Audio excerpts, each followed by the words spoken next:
Shut up and sit down. And he's back. Hello folks, Colin here, Festa 67's workshop, and a slightly out of breath Fox because I've been doing rude things. I haven't really. he has been doing rude things. I haven't. I've been washing my hands. So welcome to another Friday Frolic. Yeah, it's that time of week, folks, where we totally and utterly destroy the internet and all of that lot with our inane drivel and all of that. So Destroy everything. first things first, let's get the pimpage out the way. If you'd like to help support me and this channel, you can do so by heading over to patreon.com/Festa67's workshop. Or you can click the join button below and become a channel member, and it'll help me keep things going, because this is what I do as a living, because, yeah, I don't work now. So consider that. You could also support Fox over at patreon.com/modelmakingguru, or click the join button below any of his content, of which then you'll get full access to the Zoom 24/7 off-air hangout, where you can come and spend time with us and chillax and all of that. So give that a bit of thought. If you want to get our attention in the chat, you can do an @Festa67's workshop or an @ModelMakingGuru. That puts our name in a gold box so we can see it.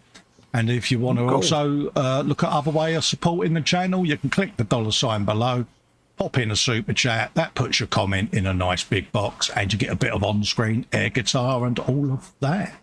So massive thanks to anyone that does choose to do that. It really does help.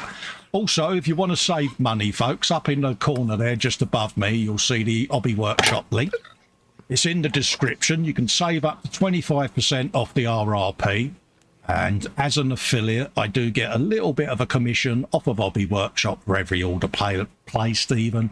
Doesn't cost you any more. And it just helps me support the channel and keep the content coming for you, folks. Was that good pimpage, Fox? My fingers smell like oil. And I'm in an happy spot tonight as well, because I didn't get issued with a normal hug. I got issued with a big hug and a big kiss off Mama Fox. Yes. I make Mama Fox a brew before we go live, so she's settled with the brew, and I say, "Any message for Festa?" He's like, "Yeah, a big hug and a kiss." Yeah, I'm so happy. So let's have a quick look at the chat and see who's in. Who's in? We got myself saying hello to everyone. Got Marcus in saying good evening, Colin and Fox and all fellow frolickers. Hello, Marcus.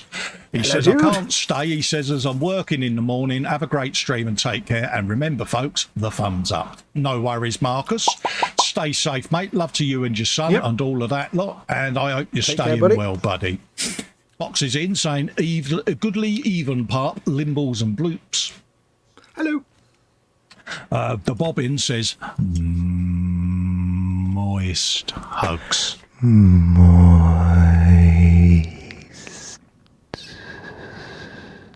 Oh, that was a good one. That was. Was that a good one? That one. Yeah. Mark is in saying morning, folks. He says just morning, Mark. How you doing? Morning. Paul J. Lewis is in going wiggle, wiggle, wiggle, wiggle. Oh yeah, wiggle.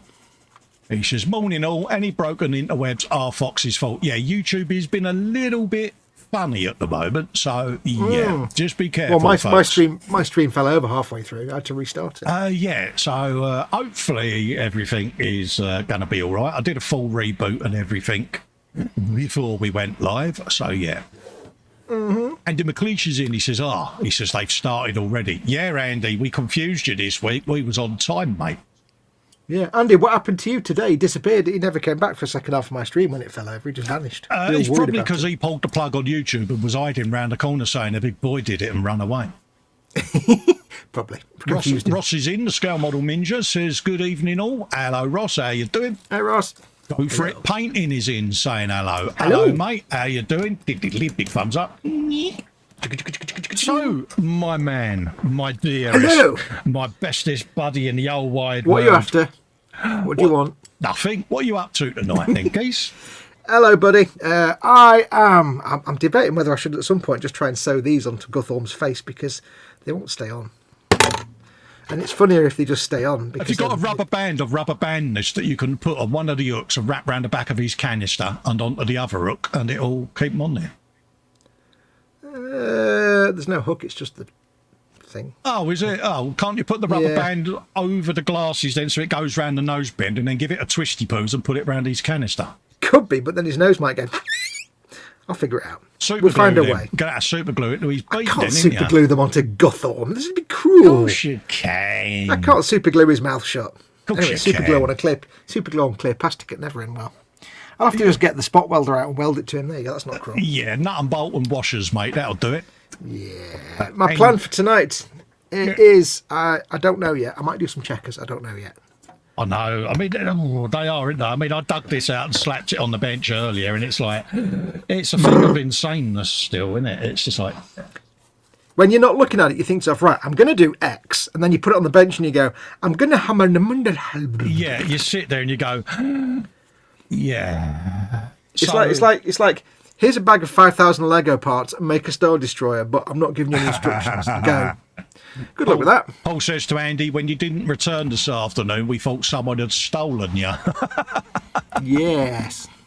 Andy says, I had to make alternative arrangements for work tomorrow as people are off. He says, I'm not free. He says, I'm 20 quid an hour. I'm free. Yeah. So, yeah, I'm doing a bit of decaling tonight.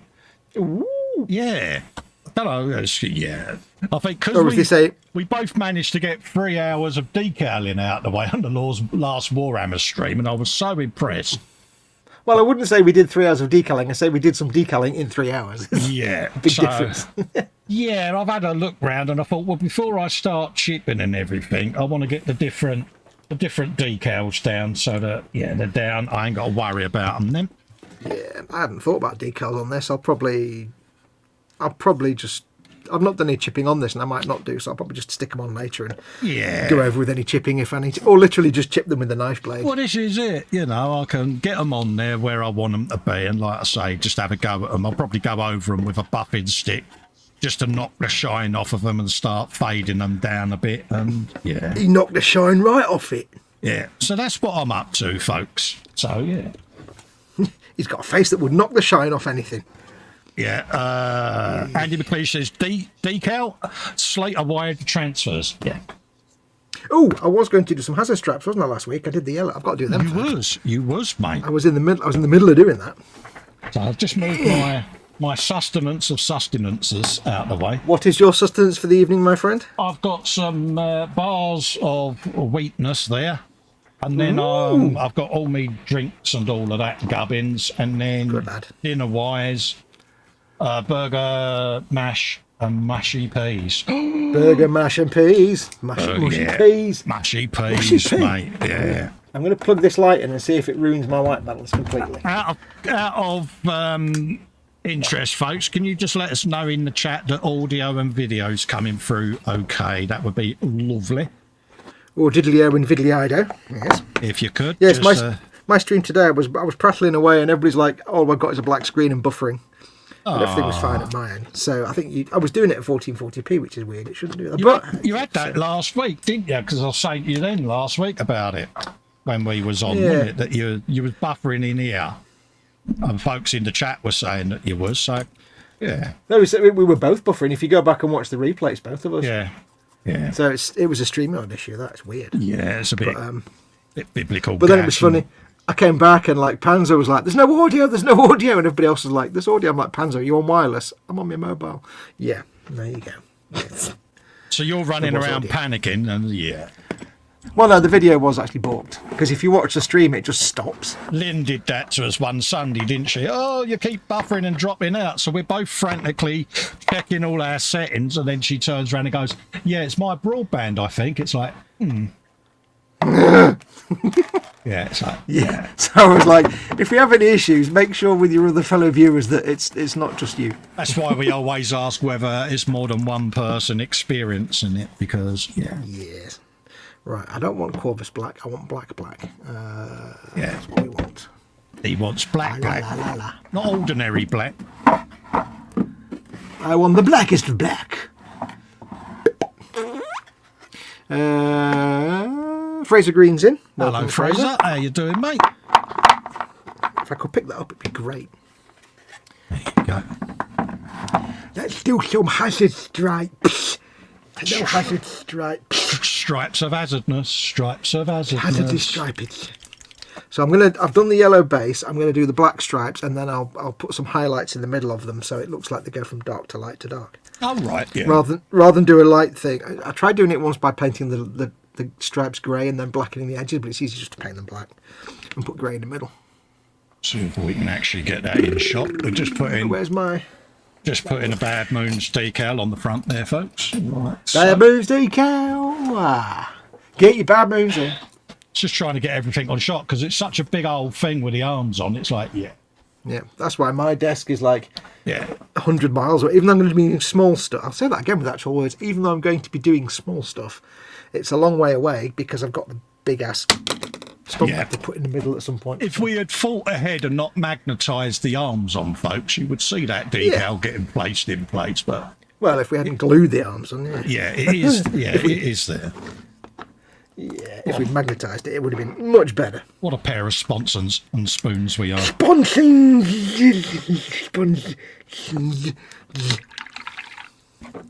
Beepers. So what you been up to this week then, fella?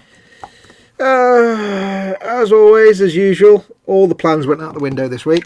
Yeah, real life. There was all kinds of... Yeah, real life got in the way as usual, so had a chance to do very little. I did my stream today. I did some part work stuff today because instead of my game stream, because I'm working my way through. I've got an itch there. I'm working my way through my part works now, so... Oh, right, yeah.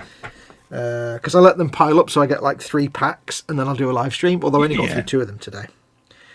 But so I went through 2 of them. So I did some of my Dodge Charger today. Yeah. But this week, other than that, I've not really had a chance to do much. I've done some bits and bobs, but nothing model bench related, unfortunately. I've been stuck doing I had to get my car MOT this week as well. Oh, right. And obviously go on.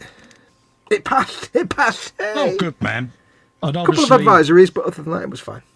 And also for channel members and patrons, the final part of the big Rossi bike went up, so you've got exclusive early access to that. Ooh, so if you want to see that, go into the communities tab on my YouTube as a channel member, and as a Patreon, you can head over to the Patreon and get to see the early access of the last part of the Rossi bike, folks. Excellent. Do you know what I really hate? When you pull all your brushes out and there's one of them left, and you're like, oh God, where's it gone? I finally was able to do a thing that I had planned this week. No. Yeah. Impossible. Don't lie to me. Yeah, so that was actually quite satisfying to finally get that one done, but also be able to actually plan something and not have anything go Pete's on this week. So nice. Impossible. I still say impossible. Yeah, so that's all up and ready. Normal YouTubers will be able to see that in a week's time. Good lad. No, I've not had a chance to do much. I've sorted out a new thumbnail for a new thing, but other than that, that's what I've been able to do. So yeah. Right, now I've got to do some striping. Yeah. Always a challenge. We like doing new thumbnails. I do love it when you do a thumbnail and the company doesn't bother to send you a PNG of their company logo, and you have to think, right, I'll just make one then, shall I? Yeah. But then I love it when the... Go on. Yeah, don't forget, folks, also, belly and bench. What's in the belly? What's on the bench? What is your beverage of choice? Yes, sorry, buddy. You got the egg cups there. I certainly have, mate. Yes. Yes, I'm doing this thing today, and I had to go and look for the corporate logo. He's like, well, thanks, I'll just get that myself. But even though I asked them for it. But the logo of the thing I'm doing, I was like, oh, thank the maker, they've just used Euro-style font. Fantastic, I can easily reproduce that. No good man. I do love it when they use a font I recognise for their... I can just easily just make my own version of it. Yeah. I'm like, oh wait, that's all Euro-style, and I just in different sizes. Perfect. Yeah, so yeah, I love that. And of course, shock horror, you are sat down for this, aren't you? Are you doing anything highly detailed where you might need to move the brush away from the paint? I'll put my brush down. Hang on. Let me just lick the brush. Has to be licked. Yeah, you might need... My body is ready. You might need to grip the bench. Go on. I've been modding Skyrim.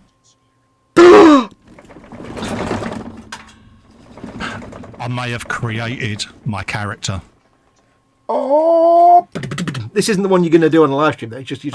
No. This is the character I want to build, and then I shall go through basically what I've done again when I start the live stream. So, and what kind of Khajiit is it? I may have been creating the thumbnail.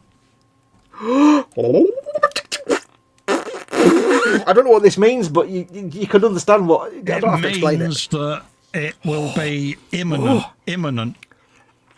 Yeah, when it comes to streaming, imminent. It's not far off. Oh. Now, here's the thing. Here's the question. Yes. Are you going to just go blah, and straight in and play it, or are you going to do some learning first-person controls on something first and then go in and with a little bit? Or are you just going to dive in? I am going to play a couple of episodes of Grim Fandango.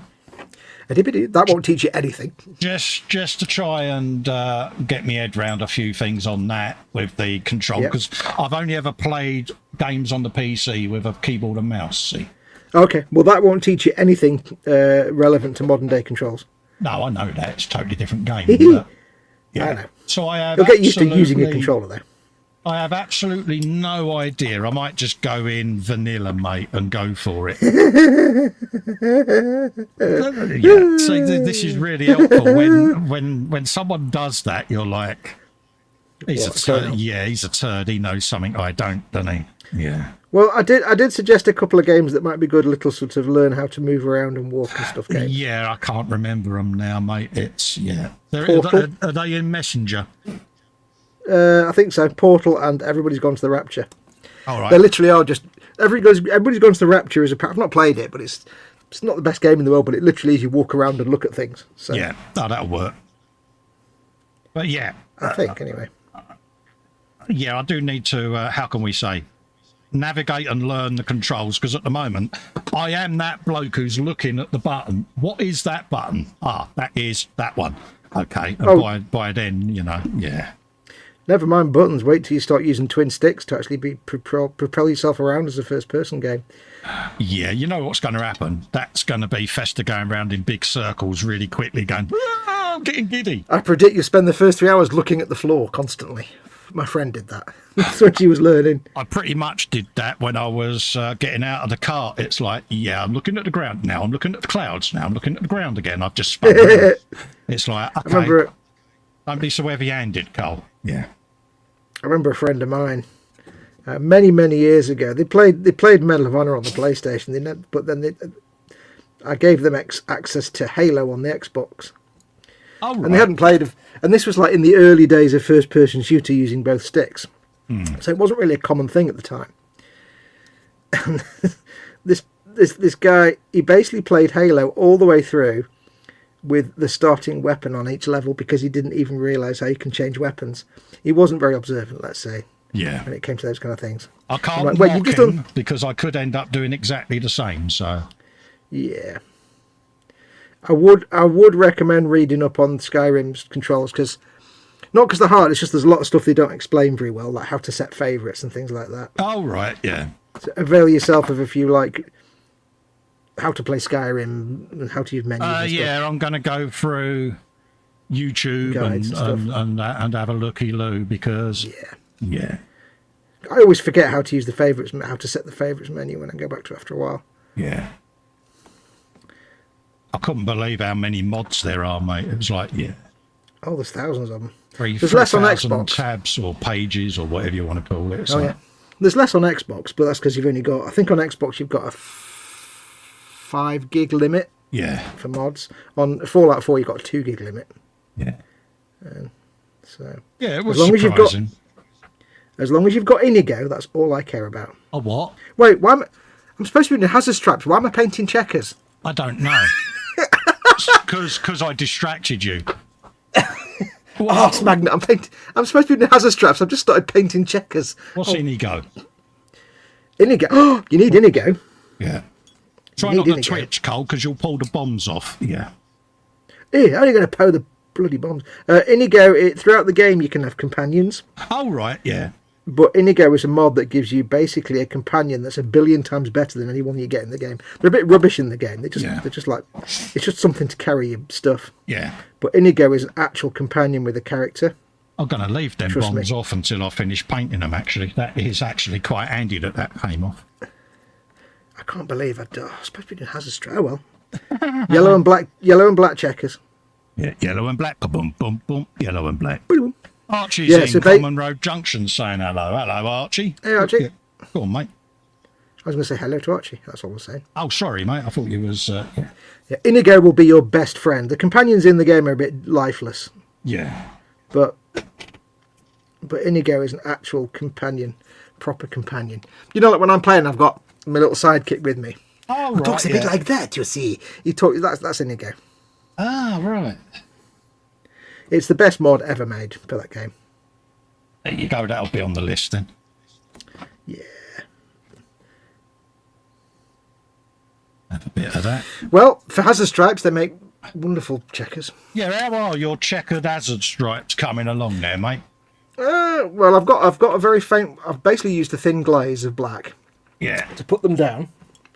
The reason I've done a thin glaze first is because once I've got these rough squares down, I can go back with the yellow and just tidy up some of the wibbly wobbly bits. Yeah. And then I can go back with another coat of black and fill them in. If I did thick black straight away, then I'd have big lumpy squares. And if I'm trying to cover it with yellow... yeah, it's going to be a bit... Yeah. Yeah.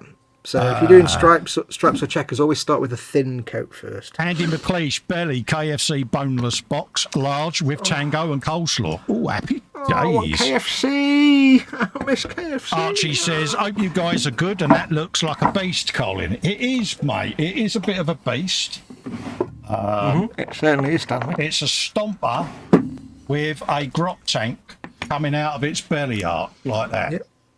It's belly what? Yeah, and he's going to have a bit of the old smoke edge coming out of its Aris once I've put the Aris smoke on. And yeah, it is a bit of a beast, mate. Aris smoke. Yeah, I'm doing one as well. So, yeah. You know me, Arch. I can't do things without modifying them, mate. You don't do it by half, do you? No, it's all or nothing. No half measures for Festa. No. Good to see you in, mate. Hope you're keeping well. Hope the family are well, Archie. Always nice to see you, mate. I've not even opened this one before. Yep, not seen Archie for a while.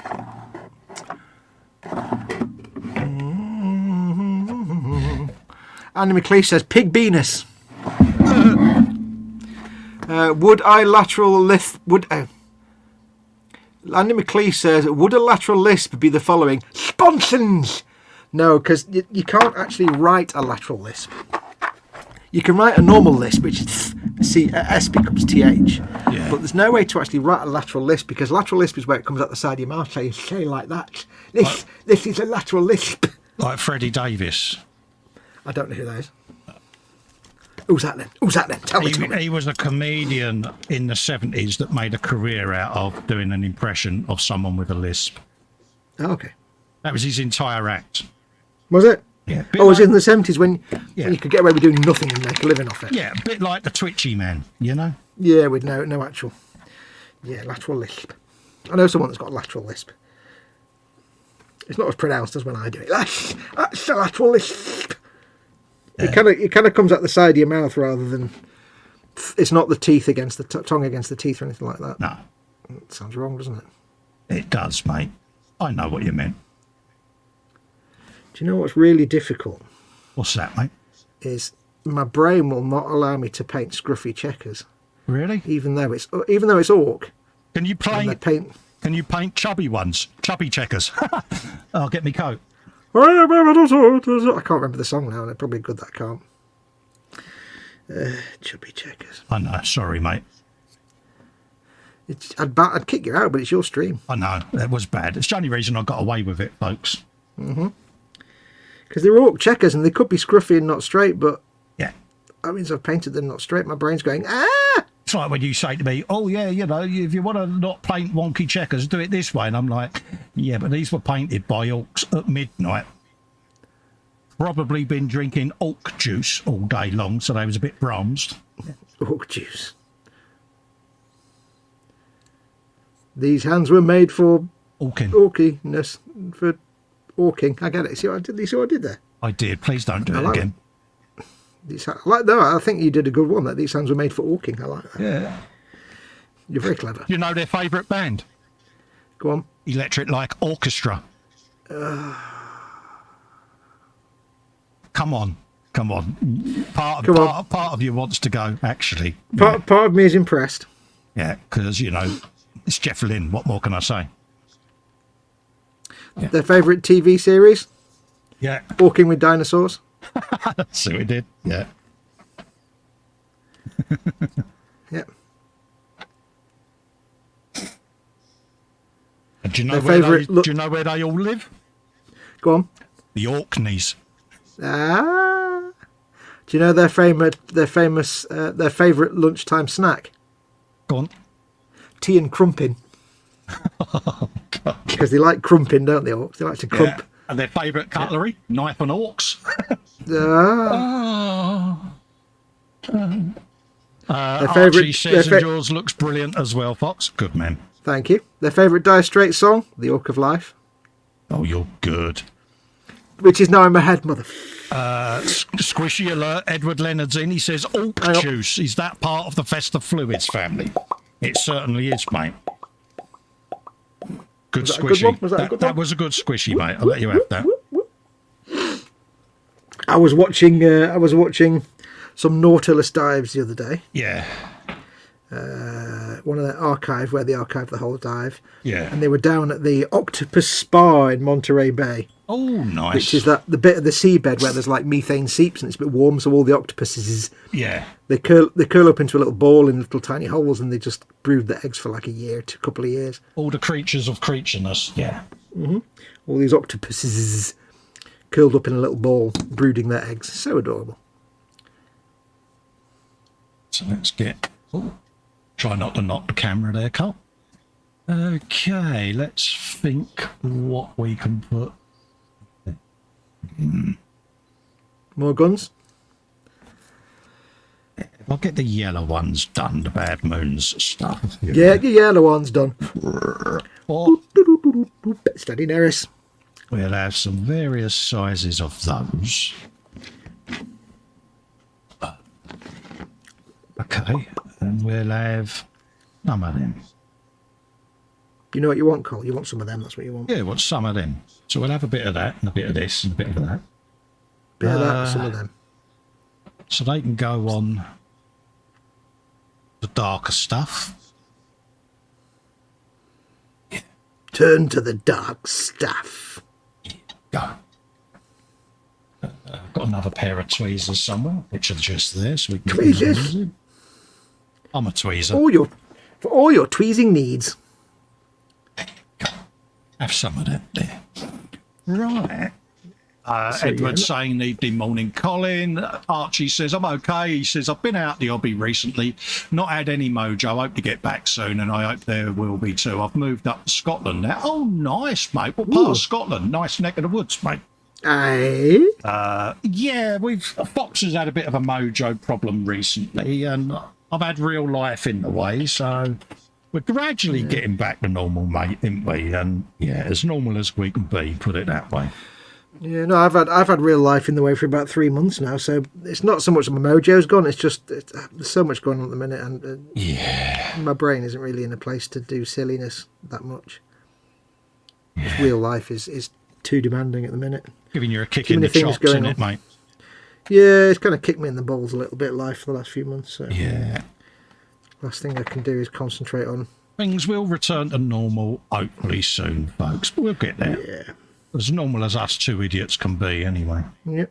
I mean, this is why I've been depending on live streams, because I can't really do any filming and stuff at the minute, but I know if I can secure a couple of hours, I can at least do a live stream, so it gives you guys something.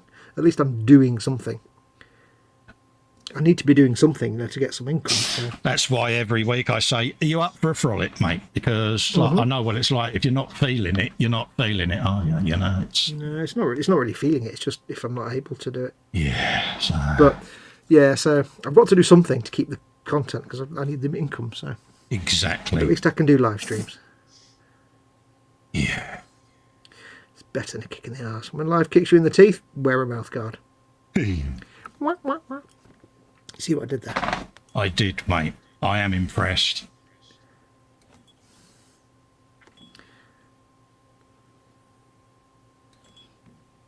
But that's the problem, innit? I mean, I had that the last few weeks where I've planned shows and that. Things have gone a bit peaked on, you know, and you're like, oh, really? Yeah, but every time you plan something, you end up in hospital, so you need to stop doing that. Yeah. Yeah, that's kind of what's been preventing me doing things is, yeah, hospital stuff, but I can't ignore it. No. What are you going to do today? Well, oh, crap. Yeah, and it was nice to go through a week and not have to go into hospital. Yeah. So We all have... Yeah. You've had to say to all your mates, whatever you do, don't ask me what I'm planning, because just don't do it. Yeah, that's what I'm saying to Dave. Don't ask me what I'm planning next week, mate, because you know what it's been like. Yeah. Yeah. Don't ask. Hopefully things will return to as normal as they can be, mate. Mm-hmm. Right, let's have a bit of different tribes because yeah, all of these panels have come from different vehicles, see, so I can mix so up. You're going to mix up your old clans. Yeah. Lovely. So why not? We're going to have a bit of that. Why not indeed, he says. Because normally I only ever use the Bad Moons decals, whereas for the first time I'm able to do a bit of a mix on that. But you can then put them on there and then make them look battered and knackered because they've been nicked. Exactly. They're not going to stay super shiny, folks. These are going to get proper... how can we say? Proper munted. Oh, look at that. I nearly snapped that bit of ladder off. Let me glue it back on. God damn it. Yeah. Where's my fast glue? I can't get it out. So we'll have a bit of him in a minute. So we'll give him a bit of water. What is he, a plant? Yeah. Yeah, his name's Robert. See what I did there? I'm going to have to get me coat in, because people are going to start talking about me in a minute. I think you're going to want to orc that one back, mate. Yeah. See what he did there? See what I did there? Orc it back. I am impressed. You're good. I'm very good. You are good. I'm good. I have my moments. There you go. So we'll have a bit of him in there. Ooh, the glue. Oh, it's that strong, fast glue. I'm deliberately putting that one on upside down because Orcs are stupid, and he's put the panel on upside down. So that's my theory. It's also it's more insulting to the other clan if he puts it on upside down. Yeah. This is the second ladder on this kit that's going to vex me because it's going to break every 5 minutes. That's why I didn't put mine on, mate. Why didn't put mine on? When you're forward thinking. Me and my your cleverness. My forward advanced thinking from the bloke who glued his arms on. Yeah. Although it has to be said, though, if I look at that ladder, half the paint's actually come off just with handling, which is probably good. Instant weatherage, mate. Well, not really. I might have to snap that bit off. If it keeps bending, I might just snap it off and make it look knackered. Knackered old ladder. That'll be the second ladder I've had to break because it didn't cooperate. Yeah. It's a bit ridiculous. Redonkulous.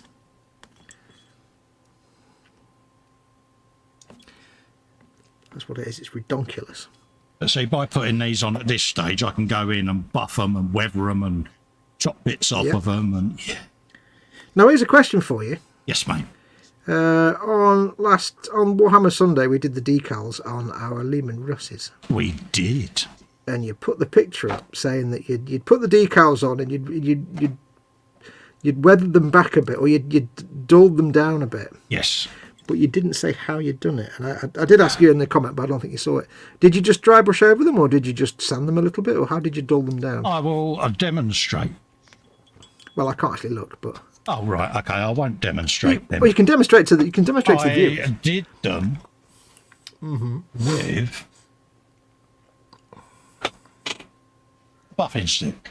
Ah, jolly good. I did wonder if you'd sanded it rather than painted over them. What I do is, say, for instance, that skull there, where that's had the buffing stick on it, you can see it's faded it down in the middle, it's crusted a few bits up and etc. So it just ages it. But what it also does, if you notice, It's took the sheen off the decal to shine. Oh, yeah. So you've got none of that on there, and it's just a matter of small circular motions with the buffing stick, just like that, see, and it fades it right off. Done. I did wonder that, because when I did a Millennium Falcon, a fine mould Millennium Falcon many years ago, as a commission nonetheless, I had a heart attack because I put the decals on. You know when they wrinkle up when you put the setting solution on? Yeah. They stayed wrinkled. Yeah. And I'm like, this is a grand's worth of commission, and I've just messed up the decals. You know, and it's the same with the stripes. That's the same process, buffing stick. Lovely. Well, I did wonder how you'd done it. Yeah. But, yeah, the Millennium Falcon, it was all the decals were like wrinkly and horrible, like when you put the solution on. Yeah. So what I did was I just simply sanded them like you did there. Yeah. And it actually faded them nicely and also got rid of all the wrinkles. I was like, oh, right, it's all the wrinkles. Brilliant. And that's all I do on them, mate. I just fade them down with a buffing stick. Nothing technical. Yeah. No. And it just, for me, it gives it a nice desired, or the desired effect. Yep. It's easier than going in later and spraying on other things. Or yeah, I mean, I should still go round with a bit of chipping, a bit of dry brushing, but the initial weathering it down, I started doing it on car builds where I was going for an old warm patina. Oh, warm patina. Oh, what they call patina? Oh, you mean patina. So if the door or the logo was on a car that had rust and chips and faded paintwork, no point in having a shiny logo in it, is there? So it was... You're a shiny logo. Yeah, it was that started me onto it, to be honest with you, and that's all I do. Snapped that ladder off. It's pissing me off. Yeah, you tell it. Is it laughing at you? I've told it. It's laughing at me. I've told it. Snapped it off now. Yeah, no, it's a great, because I discovered it when I was, like I say, in the back against the wall. I'm like, what am I going to do about these decals? I'll just sand them and see what happens. Yeah. And it got rid of the wrinkles, but it also made them bed into the model and look like they're actually part of the surface. It. You know, all of these made ones them look at the moment are uber shiny. Yeah, so and they're just they'll get the buffer stick. Yeah. Yeah, and they're too bold and bright, and they just look like like a vinyl sticker that's been put on the vehicle. So they'll get the same treatment, and it is literally, once it's all dried and shrunk down, I just use the tip of a buffing stick, and I just do a bit like we did with the painting, tiny circular motions. Just knock a bit off, and that's it. It don't need a lot, because it is a decal or whatever you want to bloody call them. Decal, don't say decal. But you say decal, I'm fine. Transfer. Water slide transfer. Band. Decal. But it works for me, and yeah. No, it's a great technique. That's why I was asking, because I wasn't sure which one you'd done. You see, I know, because when I've done it before, where I've just, like when I did the draw on this and I did the blue bit and it was too bright, so I dry brushed the white back over it. Yeah. I've done that on decals before, and it just gives you that, like, that's given that blue that nice faded look. Yeah, exactly. It's the same thing. You know, and I was in that, I'm still twitching like a twitchy man thing, so the easiest way, get the buffing stick out, start it off doing it that way, and then I can always go back to it with a bit of chipping, dry brushing and that as I need to. So that's how I did it. I need to learn when I put something up. Yeah, put the technique in you used, you pilch. Or if somebody asks you the question, then, respond to the comment. Yeah, but come on, that would involve going back in to look at something that I've already posted, and I don't scroll up. I'm pretty sure it was a comment on the post in your own group. Yeah, when's the last time I was in my group? That day. I won't be back in my group until Sunday. Do you never look at your notifications on the Facebook? No. Really? No. Wow. I thought you were all up with this, like, social media, kids on the street kind of stuff. I haven't been on my Facebook for days. No, not your. I mean the group, not the. Yeah, I know. That's all I do on Facebook is go into my group. I've told you that before. Yeah, I know. But didn't you see the notifications when I put a comment on your post? No. Sigh. I'll give up now. No, I'm not even logged in now, mate. It's like, dude. It's probably got a thing up on my phone, but it's like, I don't read stuff. You should know that by now. I don't do reading. Right, so there we go. I've now accidentally painted some yellow and black checkers on this guy's head. You've done well there, mate, considering that you wasn't going to paint checkers. Well, considering they were supposed to be hazard stripes. Yeah. It's quite a good job. Right, I'll do the hazard straps on this bit then, on the bit where it's really easy to do them, because then I'll do the fettling. And there's a way to make. I've discovered a way when you do checkers. Even if you paint them really neatly, if you want them to look neat, they never look neat. They always look a little bit fuzzy around the edge, but the next few stages will hide that, and it's just a case of doing washes. So, Fraser Green's asking, any recommendations for cheapish editing software? Thinking about filming a battle report when I get my commissions back. You can either use Movavi, you can use DaVinci Resolve. So, they're free. Is Movavi free, Fox, or do you pay a commission on that? I don't know. No, Movavi, you buy it, and then like once every couple of years they'll do a new version that you have to buy again. You don't have to buy the newer version, but yeah, it's you buy it and you get all the upgrades throughout the next year or so. But then they'll bring out like version 5 or version 6. Yeah, and then that's like, well, if you want to upgrade to that, you have to buy it again, basically. If you want to go absolutely free, there's Windows Movie Maker, but it's kind of garbage. And unfortunately, it's really easy to see when someone's used Windows Movie Maker because it just makes the videos look a certain way. Yeah. You know what I mean by that, don't you, Carl? Yeah. You can tell when somebody's used Windows Movie Maker. Yeah. It's free, and it's very basic, but it's if all you want is a simple bit of putting clips together and doing stuff, you don't need all the bells and whistles. It's a free way to do it. Just make sure your files don't go more than 4 gigabytes or they'll corrupt. Yeah. It does suffer from the old FAT32 issue that Windows has.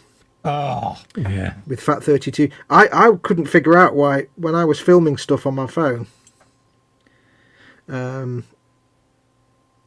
was filming files, and if I went over like 10 or 15 minutes, the file, I couldn't, when I opened up like Windows Navigator to, transfer it from the phone to Windows, it wasn't there on the iPhone. I'm like, it's there, I can see it on the phone. And I had to literally go on the phone, upload it to Google Documents. Oh, right, that's my signal. Yeah, no worries. I'll go and sort the mother out. I shall be back in about 10 minutes. Yeah, no worries.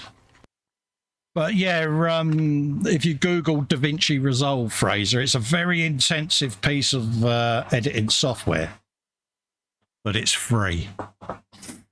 And yeah. And I've actually started using that more than I use Adobe now. So, yeah. Bit of Resolve. It's not for everyone, don't get me wrong. It is an intensive program to learn, but it will give you everything you need. And there's loads of YouTube videos and how-tos on how to use it. So there you go. Let's have a bit of him on there. Got another decal on. So let's just bring the camera in a tad more. But yeah, the video editing stuff, I mean, luckily for me, I've still got 2018 Adobe, but how long I keep it for is, because it can be a bit clunky at times. It can throw a wobbler.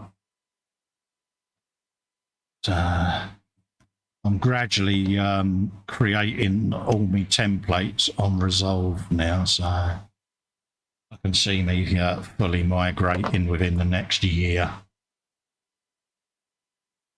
And like I say, you get all your updates for free.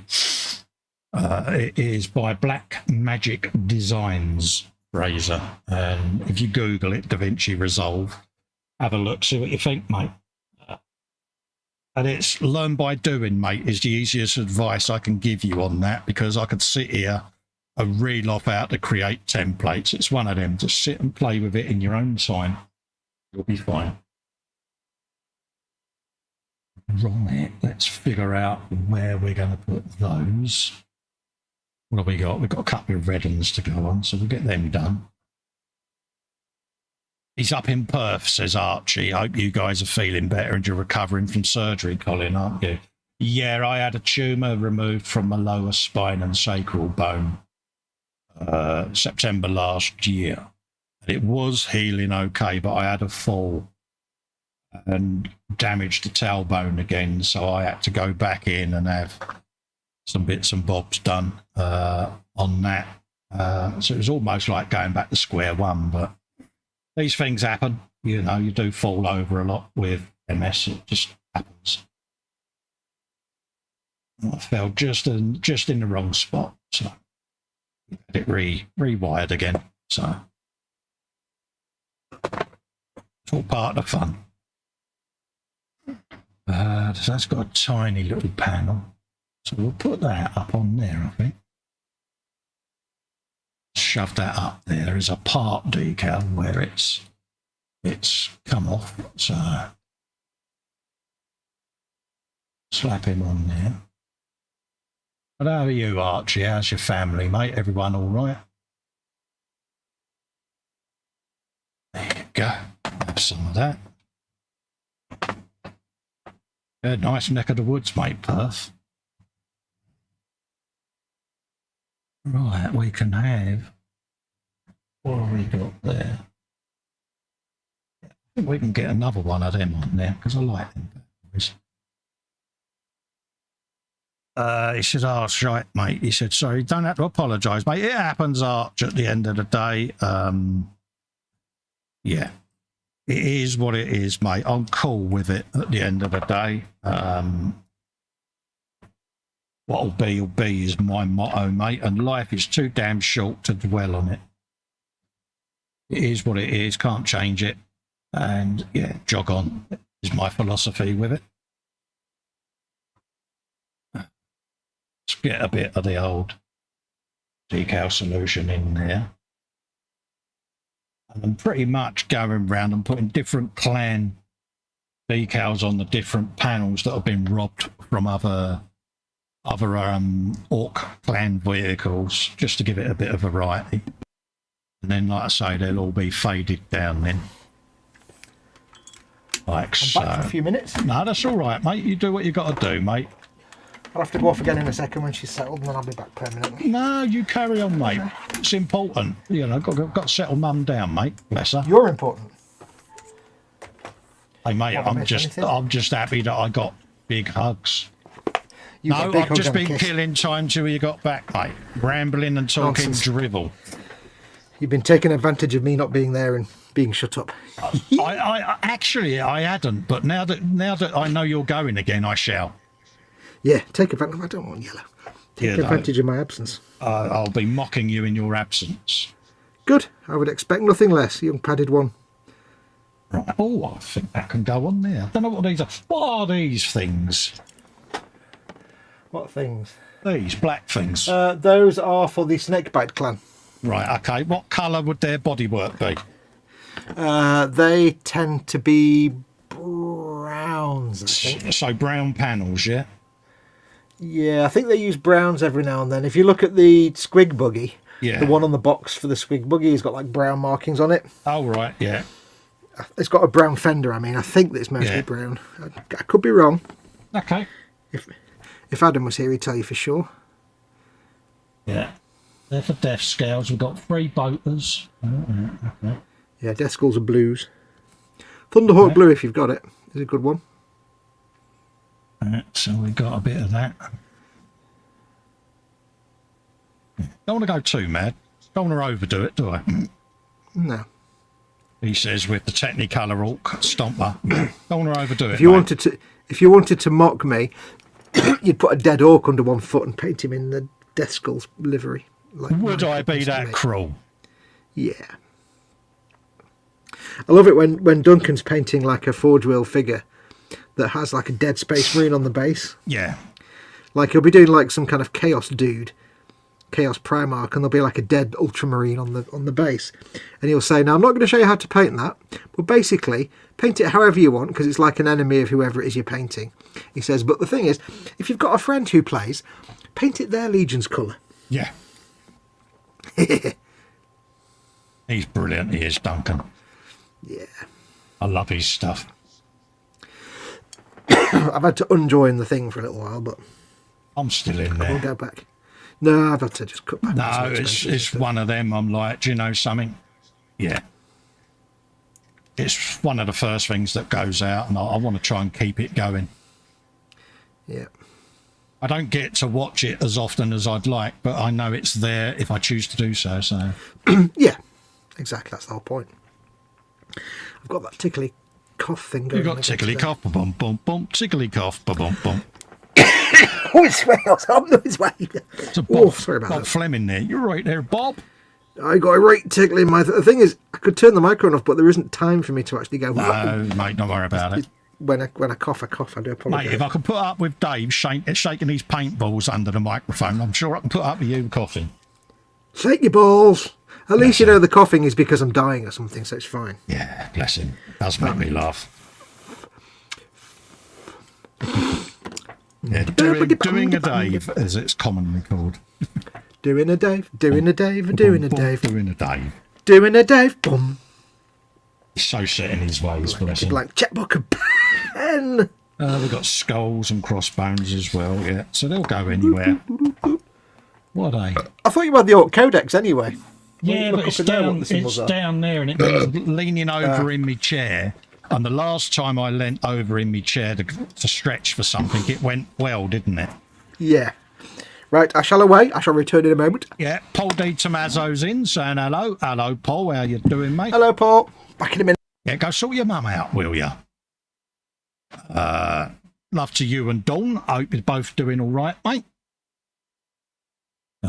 Some of these might be going in the wrong place, but to be honest with you, it's my stomper. So hopefully people can accept that. So I'll just let them wet off. Paul says, Belly, a whole pack of streaky bacon, cooked obviously, all to myself. Nice. Bench, just finished a couple of builds, not sure what to build Matt next. He says, and beverage is beer, obviously. Edward's saying hello to Archie, Fraser, Paul, and Paul Di Tommaso, as is Paul Lewis saying hello to Paul Di Tommaso. Yeah. Yeah, I finally finished narrating the voiceover for the last part of the 1/4 scale Valentino Rossi bike. So that's up on YouTube for me channel members and is on Patreon for me patrons. So you can get early access to that, and it will then be going over on the channel next Saturday for a general release.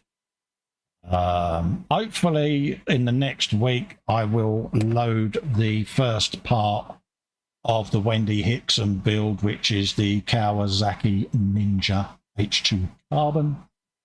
So we're looking forward to that, and I will then start filming the big squig off that Edward Leonard sent me, the gargantuan squig off. So I shall start filming that, and the mods that I'm putting on it, the 3D printed head that I've done. I should be doing the tail, so there'll be episodes of that going up on accessories, the how I designed that and printed off my own how, and then I will start painting it. So that'll be a nice video series over the winter for that one.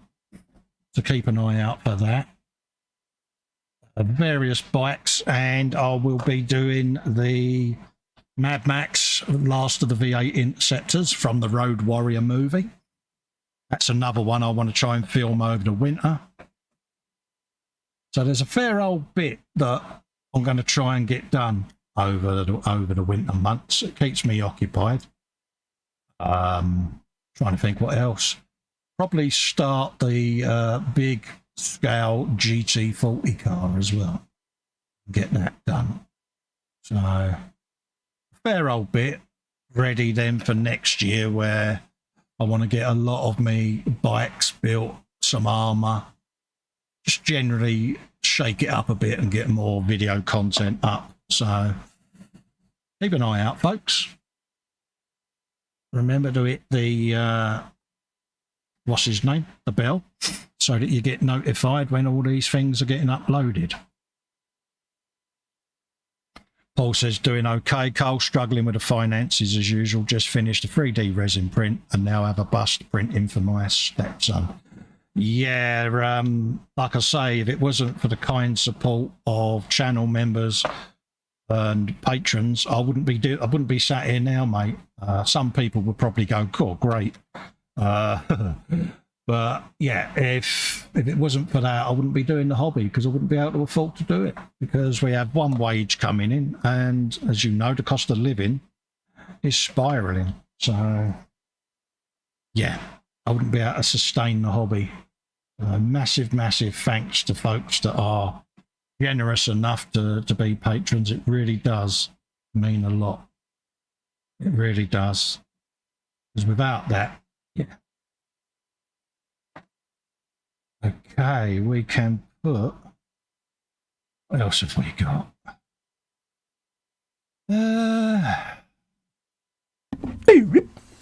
He's back. You got another hug. Oh, did I? Oh, another big hug. Oh, mate, I'm all hugged out now. Oh, I'm so happy. You're almost getting more hugs than me, and I live here. Yeah, but I deserve mine. Oh, you can just shut up. Yeah, but you can't say that, because I'm the one that makes the brews, so I deserve them far more. Fraser Green says, have you invested in any orc bite kits to swarm around the feet of the stompa? Well, I've got some additional grot tanks that are going to be around the feet. And I've also got a resin 3D print that is going to sit next to this. That'll be revealed when I've printed it. And you've got, well, don't forget, you've also got, you've got 2 war bosses on motorbikes. So I have. So there you go. Yeah, I have. I've got the Forge World one that Wendy sent me. Yep. And you've got the one from the... I've got the plastic one from the box of big bits. Whatever it was. What was it called? The Kill Team, was it? No, it was the Combat. No, it wasn't. It's the one they do once a year. Yeah, it was the Crimbo one, wasn't it? Yeah, the Kill-tacular. Kill-tacular! Yeah. Yeah, for some reason, Kill Team just dropped in my head, but yeah. Kill Frenzy. Kilimanjaro. Yeah, kill everyone, basically. Yeah. That's an old Halo joke. I say I wouldn't know that, would I? Because Killing spree. When you play Halo multiplayer, if you get 2 kills, like 2 kills within a few seconds, it goes double kill. There's like an announcer. Oh right. If you get 3, it goes triple kill. And then it goes up to things like killing spree, kill frenzy, kill-tacular, Kilimanjaro. The more people you kill quickly, basically. Kill-pocalypse. I can't do the voice. Now, I'm not too fussed if the edges on there are a bit rough and ready on the top edges, because they'll get dry brush with the metallic at the end anyway, so... Because they're going to be areas of wearing and tearing. So your hazard stripes?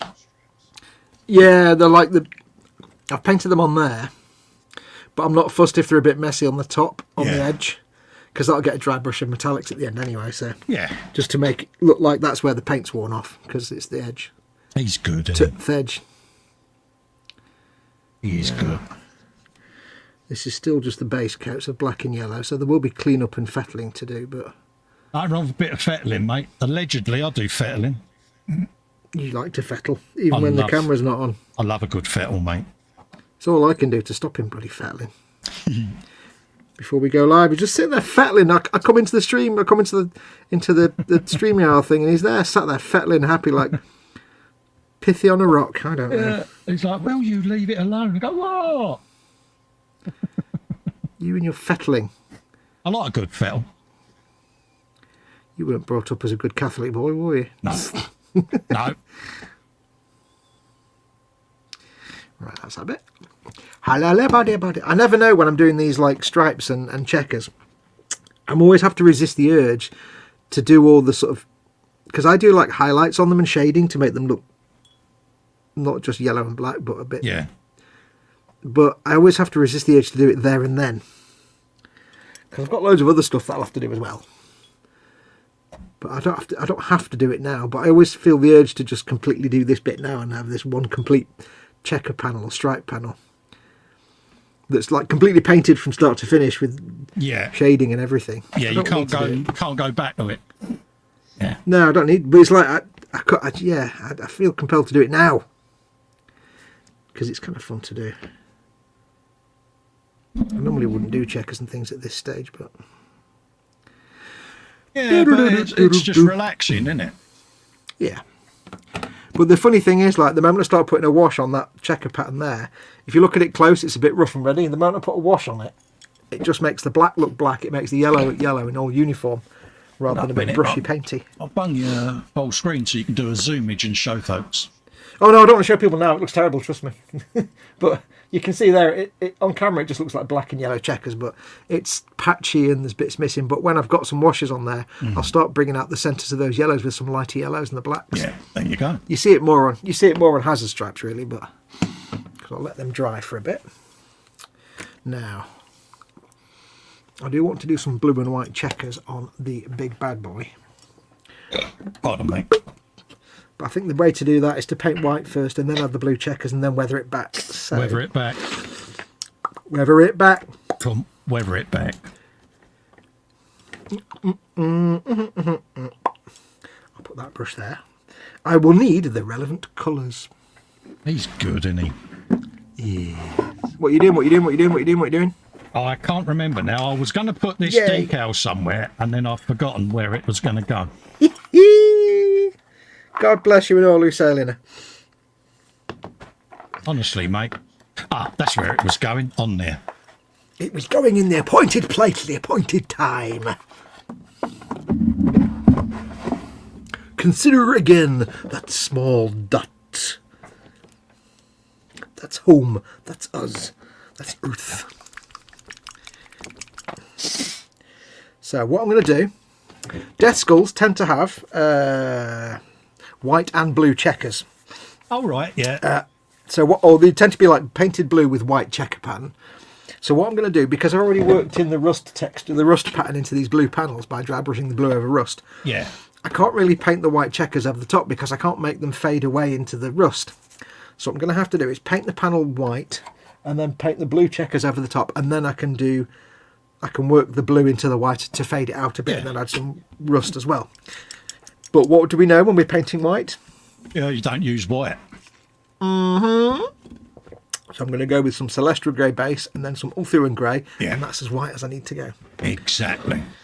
It's like you don't use black paint. You use different shades of greys. Although I've just used black, but only, that's one of the exceptions. It's the one exception. But yeah, that's the exception to Fox's rule.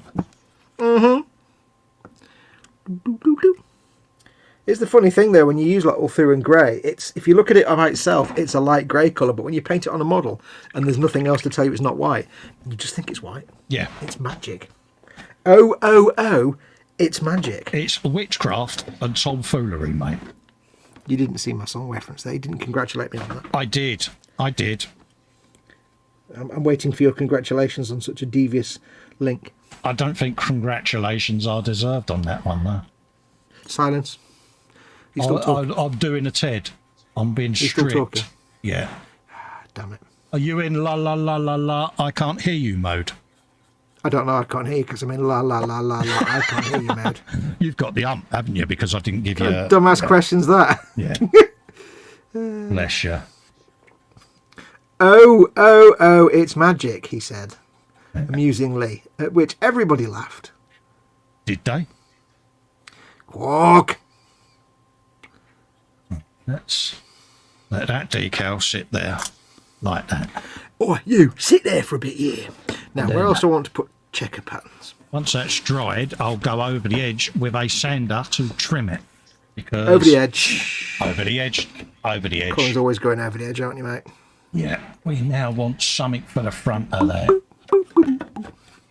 Now, I painted this bit blue. And I want to put checkers on there. Yeah.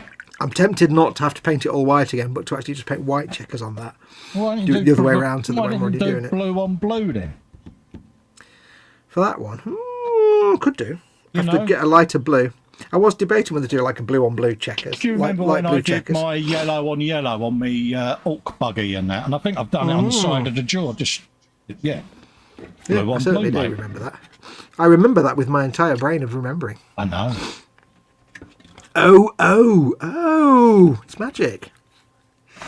Ha ha ha ha ha ha. Good song reference there, mate. Have 10 XP. Is the right answer. See? Isn't it much better when you do what you're supposed to do? Yeah, it just makes my life that much more bearable, mate. Yeah. Right. So we'll have him on You know there. your place. Oh, absolutely, mate. I'm going to completely randomly choose where to put checkers now. We've got a decal to actually- go on there. There's actually some welding beads under some of these panels. I know. You're impressed, They're aren't very you? tiny. They're very tiny and subtle, but they're there.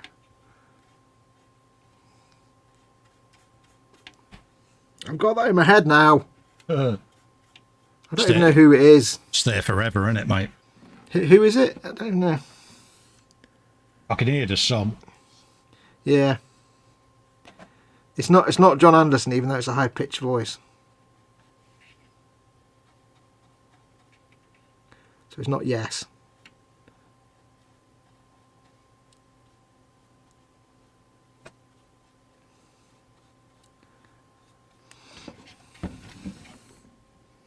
I found a cellar spider in Mama Fox's bedroom the other day. Oh, did you? And I can't catch it because it's in an awkward place. So I says to Mama Fox, I've discovered a cellar spider. Do you want to know where it is? She went, no. So every night for the last few nights, I'm like, you still don't want to know where it is? No. Don't want to know where it is. Thank you. Because I can't get it. I can't get at it to throw it out.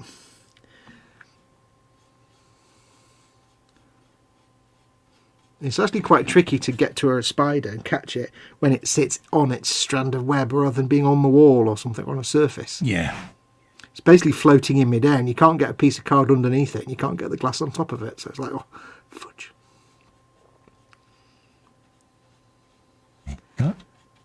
I'll get that out of the way because there's a I don't know why we're suddenly getting cellar spiders there. I've never seen a cellar spider before this year and now we've had loads of them in the house. It's like, what? Why now? What have we done to deserve this? Explain this to me. I don't know. The spiders do seem to be still about late in the season, don't they, this year? Yeah. Oh, it's not so much that. I mean, yeah, we get house spiders and stuff all the time, but I've never ever even seen a cellar spider apart from this summer when I've seen like 3 in the last 2 weeks in this house. It's like, really? I can't stop seeing them. I've never seen one before. But it's like they've almost just appeared in the world, but they haven't. They've been around for years. I don't understand why I'm suddenly getting them all. In answer to your question, its magic was by Pilot. I think someone else has just typed it in the chat as well.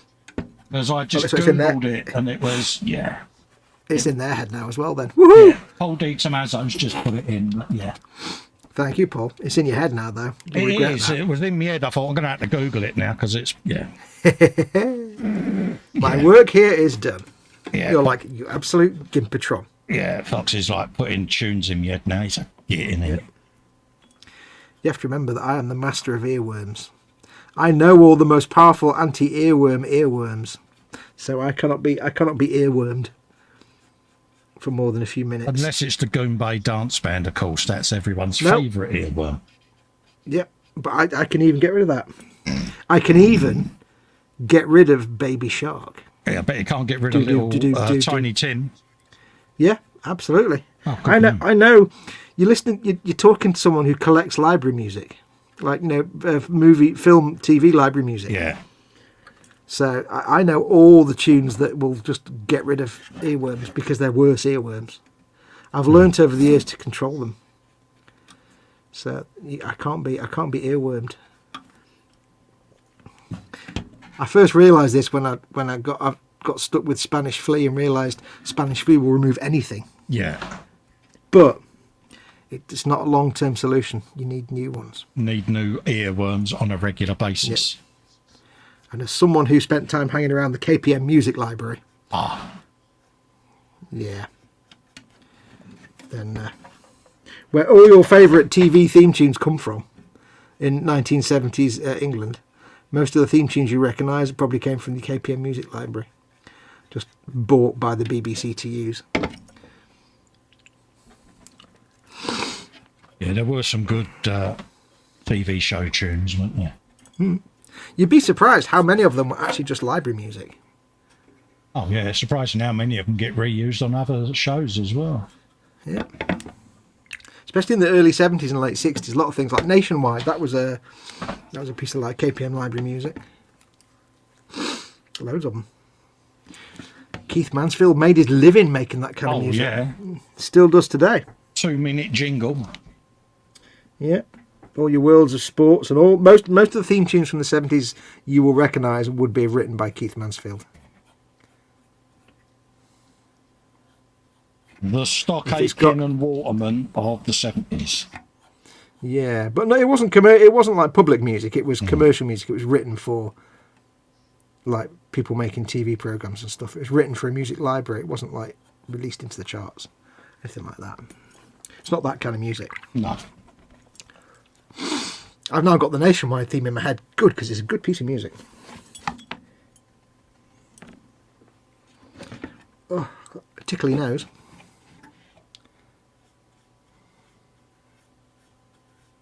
So, to do a white that isn't white, you first want to block out the colour that's underneath.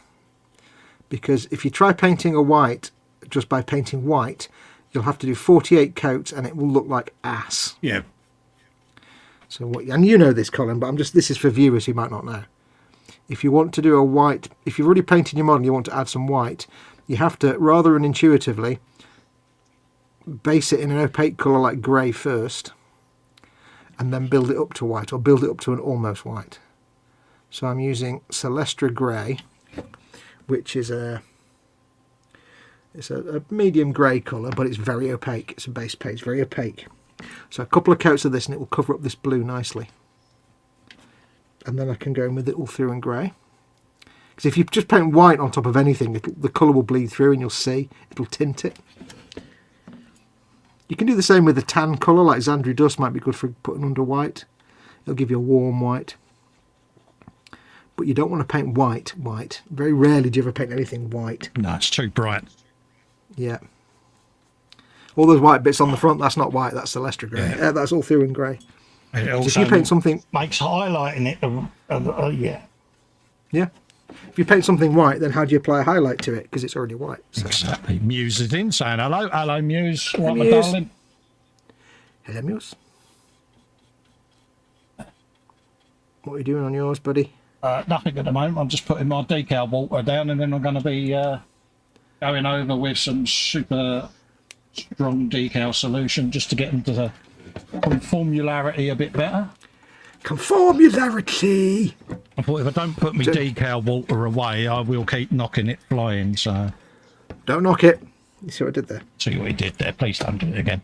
Okay, let's put some of the extra strongs down to get these to conform. Conform your decals with extra strong mints.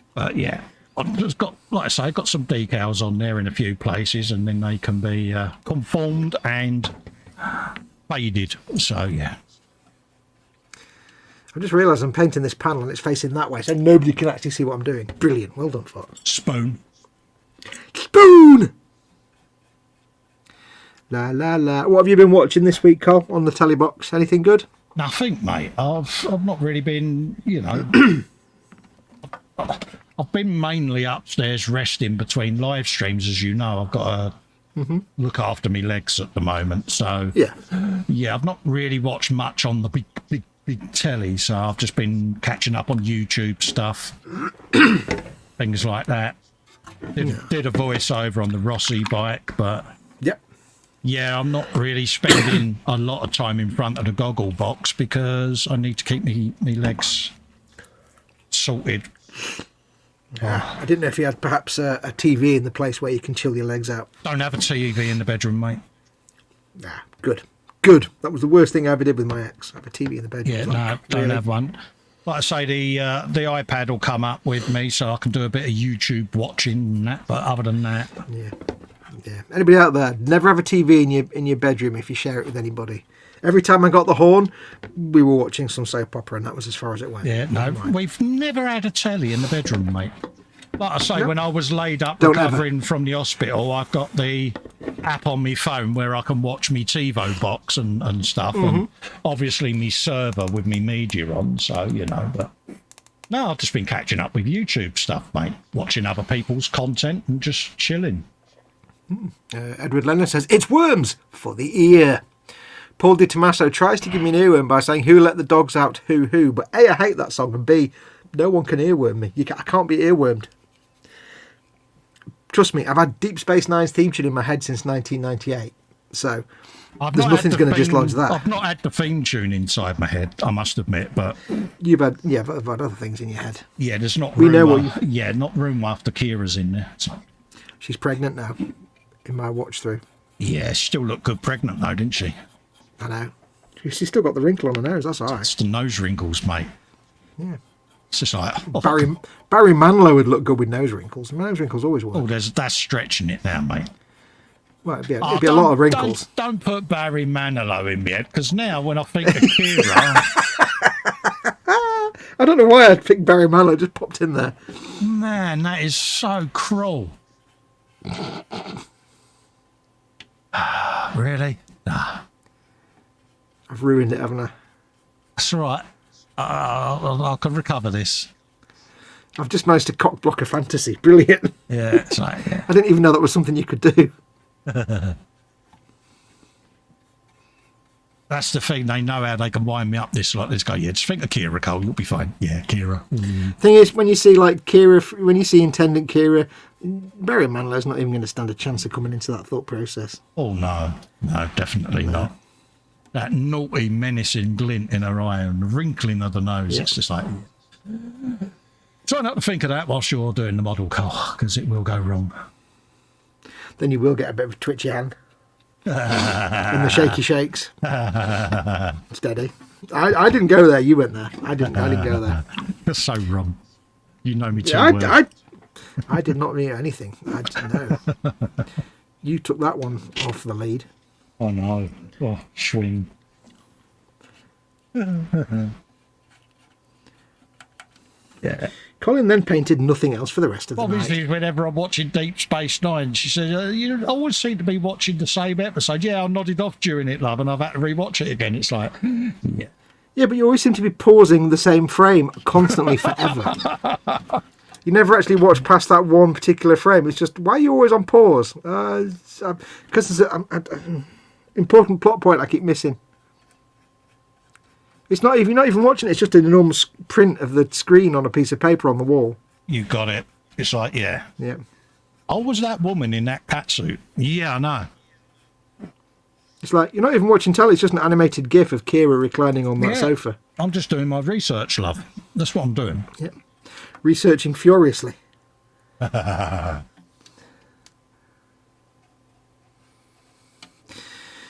Oh, it's magic.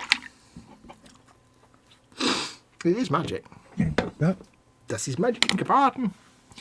La la la la la la la la la la la la. Swig of water.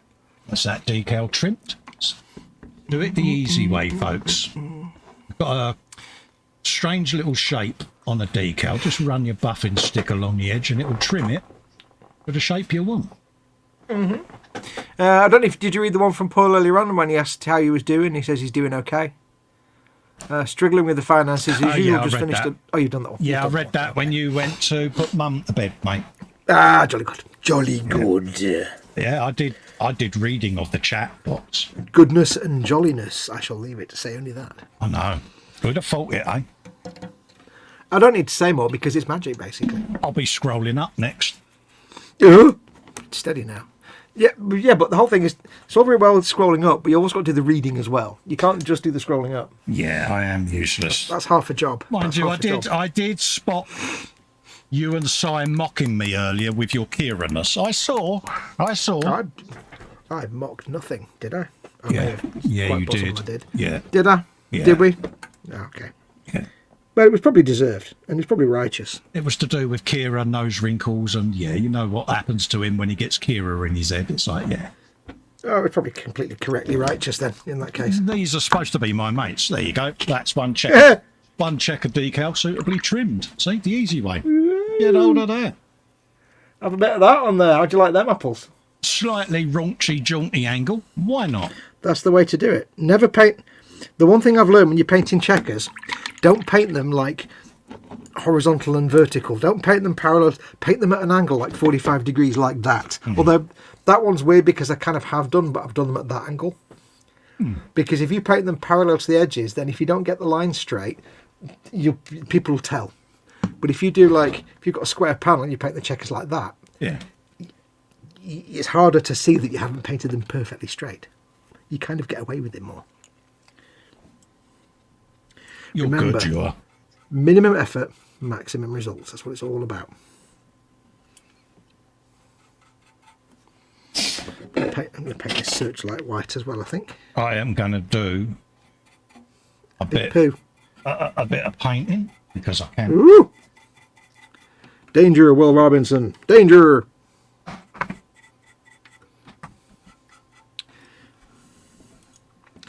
Do do do do do do do do do do. Started painting the searchlight white, and it's actually really hard to get to. Well done, Fox. Are you being special again? Yeah. I'm diving in and painting things without thinking about the consequences. It is the order of things. It's how the Fox do. I'll go over it again later with rust and stuff. And of course, I do get to use the world's cutest fun palette. Oh yeah, you mean to explain this to people? Show it, show it, show it, show it, show it.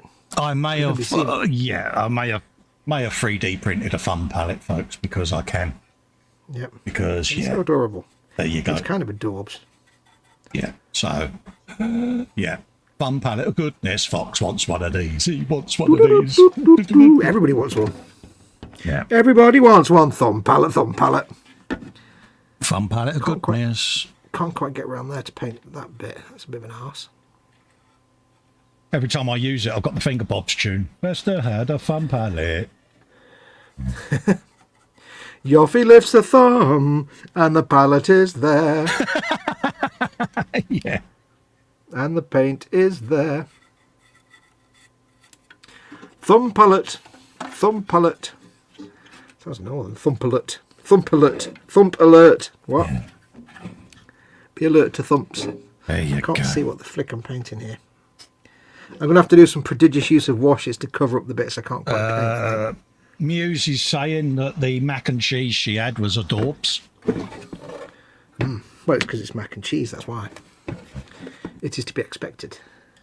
I've not had a Mackie D for a while, so I need to butter H up now. You know how much you love me, love. You know how much you love me, Mac. I thought you said mac and cheese. I did then. I don't know why. But yeah, I've not had a McDonald's even. Oh, right.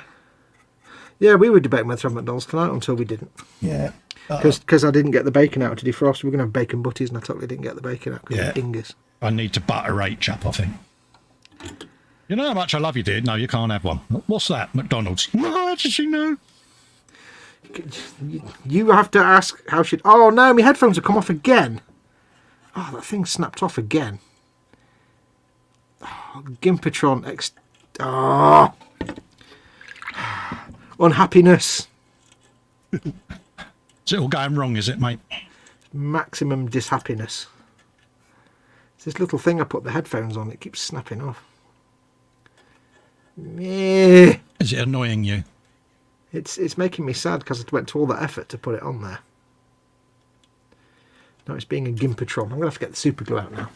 Oh dear. Could be worse. It could be me with the super glue. See if I can come up with a Spitfire stuck on my head. Let's have a look. Yoffie lifts the super glue and the Spitfire's there. It's the old joke when we were kids. No matter how careful you were when you were a kid, you'd always come up with a Spitfire glue to your face or something. Yeah. I need my pliers now to do the cleaning out bit. Oh, I hate having to do the cleaning out bit. So that your super glue doesn't get bunged. Paperclip, that's all I use. Ah! I've got a drill bit. Because it's a nice big wide hole, if you pardon the expression. Paul D. Tommaso says, Nana Visitor, a.k.a. Lieutenant Kira, is 65 years old this year. Yep, mate, and I still would. Yep, absolutely. She's still got it. Oh, mate, she's a minx, mate. It is amazing, like, when you think, I'm watching DS9, I'm like, this was like almost 30 years ago. Yeah, I kind of said that with a bit too much enthusiasm, didn't I? It's all right, H is asleep. I'm hoping she's Nobody will tell her. She's asleep. Yeah, she might be outside the door. You know what it'll be? Speed dusting. Oh, Kira, is it? Oh, yeah. Yeah, it's just like it's almost as long between DS9 and now as like the original Star Trek and the Next Generation, or the original Star Trek. No, it's actually longer between DS9 and now than the original series to DS9. Let that just sink into your brain for a little while. Yeah, that's yeah. It's longer between DS9 and now than between the end of World War II and me being born. Marcy's off. She's got to go back to work. Take care, Muse. Always lovely to see you. Take care, Muse. I do love, like, sometimes thinking about things in ways like that, because it just makes your mind blow sometimes. Oh, it does blow your mind, doesn't it? Especially if I use World War II to my birth as a comparison. That always blows my mind completely.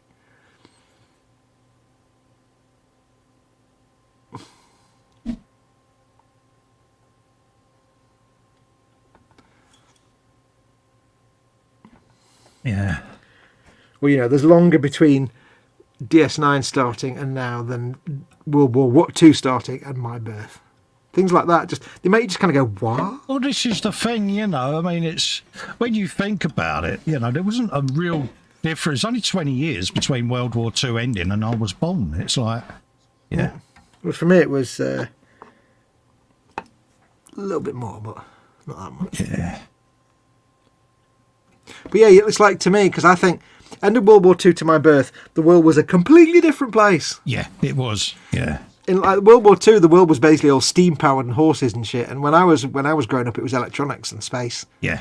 And yet, how untrue that actually is. Well, you think about it, how much technology changed just in our lifetime compared to the years before. Yeah, absolutely.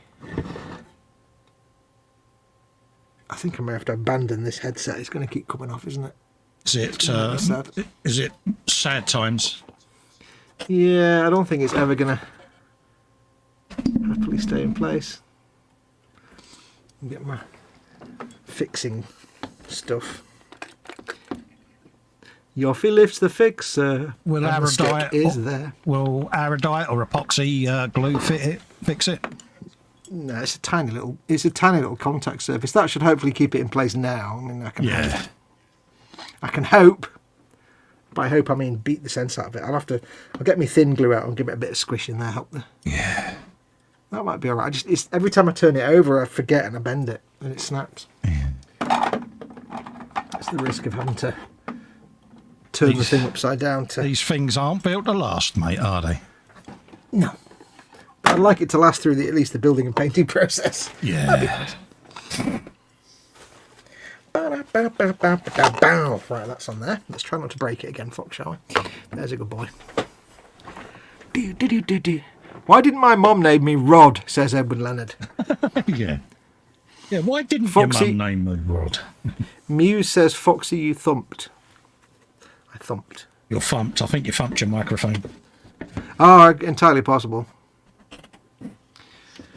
Yoffie lifts a microphone and the thump is there. Right, now what was I actually painting? No, I was painting the light, wasn't I? There are 4 lights. Yeah, not 1 light, not 2 lights, but 4 lights.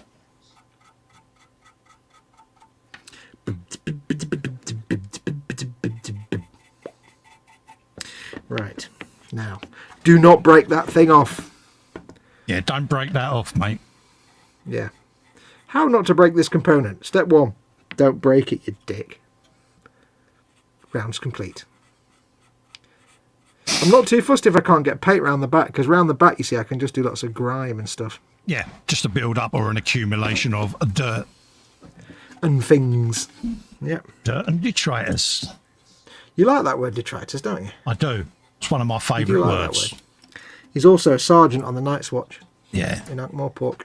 Yeah. Get your detritus here, 3 for £1. Have you read any of the Terry Pratchett stuff? No. Oh, it's good, man. If you ever get a chance. I shall do. I shall do. The best books you'll ever read. They really are.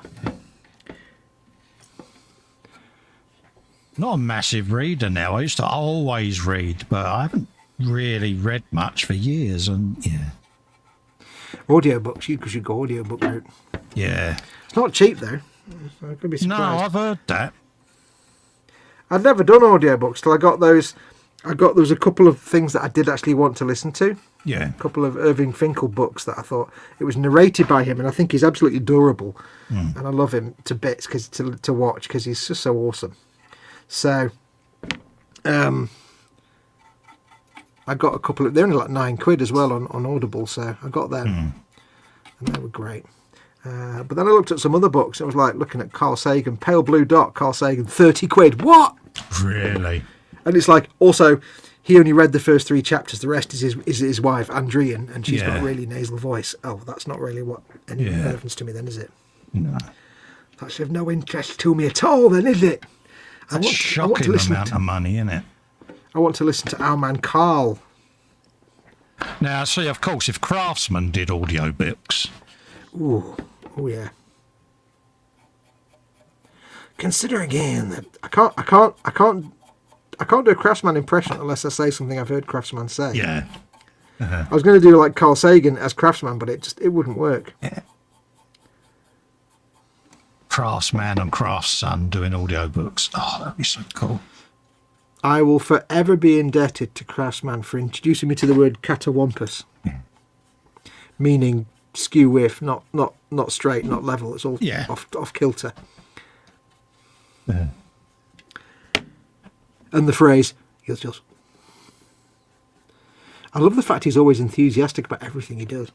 So when we was mentioning it to Si, wasn't it? And he uttered that immortal sentence. Who is Craftsman? Bum, bum, bum. It's a teaching moment. Yeah, the planet stopped revolving. If anybody out there has never watched Craftsman, Craftsman YouTube channel. Yeah. Steady crafting with the Craftsman. Yes. You need to watch all of the videos. Cute alert. The earlier ones, the earlier ones are a bit rough, but trust me, your life is complete with Craftsman.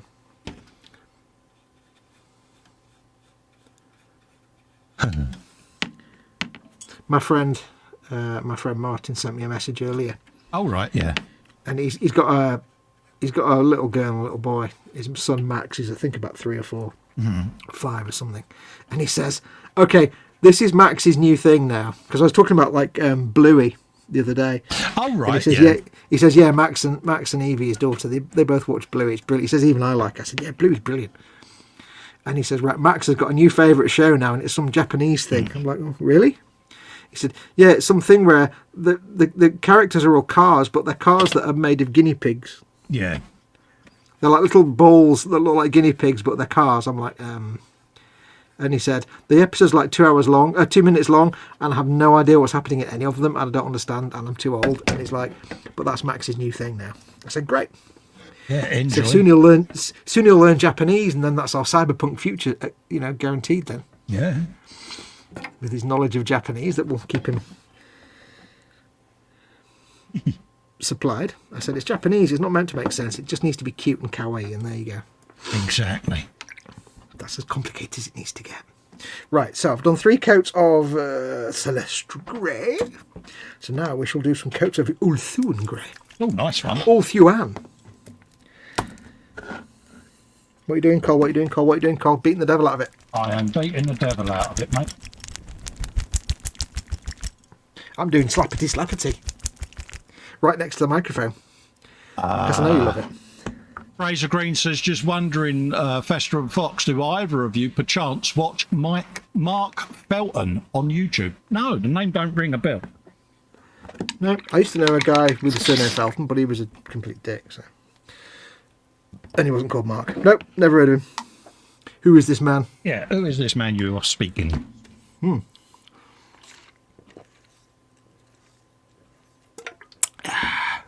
Paul Di Tommaso says, "It's all the reverse engineered alien technology that propelled us forwards." Edward says, "Fox's earhole cam." Are you getting my earhole cam again? Sorry.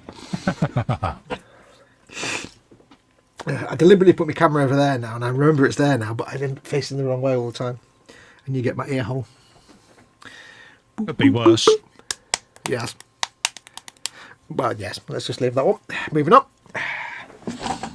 I don't think that'll give you a good view of the bench, though, that camera. No.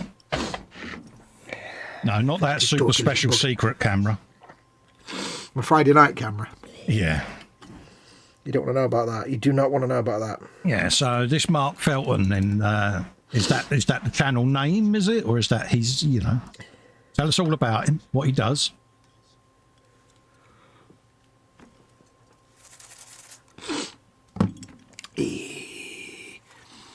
Is that the guy who does Dark Docs?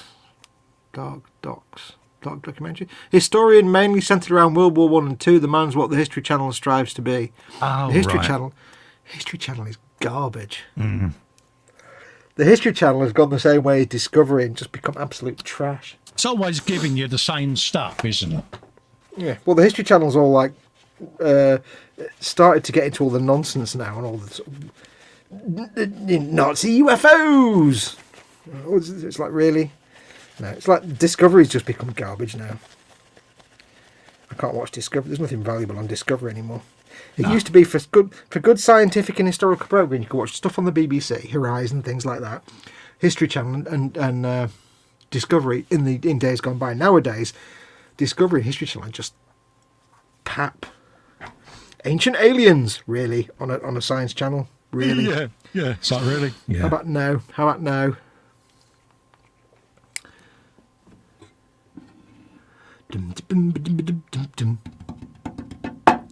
They got told off Discovery at one point because they had Shark Week and they did stuff about Megalodon, you know, the ancient prehistoric shark, but they kind of made it out like it's still alive. Yeah. And they didn't really make it clear that it was a made up nonsense program and that it wasn't factual. Oh, right. And they got called out. They got called out because, hang on, this is Discovery. You do science programming, and you've not really made it obvious that this is made up silliness. People will believe this. Yeah, people are going to get the ump with that. Yeah, and they did. A lot of people complained that was when the downward trend started. Channels do the straight. It's like when Sci-Fi started doing wrestling. It's like, what? Yeah, what's that all about? I was like, this is years ago. It's like, why? What? Yeah, Sci-Fi, they're going to start doing wrestling. Yeah. You know the name's Sci-Fi, right? It's like, really? Why are they doing it's kind of in the name. You can't really misinterpret that one. I don't know. I'm just old and everything makes me grumpy now. Nothing wrong with being old and grumpy, mate. I seen from a Sci-Fi at the time said, yes, we want to broaden our horizons and appeal to a wider audience. Like, the name is Sci-Fi. It's not like you just called the General Entertainment Channel. You called the Sci-Fi Channel. Sci-Fi is your thing. What? Really? And you're doing wrestling? Yeah. That was years ago, though. Yeah, it's like, why?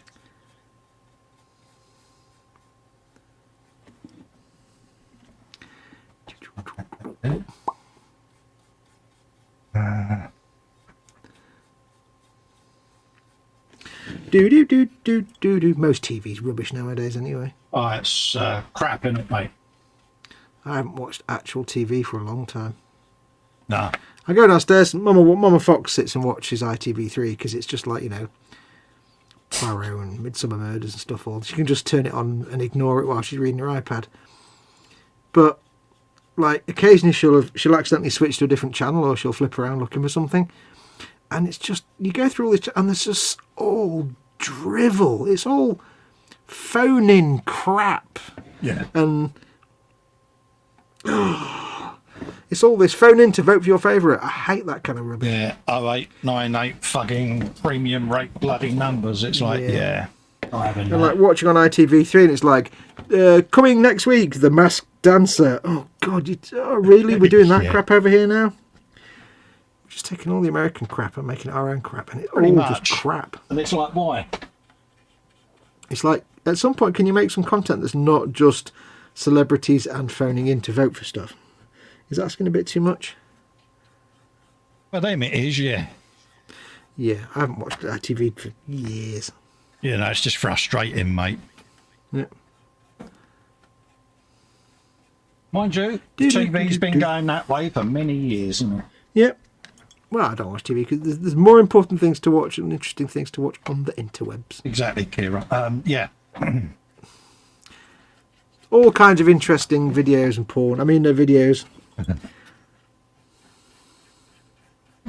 Yeah, it can't be a bit of Deep Space Nine. I must go back and finish it for research purposes. Honest. It's like, you know, all these channels like BBC and stuff, and they're like, we don't understand why people aren't watching. We've got to compete with online. It's no, you just got to make some decent programming that isn't just mindless drivel. That'd be a start. That'd be the first place to start. Do do do do beep. Ah la la la. The channel name is Mark Felton Productions. For visual stuff and for audio only experience, there's War Stories with Mark Felton. You go then.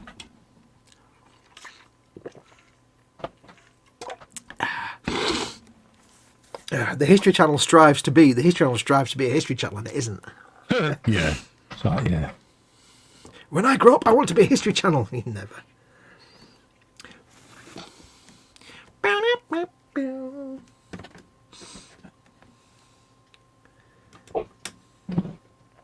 That sounded like you doing movements. Yeah, that's just me. I saw the desk moving. Yeah, that's just me stretching my legs, mate. Oh, jolly good. Good girl. Wait for this layer of paint to dry. I think I shall not do anything else with them checkers and the stripes for now. I'll leave them just to do the washes and stuff later. We'll get to that. Let's move my microphone over there so that I can stop smacking it. Dibbity bum, there you go. dibbity bum, a dibbity bum. Dibbity bum. Smack the microphone. Oh, yeah, Dibbity bum. Doing a fox there, smacking your microphone, wouldn't I? Smack my mic up.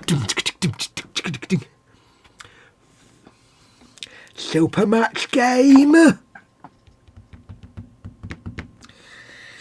Right. Paul D. Tommaso says, yeah, the bunghole cam. Bungholio. I suppose while I'm waiting for that to dry, I could base the horns. Base your horns. Base your horns. Base! How low can you go? I could get some Zandri dust on the horns as a nice base colour, couldn't I? Yeah. Zandri dust! It's dust from Zandri. Zandri dust is in here somewhere.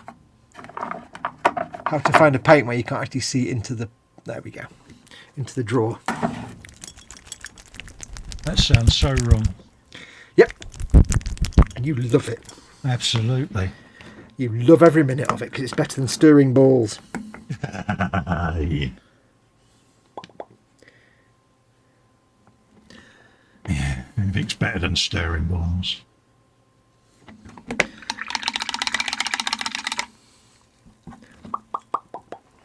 Right.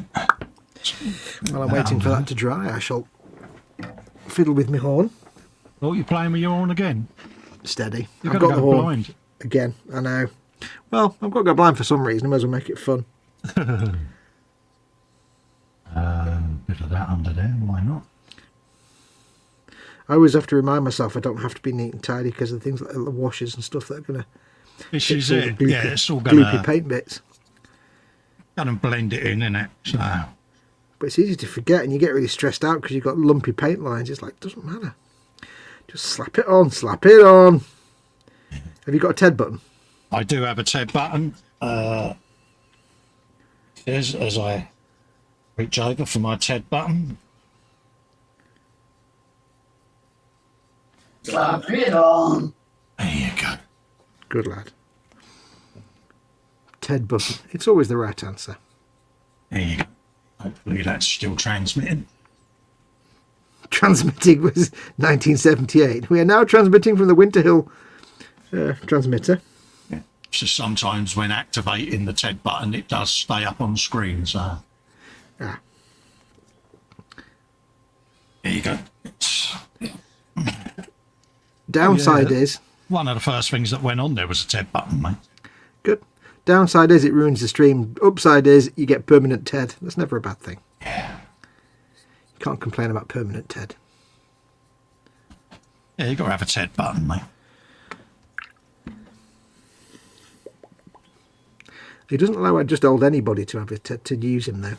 Oh no. You have to ask his permission to use his visage.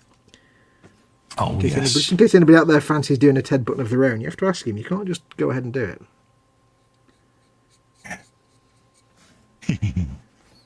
It was an honour and a privilege, yes. You can by all means have a TED button. TED button was instantly applied. You can have TED, and you can have TED, and you can have TED. TED for everybody. No.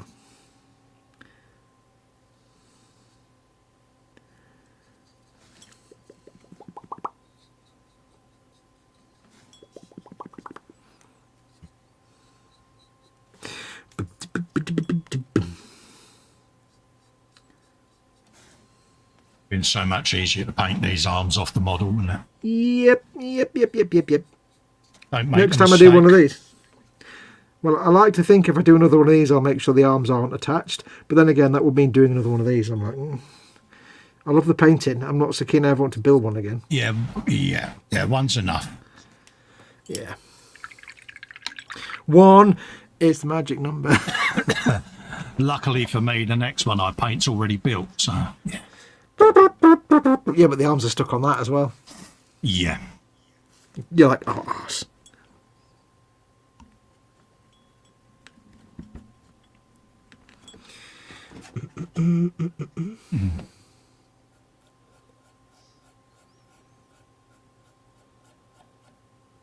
Edward says, I've got a suggestion for the name of your stomper. The Orkridge family stomper. Ah, good man. I don't get it. Orkridge. Well, isn't that a take of the Partridge family? Oh, I think it's an orc. Oh, I got you. I get The you. Orkridge. Yeah. Oh, because of all the different colours. Oh, I get it. Yes, I'm thinking Orkridge. I understand now. Yes, because of all the different colours. That's a good idea. That's a good name. I understand.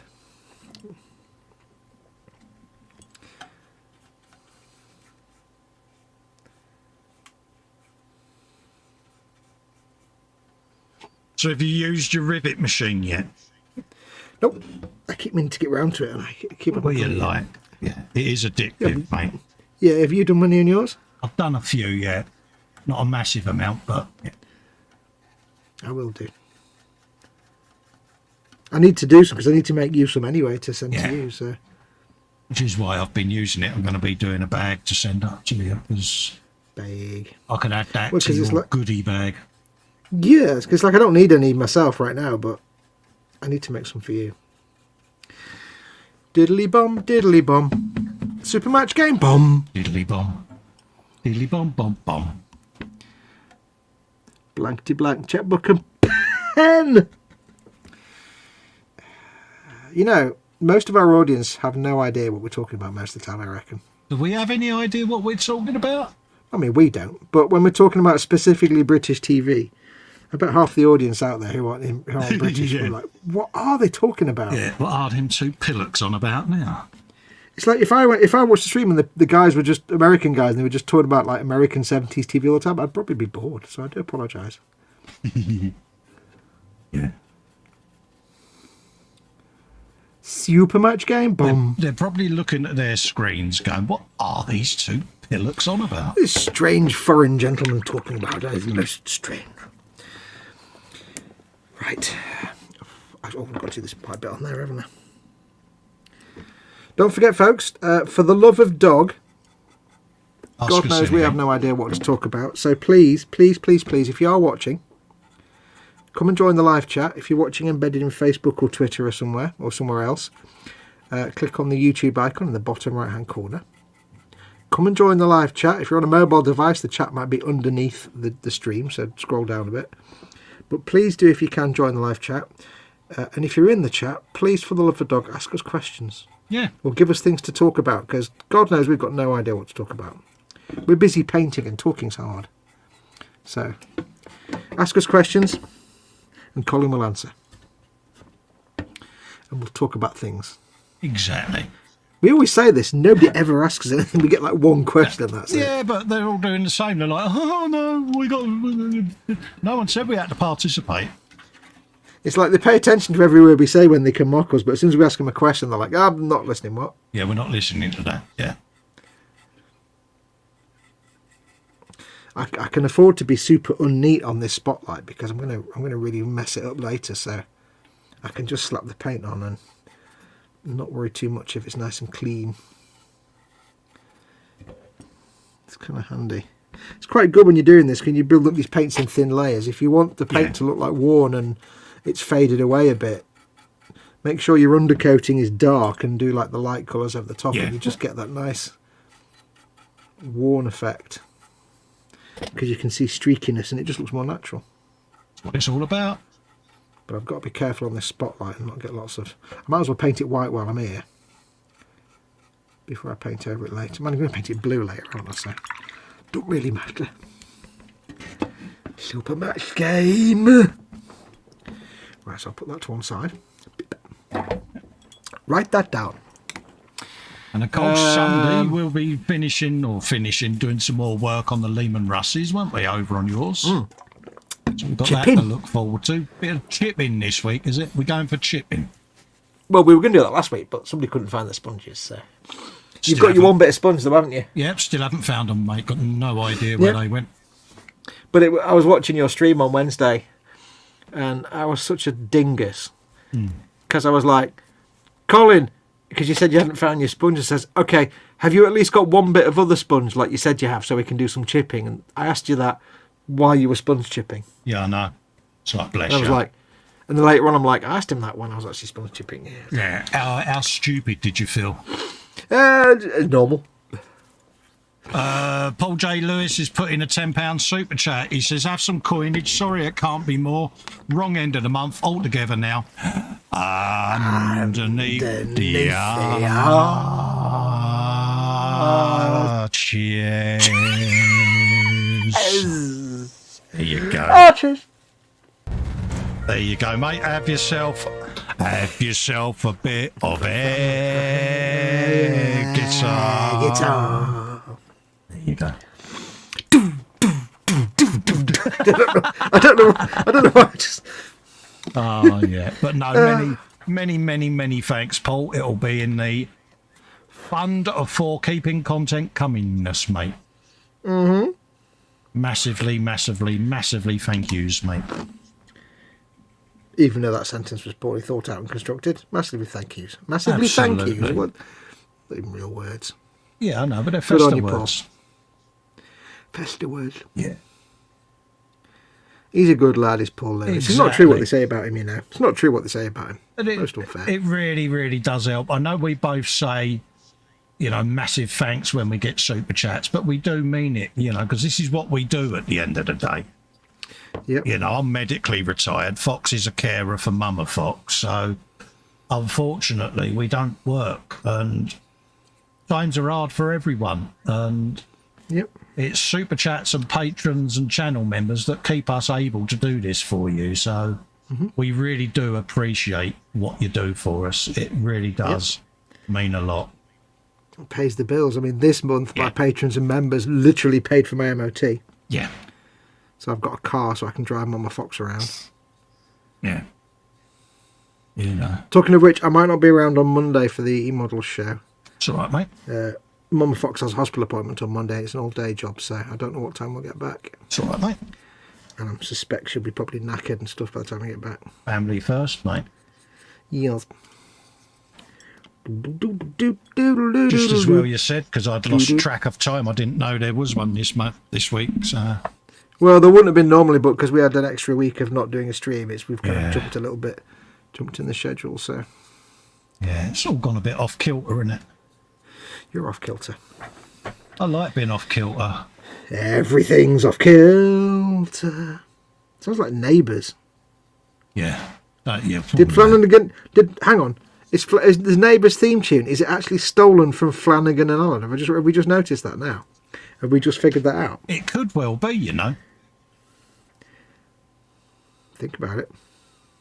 Yeah, it did. Yeah. Still, that's ended now. About time. Yeah. So conspiracy. It's all the conspiracy by Big Theme Tune. Yeah. Right. What was I doing next? You're doing this. Black Hoses, that was it. Hose. suppose. Oh, you know what? I'm so jealous of you. Why? Because you've got so many games to look forward to that you've never played before. So much good stuff. Like Portal and Portal 2. You've got Borderlands 1, 2 and 3. Oh, so much good gaming and fun and funny gaming as well. Yeah, get to learn it all from the beginning. You've got like 20 years of console gaming to start with at least. Plus all the PC stuff, but that's pretty much the same. But, you know, all these games, oh, you've got 20 years of it. I know. You so want to be me, don't you? I do. I would love to be able to go back and unremember the games I've played so I could play them all again. It's like I'd love to play the Stanley Parable again, but I can't once you've played it. It's not that kind of game. You can't play it more than once. You literally can't play it more than once. Yeah.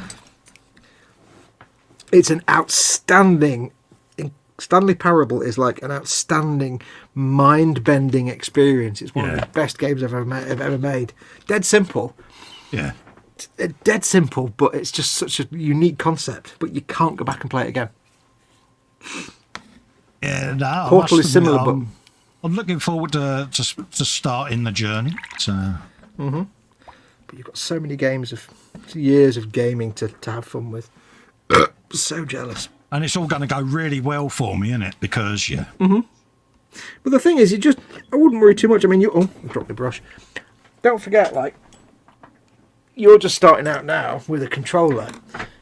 I mean, you can use your keyboard. It doesn't really matter what you use, but you've got a controller anyway. But, you know, you're just starting out now. But, you know, we all started out picking up a controller for the first time and not knowing how to play, you know, a first-person shooter or a third-person action game or anything like that. And not having the muscle memory for which buttons do what. Yeah. I want to go over there.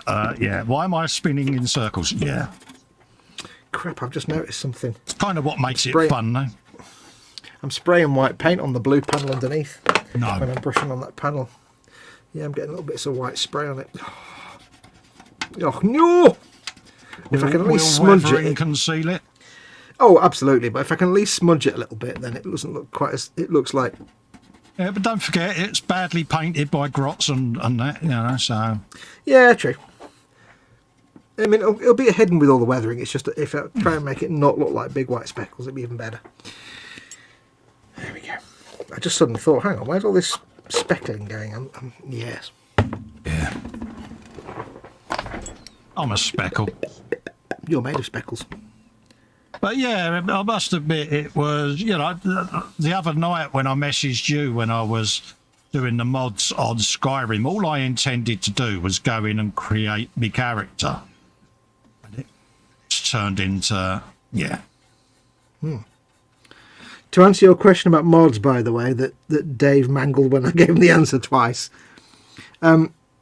Yes, mods are often for fixing things. Yes. There's a patch for Skyrim, you probably already got it installed, which is the sort of the must-have mod. Yeah. When I started doing the mods, I first downloaded Essentials. You know, like in there UESP was it was the UI patch, the Skyrim patch, all of that sort of thing. So because even the best developer in the world, there'll always be things that, you know, they would normally fix later on. Yeah, there's always some things that come through and quality of life stuff. Yeah. So yeah, there will be ones that do things like repair frame rate, or they fix some glitches, or that UESP one I think just does a lot of bug fixes and stuff. Yeah.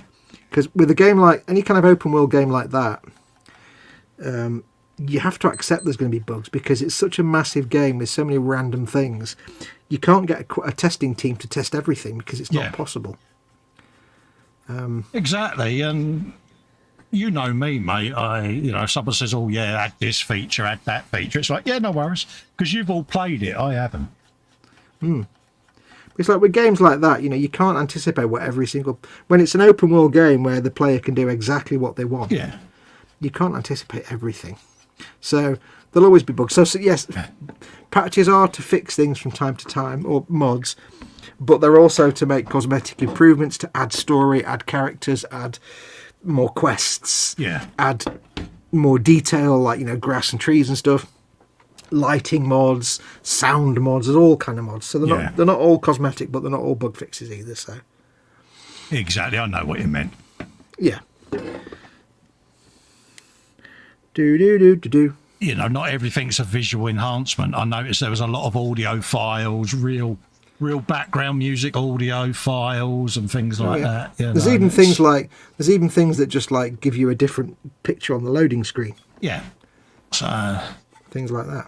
You know, it's like anything. You know, there was a couple I downloaded and it gave me a thing, oh, this is not for the version of your game. And I normally add a few mods, then I go in, load the game to make sure the game still loads.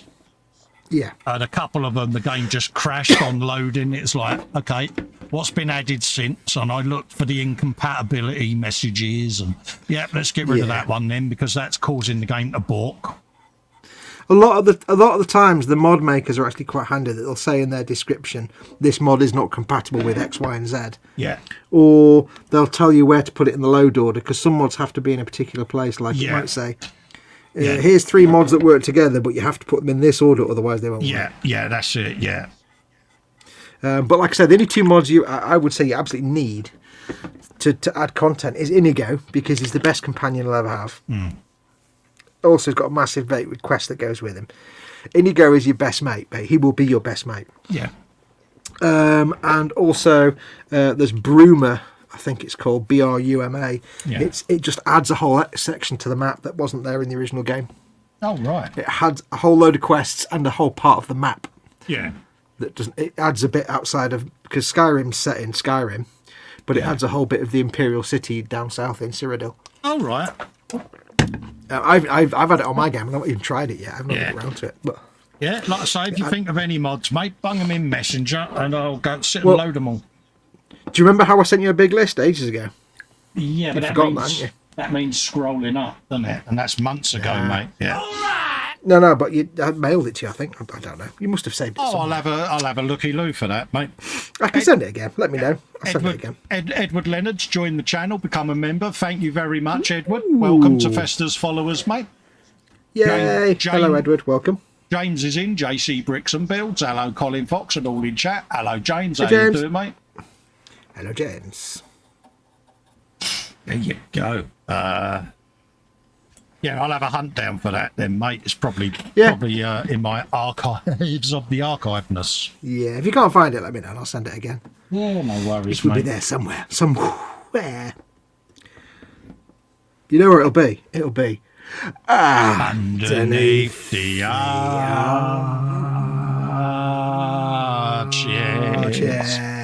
You've started doing it really slowly and it always throws me off. I know, it's because that's why I'm doing kind of go underneath. I'm like, what? I can't figure out the speed. You're going too slow.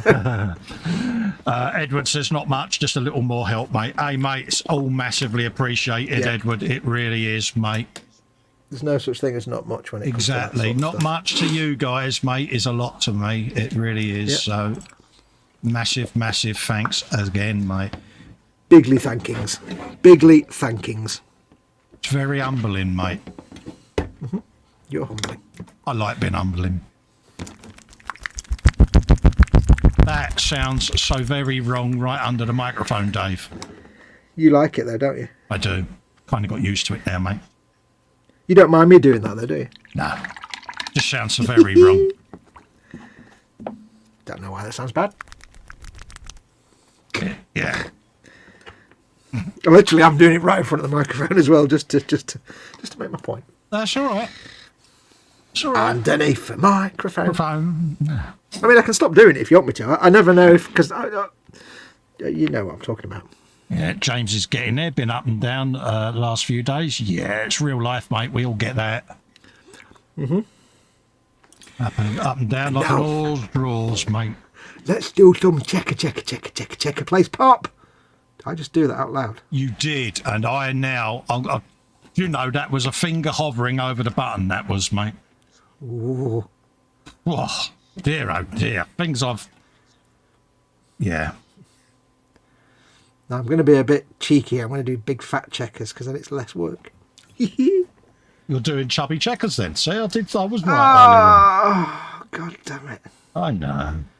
I walked into that one, didn't I? You did. I've had it reserved, mate. Gimpatron. Yeah. Do I have to put up with, folks? But it's all right. You have to put. It's what I have to put up with. Never mind you putting up with it. It's me putting up with it. Yeah, but you're a guru. You can put up and tolerate anything, mate. I can tolerate nothing. And I rarely do. Diddly bomb, diddly bomb, diddly bomb, diddly bomb, diddly bomb. Absolutely. I must do some new icons as well for folks. I keep meaning to, but I never do because I'm an idiot. Yeah, I must admit, there's a few icons I want to add to the library, so bear with me, folks, and I will add some new emojis for you all to play with on the streams. Emojulations. If you want, I can always add your YouTube badges and icons to the screen, so you can always have your own logos as well if you choose. It's up to you, you know. The thing is, you go to all the effort of doing these little badges and stuff, and when they actually appear in the chat, they're tiny and nobody can see what they are anyway. Exactly. There's a few I've done, and I'm like, oh, yeah, that'll look good, and I've loaded it, and I'm like, yeah, that's just a splodge. Do you know what makes me laugh, really, sometimes is when somebody puts a comment in a YouTube chat, and they put an emoji, and they're so small, and you're like, hang on, I can't tell what that emoji is. And it's when they make a comment, and it all hinges on the emoji at the end, and you're like, you look like A. And I'm like, I can't even see, even if I zoom in on this, I'm like, I don't know what that is. What? Yeah, my eyes of seeing this are not very good. Yeah, so handy tip, if you're on YouTube chat, don't make the emoji in the comment the most important part of the comment, because most people can't see what it is. Yeah. And there's no way to know what it is. Well, most people our age can't see what it is because we are useless. Most people our age just can't see. I know. Okay. We've got pipages painted. Paint your pipage. Oh. Now, when these checkers first go on, they will look terrible because they'll be like bright blue and white. But I have a plan. Don't panic. He's got a cunning plan. There will be things that happen that clean them up. Or rather, by clean them up, I mean make them less clean. Because I'll need to blend the blue into the white, or fade the white away so it looks faded, and then put some rust on there as well. So you're going to fade to grey? Fade to grey. Is that... That's not Depeche Mode, is it? Fade to no, grey? that's a Visage Steve Strange reference. Visage. Dear Lord. Do I need to get my coat? I do, don't I? You know the real pain is when you're on YouTube on a stream. Yeah. When somebody does something like that, in real life, you'd actually sing it to remind yourself what it is. Yeah. You go, hold on. Oh, right, yeah, I know what it is. I can't do that. Can't do that. So I can't remind myself. I can hear it in my head, but I can't confirm it by actually making the noises. Yeah. I won't make any more song references because I'm useless. Yeah. And I also, for some reason now, because of that, I now have Gary Newman's Cars in my head. That's nothing to do with it. Yeah. It's not connected in any way, and yet I've got cars going around my head. Yeah, it's one of them, innit? Now, that is an earworm. Not really, because nobody knows the words. Here in my car, I feel safe as can be. Anything else you're not going to remember? No. That's when you're going... Something. La, la, la, la, la, la, la. Yeah. It's like, here in my car, I'm as safe as can be. Something, something, something, something, something. In cars. Yeah. That's all you remember.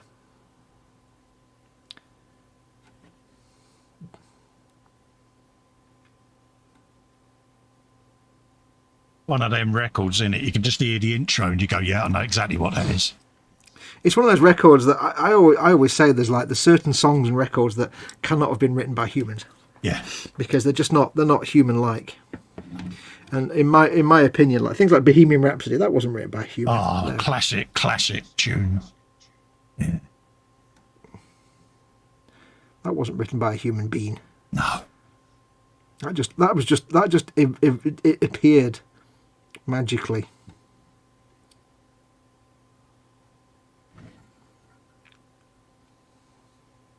Brilliant record that was. You're a brilliant record. Absolutely, mate. I like being a record. Dum, da, dum, da, dum, da, dum. I wish I'd been born 10 years earlier because I would have... I think if I'd been around and had all my synths and stuff in that era of the new romantics and stuff like Gary Newman and that kind of thing, I probably would have done something with it. Yeah. I never did, sadly, but I think I would have done. Well, it was such a prevalent thing, wasn't it? Mm-hmm. If I'd been doing my music 10 years earlier, I probably would have. One day, Rodney, we'll be millionaires. Yeah. Picking up an echo there. Have you got your iPad on? No, I don't watch the stream. Oh. And I've got my headphone in. Same here, mate. Yeah. Must be them. Who's picking up an echo? I am. Oh, right. I can hear myself twice. That's all right. It's bad enough hearing you once. Ha! Sorry. See what you did there. See what I did there. That's all right. You'll fight through it. I'll fight through the tears. I don't like the way that's worked out. I'm going to have to pay that white again. I don't like those checks. No, I don't like that. That didn't work out the way I wanted it to. It's all right, mate. Let me fix. We all have happy accidents, dude. This was not a happy accident. This was a happy it didn't work. But I can quickly fix it. I have a plan. Is it a cunning plan like ball drip? Always cunning with my plans.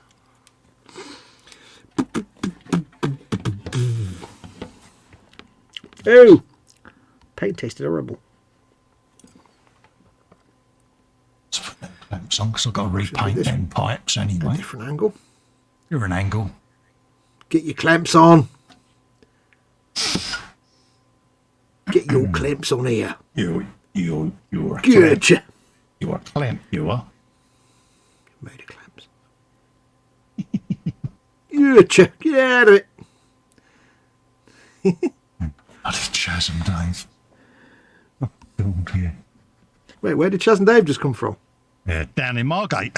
See what I did. I know, it's all I had. Band. It's all you had at such short notice. Yeah, it's all I could come up with, mate. I blame me mum for that. She got into Chaz and Dave. Yeah, you only blame your mum because she's not there with a handbag. Oh, she was, mate. I'll be going, yeah, lovely woman. But I do credit my mum with being, you know, getting me into Led Zeppelin and that. Have a listen to this. You'll like this, she says. Yeah.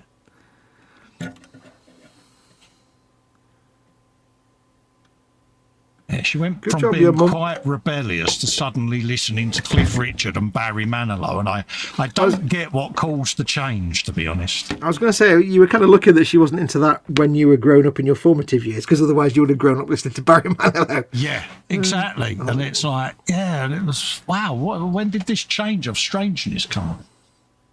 Yeah. Yeah. So why do you want to suddenly listen to Stiff Richard? Strange of changeness. Yeah. Stop the show, I've run out of beer, says Paul Lewis. No worries, Hurrying to mate. the fridge, be right back. We'll just pause until you get back, mate. Yep. Lenna says, not much Colin. Oh, we've done that one. JC Bricks and Bill says, getting there, a bit up and down past few days, if honest. Yeah, read that one as well. Have you? Oh, jolly good. I knew that. Told you I was hearing an echo. See what I did. Edward Lennon's doing a Jim Beam, leaving the glass. Paul Lewis says, enjoy, I'm doing a mango IPA, strangely refreshing. Oh, nice. Get yourself a bottle of Waggle Dance. Trust me, you'll like it. Just remember, your legs get drunk first. Just remember that. Yeah. If you get up after 7 pints of Waggle Dance, your legs will be... You'll be sober, but your legs will be absolutely battered. Yeah, your legs are drunk, mate. Yeah. And then you might spend 3 hours on the toilet. But that's only if you drink 7 pints in about an hour and a half, like I did on a hot July day one year. Oh. Sat outside in the beer garden, wolfed it down. It was so nice. Yeah, there were consequences. Went really well for you then. Yeah. I was like, wow, I don't even feel drunk. Stood up. Oh, I'm really drunk. My legs are drunk. Yeah. I wobbled my way home, went to bed, got up, sat on the loo for like 3.5 hours. Oh. Yeah. Was that one of those where you're cuddling in the toilet going, oh, never drinking again? Yeah, it's Friday night. Let's go out on the lash. No, well, it was like I'd sit there and like there'd be some catastrophic explosion, And then I'd sit there and then I'd have to throw up. Yeah. So I'd be sat there and then I'd give it to 20 minutes later, I'd be throwing up. Yeah. Then I'd go the other way around again. I'd keep swapping backwards and forwards. Oh, dear. I think it was because it was hot. I probably got a little bit of heat stroke. Yeah. And I'd drunk a load of beer too fast. Yeah. So we all other went than through that, that stage. Other than that, it's really nice beer.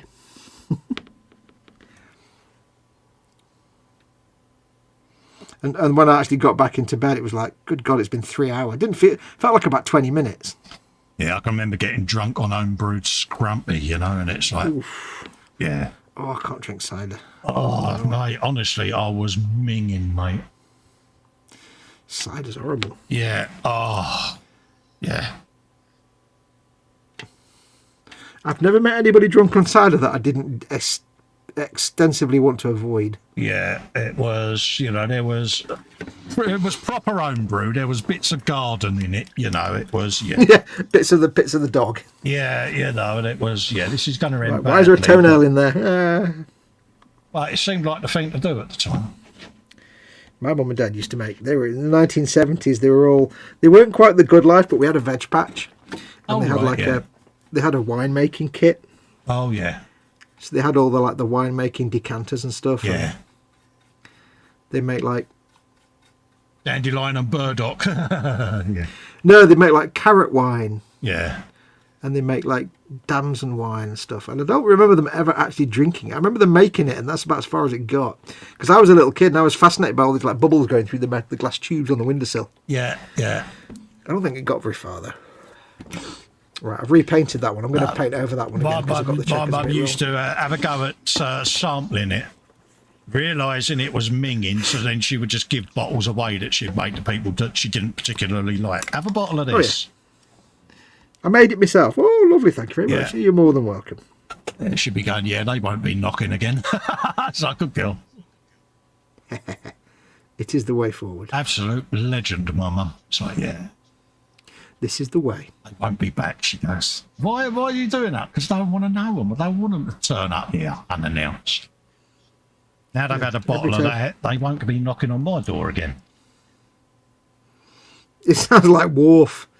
Yeah. When Odo was trying to figure out how to stop O'Brien turning up all the time or something. It was someday anyway. And Worf was like, just don't make them feel welcome. Yeah. Then they won't turn up. And he's like, oh, no, sorry, no. Worf is asking how he can... He's saying he likes O'Brien, but he keeps just turning up on the doorstep. And he's like, Odo's like, just don't make him feel welcome. Yeah. Then he won't come back. And he's like, I could do that. Yeah. Mm-hmm.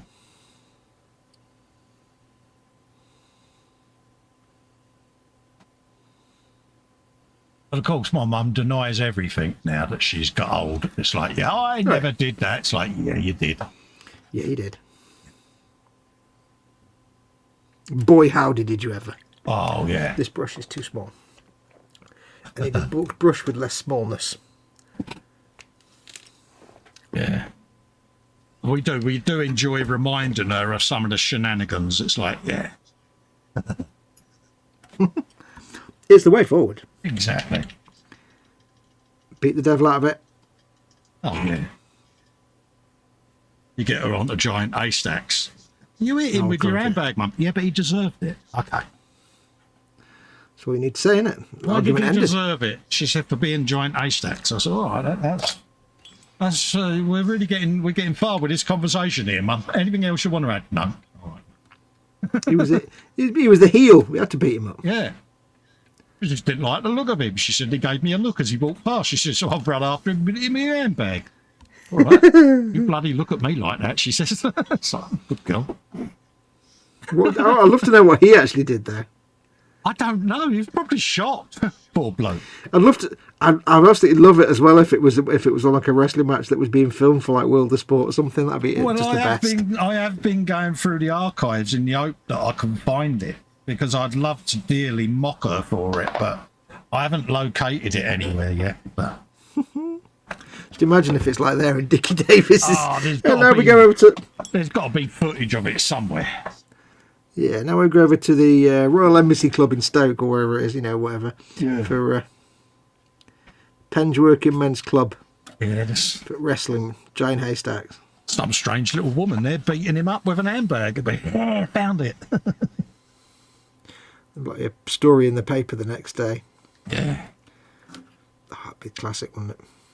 Because for years we've all been threatening her. We will find it. We will find the footage.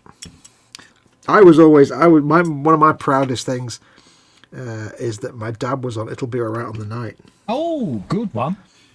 Because he was filming some news report, and the reporter's walking along the edge of a canal or a riverbank or something.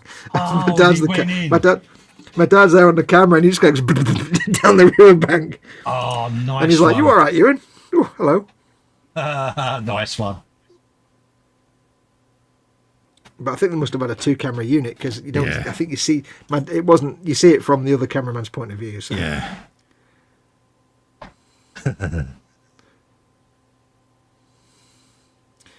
Dad takes a tumble down into the river. Oh, bless him. His 2 claims to fame: 1, he got nominated for a BAFTA, and 2, he was on It'll Be Alright on the Night. If you're one of those people, Dennis Norden, wasn't it? Yeah. Yep. Bam, bam, bam, bam, bam, bam, bam. There's the music we all remember.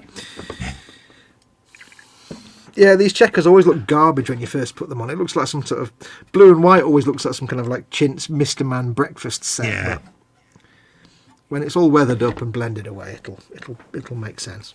Always the thing painting the checkers, because like you say, the human brain says that you should really be, perfectly straight and neat, and they should all be the same width. And then you think, well, it is all, yeah.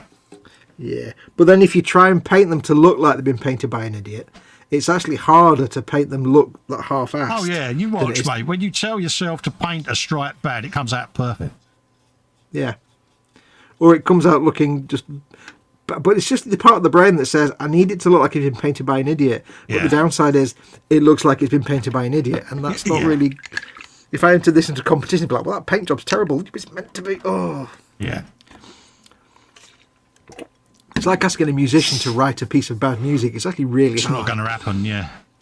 No. It's actually quite tricky to write bad music. I've said this before. I used to write what I called symphonic electronica, which is like complex Vangelis-y type stuff. Yeah. I tried writing simple dance music and like club anthems. Oh, right, because there would have been money in it. I couldn't do it. I just couldn't do it. It was a lot harder to write a simple club anthem than it was to write some complex. Well, they do say it's the hardest thing to write is a 2-minute pop song, don't they? Because, Yeah. It was tricksy.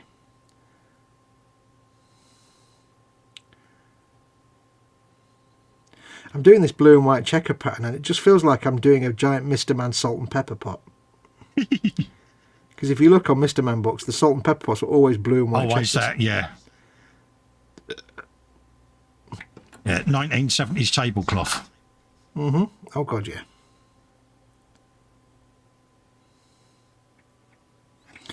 Doodle-doo-doo-doo-doo.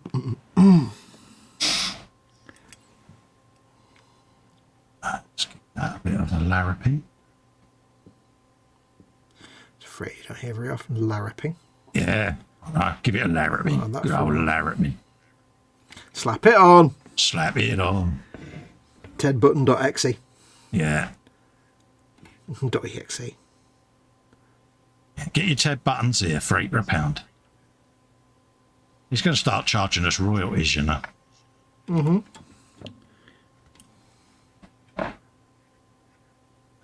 Yeah, £1 for him and £2 for the moustache. Yeah. It's got its own agent, you know. That moustache is legendary, isn't it?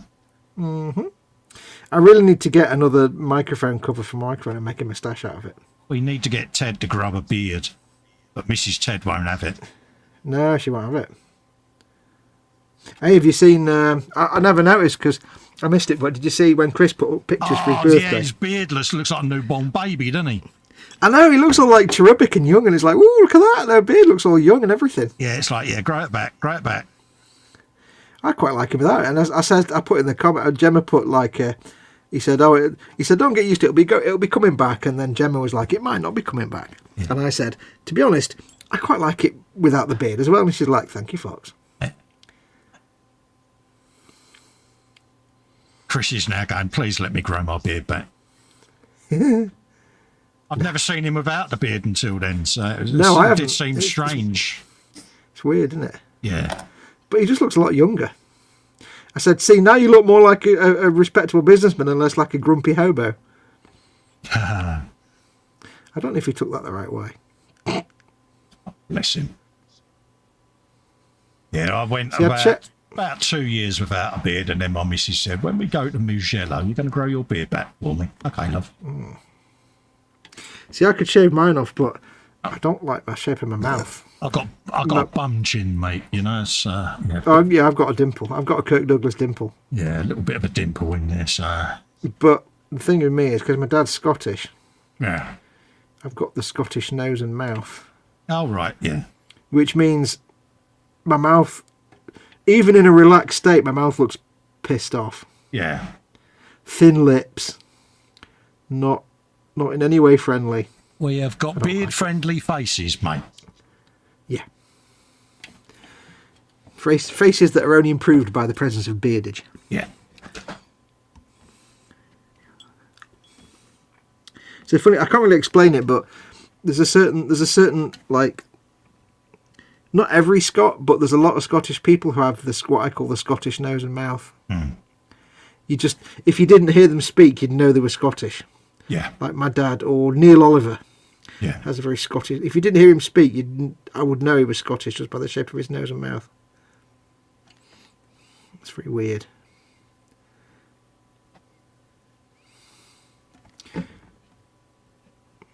Yeah, it's distinctive, isn't it? It's very thin-lipped, kind of very terse looking. I don't like it. Not friendly at all. I Whereas I got my beard. Feel naked without a beard, if I'm honest. Yeah. I've had a beard for 30 odd years. And it's the mulling. It's the beard mulling of the stroking of the beard whilst you're deep in thought and contemplation. It's like, yeah. Thing is, I don't mind growing my beard out. It just becomes a pain in the bum when you're eating anything sticky or messy or soup. Yeah. Like a cheeseburger. It's great. Or a Big Mac or something.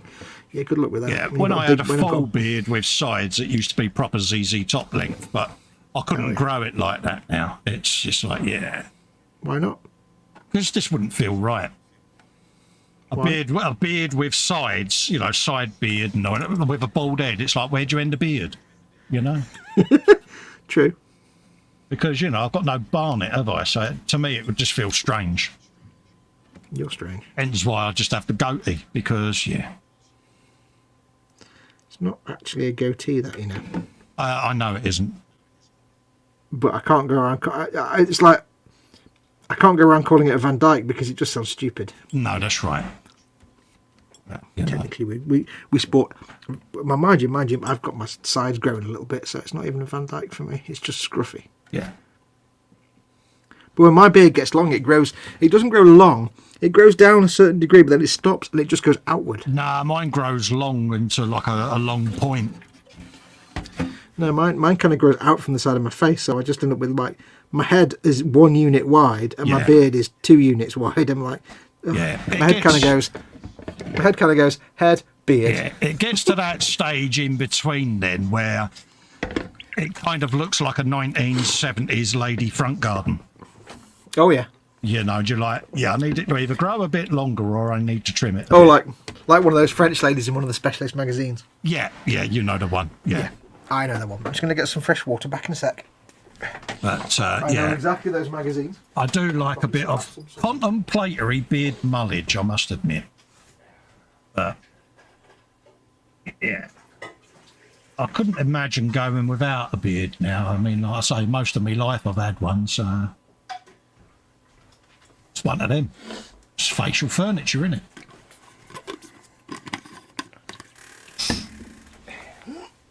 it? Adds a bit of character. All that's going around my head right now is the music from It'll Be Alright on the Night. Yeah. Dennis Norton on the chair. If you're one of those people. You're one of those people.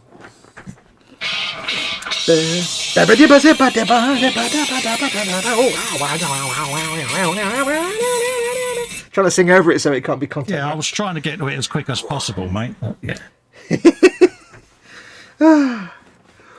Every week it goes off. I go, I must change that. But yeah. Yeah. Put it to like strum or something. Mind you, I've got MacGyver on mine. I keep forgetting to change mine. Yeah, it's the only thing in it when you're live streaming. It's like, Yes, right. You need to stand up for a bit. I shall do in a sec, mate. And we need to listen out for the sound of the boiler pinging, don't we? Yeah.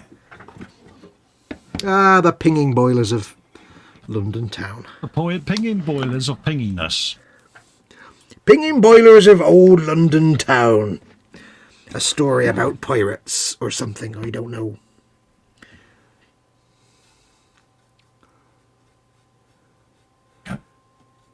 What are you doing? I am just putting a bit of lead belcher on the bracket on the back of the chainsaw. Chainsword, you say? Yeah, chainsaw, you see. Do. Bring a bit of lead belcher down into there. You like your lead belcher, don't you? That's because the pot's right in front of me. It's just like easier to use a bit of that. And You're not supposed to say that. You're supposed to say, yes, I find this colour most satisfying. For... No, I'm just a bit lazy. It's like, it's to hand. Why do you rate this paint so much? It's just there, isn't it? It's just there, isn't it? Yeah. Could have been a pot you'd of be paint like the, for all I know.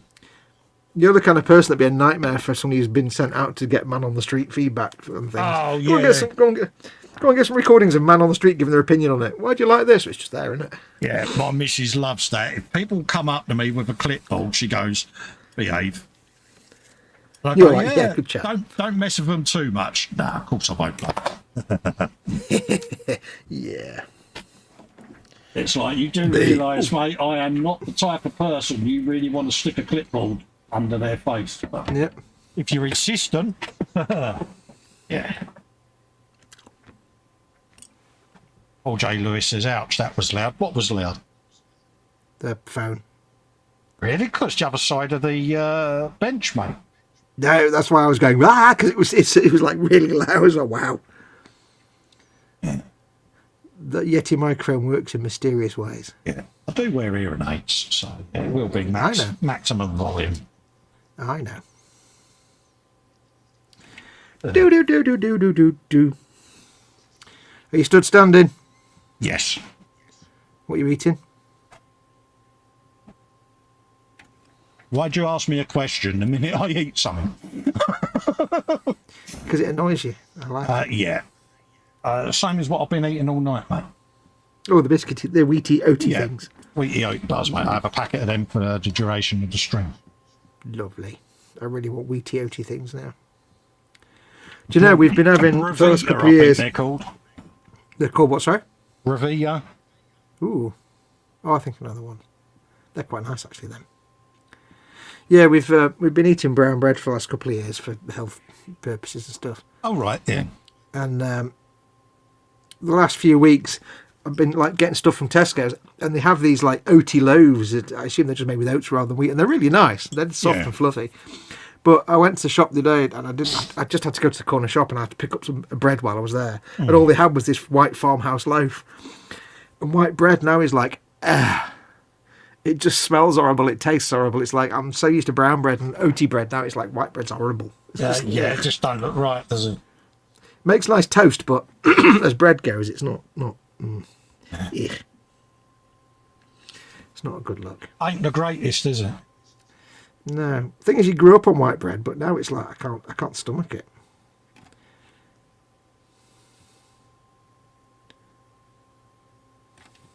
Yeah, it just don't taste right. Nope. It smells weird. It smells like excuse me. It smells like it's gone off already, but it hasn't. Yeah. It doesn't smell fresh like a nice oaty loaf.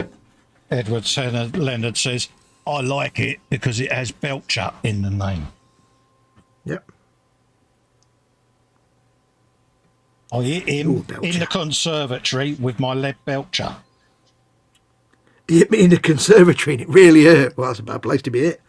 Yeah. Get over here before I smack you in the conservatory. Harsh threat. Your conservatory's here. Right for £1. For £1 you will receive 3 thrice. thrice for a single unit of currency. Acquire them at this location. Dum, dum, dum, dum, dum, dum. I thought you were going to start humming the Heidi music then. A what? You started to hum and it sounded like the theme tune to Heidi. Oh, right. Remember in the 1980s, the kids' TV series? Da, da, da, da, da, da, da. Oh, blimey, yeah. Yeah. My brain just went. My brain just went. He's singing the Heidi theme tune, and I was like, ah. Yeah, I could honestly. I wasn't honest, Gov. I wasn't. We know it. Oh, this is really hard to get to. Said the actress to the bishop. Dirty great arm in the way. Yeah, it really wasn't one of our better decisions, that, was it, mate? No. I've got to try and paint a nice straight line, whilst at the same time not being able to get near to the bit that I need to paint a nice straight line on. Yeah. Because I've done the blue squares. I've still got to do another layer on the blue squares, but I'm just going back and tidying up the edges with the white paint. Are you really glad that you had that inspirational choice to paint checkers, mate? No, I enjoy painting checkers. I do enjoy it. It's therapeutic, isn't it? It's one of those things that when you start painting, they look like absolute bish. Yeah. But if you keep the faith, and you know that when you go back and forth and tidy them up, they'll look suddenly better. And then when you put that little wash of Agrax Earthshade on it, bam, it all looks clean. All the edges. It's like putting a soft blur filter on it in Photoshop. Yeah. It just smooths all the edges out, and you're suddenly like, oh, it looks a nice clean square. Yeah, but it's liquid goodness, isn't it?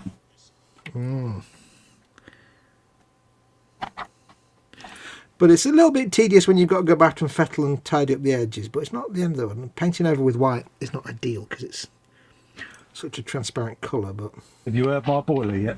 I have not noticed it. Yeah, she's in that I'll just have another 5 minutes mode, isn't she, mate? Yeah. Are you prepared for... Yeah. I'll give her How long does she normally... I'll give her until 1:45, and if I haven't heard anything, she'll be getting the phone call of wakingness. Telephonical kick up the ass. Yeah. And they'll be, oh, what are you ringing me for? Because you told me to, love. I love the idea. It's like, what are you ringing me for? Well, let's see. It's getting up time. Why would I possibly be ringing you at 2:30 in the morning? Yeah. Bless her. Do you know what really annoys me at the minute? What's that, mate? Is I was sick of having my mobile phone as my alarm because I basically had to have it next to my pillow. Yeah. Which was fine, but then my pillow was like... I had to have my pillow like not in the corner of the bed. So it affected where I lay in bed, basically. So I got this watch that I've got on now, and it's got a little alarm on it. So great, I can set the watch or the alarm on that. I can just wear the watch in bed, go to sleep, and the watch away. I don't have to then take up space in my bed with a phone. Because I have to put it on the mattress to make sure it's not in a place where it's going to get knocked out of bed and stuff. So, unfortunately, what happens is the alarm that goes off, if I'm half awake, I can hear it. If I'm actually asleep, it doesn't wake me up at all. Because it's like, it's not that loud. It's not really a waking up alarm. It's an alarm when you're doing something and you want an alarm to tell you it's tea time or dinner time or whatever.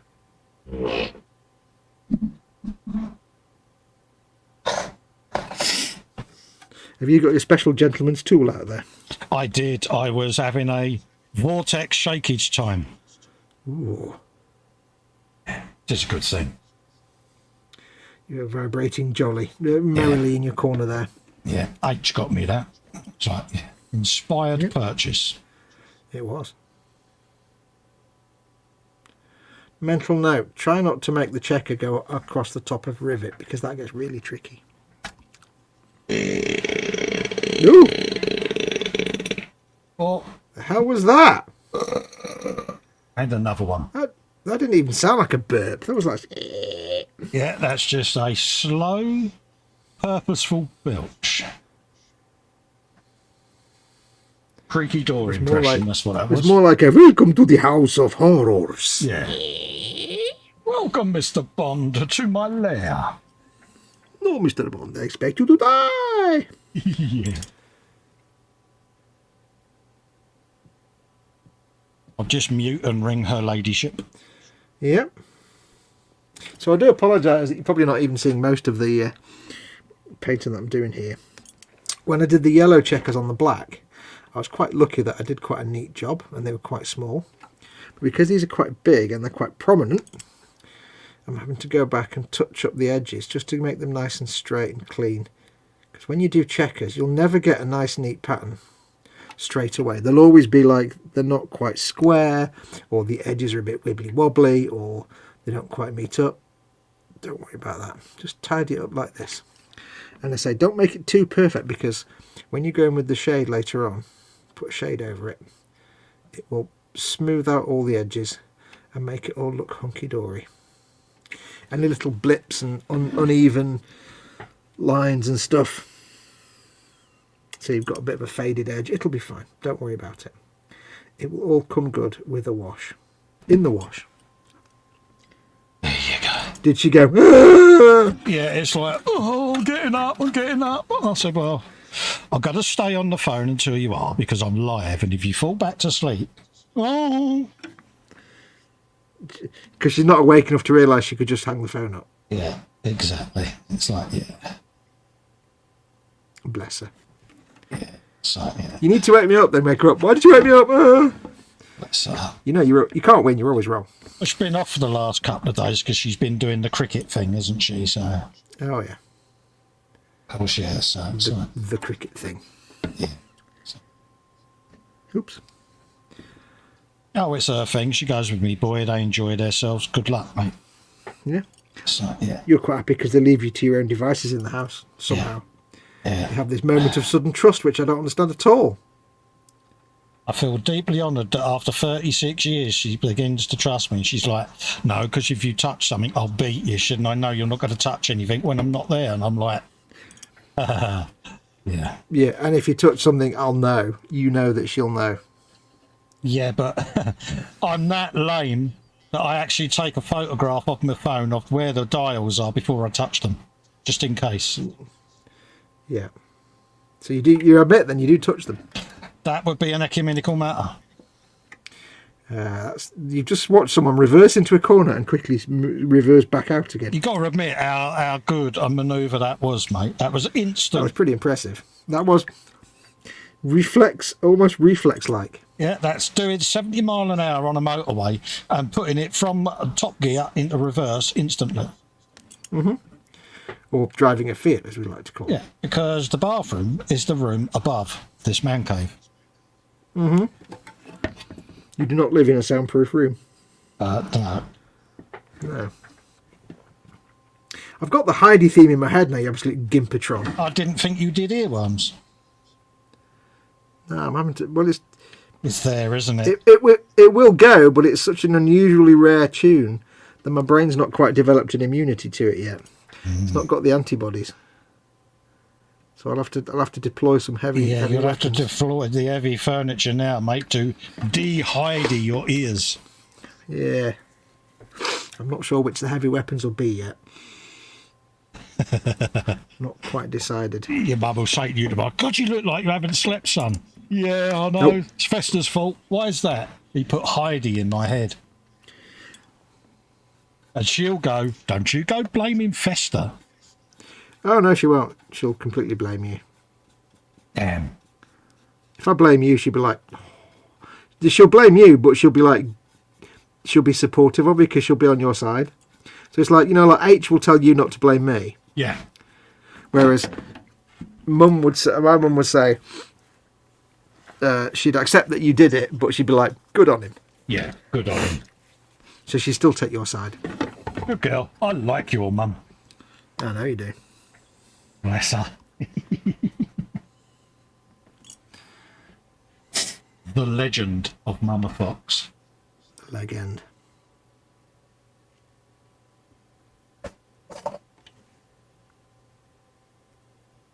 Still don't think I've heard footsteps. She might have gone for a wee. No, toilet's above us, toilet and bathroom. Is she noisy on the toilet? I don't need to ask that. I don't know why I asked that. She has a very distinctive walk. I'm just going to mute. Yep. He said carefully. Yes, he has to get her up so she can go to work, so.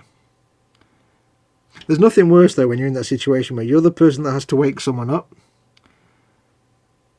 And you know that when you wake them up, they'll hate you. But you have to do it. It's not something enjoyable.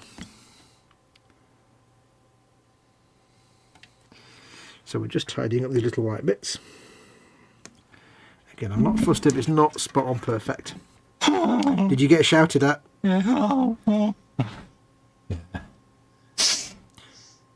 Did you get shouted at? No, it was, how did you know? I can't hear you walking about, dear. Fox hasn't heard you in the shower. Yeah. There's a scary sentence you don't ever want to say out loud. Yeah, we haven't heard that distinctive sound of your potterings. The potterings. Oh. Does she know that I can hear it in the shower? That's kind of a creepy thing to say, I suppose. Yeah. I know you're not up because Fox hasn't heard your boiler. Hey? What?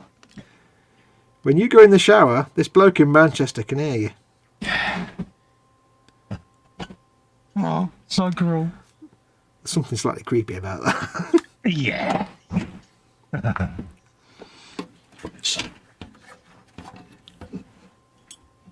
You notice how I've changed tack now that I know she's within punch shot. Say again, sorry? Notice how I changed tact when I know she's within punch shot. It's like, yeah. Oh yeah. Oh yeah. It's like, yeah. I was just saying to the viewers, it's like there's nothing worse than being in the position of having to wake someone up because you know you need to do it and they know you need to do it, but you're still a git when you do it and they hate you. I can't win. Yeah, I hate doing it. I really do because, you know. You don't want to get in trouble. Yeah, she's going out, you know, early doors and I just worry, mate, you know. Yeah. So, yeah, I do hate it.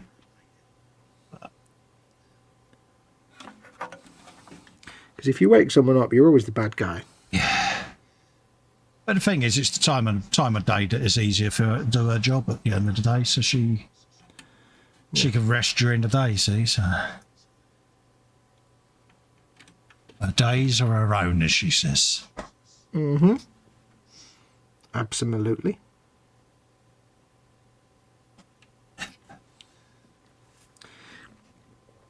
And it's even better because I actually get some of the duvet in the winter, see, because... Oh. What, without fighting and without getting red fingers and fighting and without having to ask permission. Yeah, so it's like, yeah, you know that half of the duvet of mine, love, that you've got. Yeah, is there any chance I can have a bit of it back?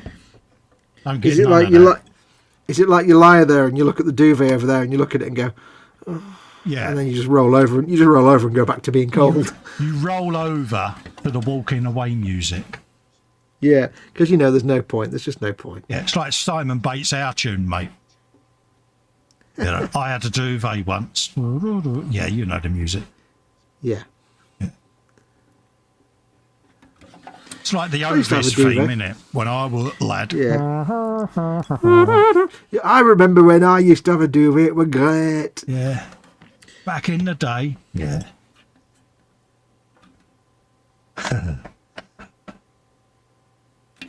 Doesn't matter how big the duvet is. Oh yeah, we got a king size bed. And I still end up sleeping on about 2 inches wide of mattress.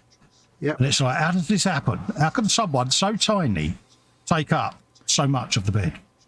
Because it's your fault and you're always wrong, so therefore. Yeah. It's my duty to move over and it all becomes hers. That's what it is. Yeah, it's like you know, if you've got a dog, anybody out there that's got a dog that you let sleep on the bed, you always end up like accommodating. The dog gets with a bit of the bed it wants. Yeah. And you have to kind of hang off the edge of the bed. I used to dog sit for my friend, and one of his dogs would sleep in its own bed, but one of them would always come up and sleep on the bed. It's like fine in mine.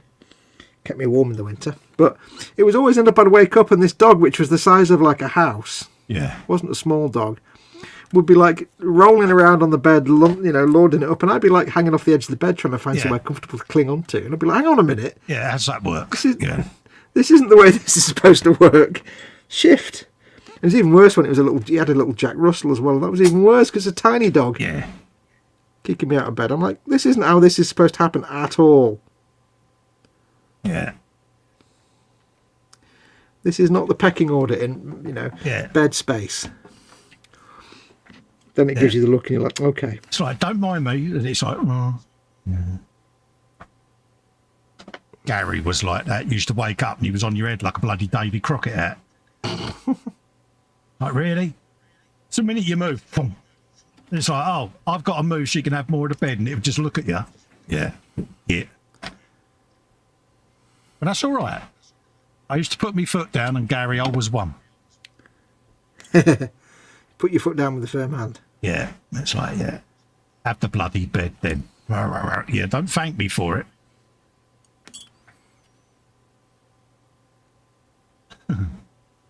Don't make a habit of it until next time, at least. Yeah. Right. Because that's the thing. Dogs know, they just give you that look and you that's it then. They just give you the puppy dog eyes, don't they? And you just concede defeat and they win. It's like your little, yeah. It's like if I'm there, like two humans and one wants to take up some bed space, they ask and they have a conversation. Yeah. A dog just does it and then lets you figure out how to accommodate around that.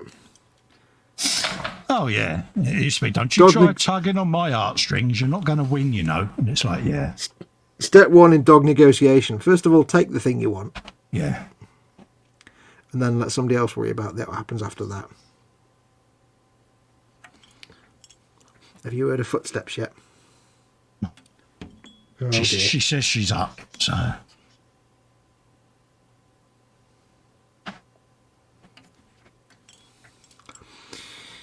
These blue checkers might take a bit more work. They to get them kicking your bum, are they, mate? Well, a bit more work to get them looking reasonable. Yeah. The yellow and black ones are smaller, but for some reason they looked better straight away. They look nice, though, mate. Thank you. Doing the job. Didn't have to do quite as much tidying up with the yellow and black ones. But for these ones, I'm going to do these ones on this panel in a different direction, a different size. Oh, right, yeah. Because I had them all going the same way, but the ones on this one weren't as quite as the same kind of width and stuff, and it just didn't work. Yeah, if you're not feeling it, mate, you're not feeling it. I shall make these ones bigger. Now you can... Oh, curry burps. Good belch. You can normally use things like rivets to judge how big your stripes and checkers actually are. Use them as little waypoints. Yeah. But unfortunately, this being Orc, the rivets aren't exactly all equally... They're all random. Yeah. So rivets are actually no help whatsoever. No, there's no reference, is there? No. Yeah, at least on the Imperial stuff, they're all nice and... yeah, they're neat. Parallel lines, and yeah, this is Orc, mate. Mm-hmm. It's a whole different kettle of fish.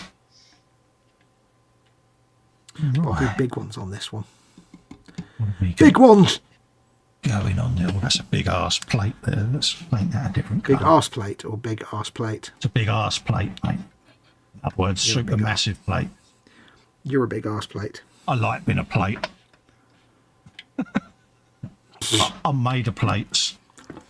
All your plates will belong to us. La la la la la la la. Panzer's in. Hello, Panzer. How you doing, geese? Panzer says the size and thickness of the duvet is very important. Exactly. All about the togs, mate. We had a thing the other day because I suddenly realised to my horror we got ourselves, or rather, Mama Fox ordered a couple of these little duvets, and they're these kind of duvets that you don't need to put a duvet cover on. They're designed just to be worn. Oh right, yeah. They're just like literally get it out, put it on the bed. There you go, done. Yeah. And they're really nice, and they're like quite thin, but they keep you nice and warm. The problem is we've only got one each, and I thought, hang on, what happens when I need to wash it? Yeah. I haven't got another duvet because in the past, you take the duvet cover off and you replace the cover, and you keep this one. It's just a duvet. You don't need it. And it's like, hang on, well, if I need to wash it, it's really cold. Yeah, we've always got a spare. Yeah, but the thing is, if I've got a spare, I've got nowhere to put a spare duvet. Oh right, yeah. I've got nowhere to put another duvet. You put it on the bed. Put it on the bed whilst the other one's in the wash, didn't you? Yeah, no, but where do I put it when it's not in the wash? This is the thing, you see. Yeah, I suppose. It's really weird. Could always have 2 duvets then. Oh, that'd be Should great. be twice as warm. Yeah. That's an idea. Especially the winter. Oh, yeah, in the winter, mate. Yeah, that's it. No one's seen Fox for a week. Where is he? He's buried under 2 duvets. I'm in burrito mode. Go away. Burrito mode is active. Exactly.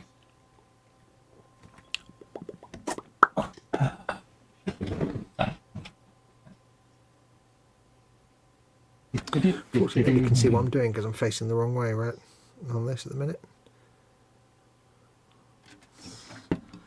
And the good thing is this with this method, if I make one checker too tall or too thin, I can go in with the other colour and touch it up back and forth. I have to be careful. You don't want to do it too much. You don't want to go too, because if you do too much back and forth, you end up with visible paint lumps and lines. And yeah, you don't need that, do you? So you've got to try and keep it thin and try and get it right first time if you can. But you can do clean up and touch up and stuff. And I will be fading all. Like I've made that checker there probably a bit too tall, maybe. So I might have to just put some white at the bottom of it. Yeah, just to give it its border back.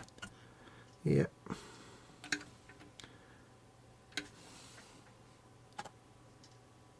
What are you doing? What are you doing? What are you doing? What are you doing? What are you doing? Hunting down a paintbrush just to paint me bombs with, mate. Paint your bombs. That sounded forced. How can you force a burp? It was like it didn't seem naturally occurring. It didn't seem very mellifluous. Well, apologies for that. It's just how it came out, mate. Yeah, it was a bit of a McBurp. You know, when you do a McDonald's burp and it sounds like you're burping through a McDonald's milkshake. Oh, right. Yeah. Mate, it's just how Nothing it came worse. out. There's nothing worse when you do a McFart, though. Oh, right. Which is when you do one of them farts and it sounds like you're farting through a McDonald's milkshake. It's like, it doesn't make a good fart noise. It kind of goes, and it feels like you're farting through foam or something. It's like, oh, that's a McFart. Because it's like trying to blow bubbles into a McDonald's milkshake. It's just not happening. My mind works in very strange ways. Yeah, it does. It does. Yeah. It's the Fox effect. Mm-hmm.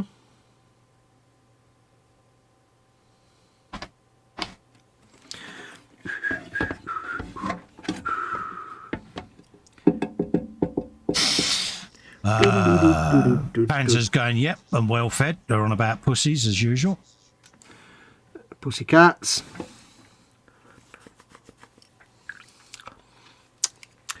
I'll let that dry for a bit.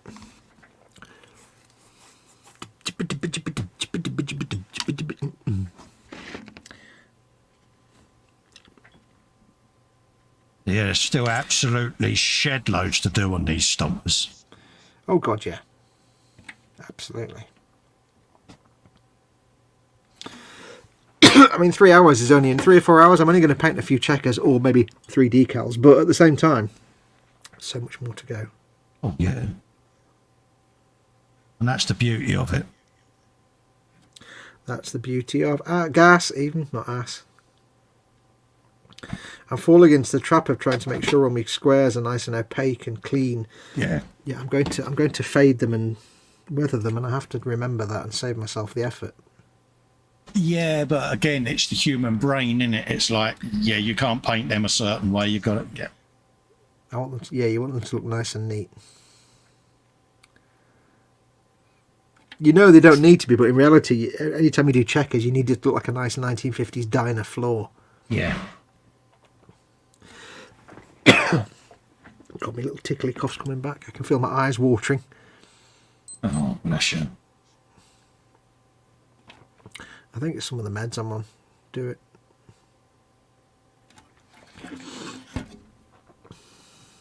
That's the thing, mate. I don't know whether you're the same, but I always get rid of the distractions or give them to the missus, and I'm like, there's all the side effects of what I'm taking. I do not want to know any of them. No, with the stuff I'm taking, this one, they just said, you know, you might get like a tickly cough or something, but that's probably the worst it'll be. Anything more than that, let us know. But now it's like, It's like I've got something in the back of my throat. I can feel it. Yeah. Oh, watering of the eyes. Oh dear. Hello, one eye rather. My right eye just went water. You broke that dam. Damn.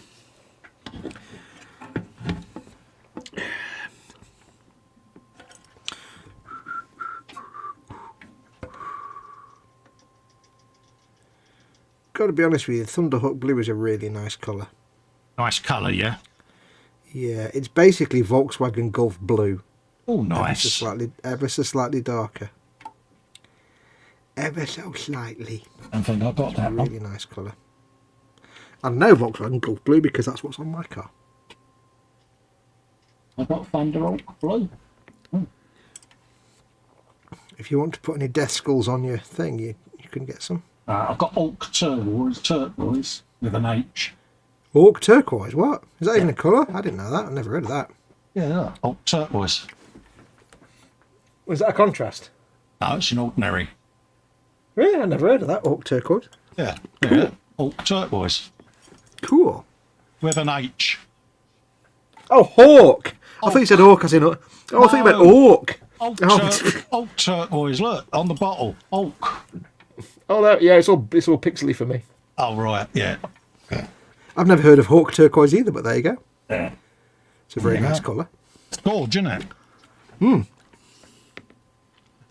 I thought, yeah, he thinks I mean Orc as in orcs, but yeah, no, I meant Orc as in orc. that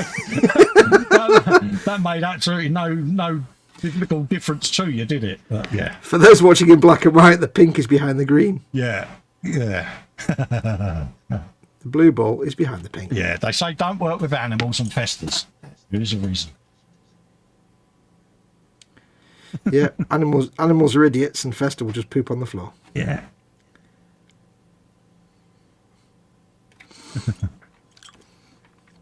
Bless you. Orc turquoise. I'm like, why would orcs need turquoise? What? Yeah, I'm like, he thinks I was saying orc, doesn't he? Yeah. Yeah. I was like, well, I don't get turquoise and orcs. That's not a combination I would have thought of. But yeah. I was like, hang on a minute. Does he mean hawk? Yeah. Orc. So if I painted an orc turquoise, then yeah, you wouldn't really, you'd be lost then, wouldn't you? Yeah, I wouldn't know where to start. I'd be like, this doesn't make any sense at all. I can't pass any of this. Tilt. Pretty much.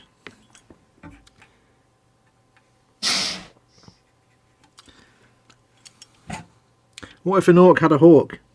Yeah, it'd be an orc. Hawk. Yeah.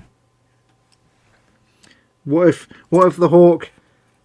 What if the orc had a hawk with a cork in it? That'd be an orc colt. And what if he went for a walk with his orc with his colt? Yeah. Yeah.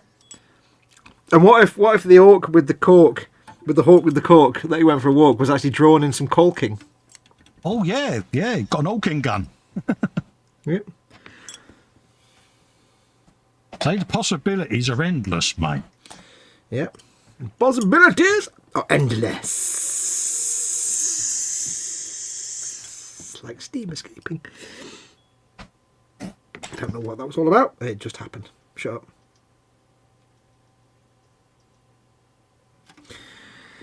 Oh, you could spend hours going back and forth on checkers. Oh yeah. It's kind of frustrating, but it's also kind of satisfying in a way.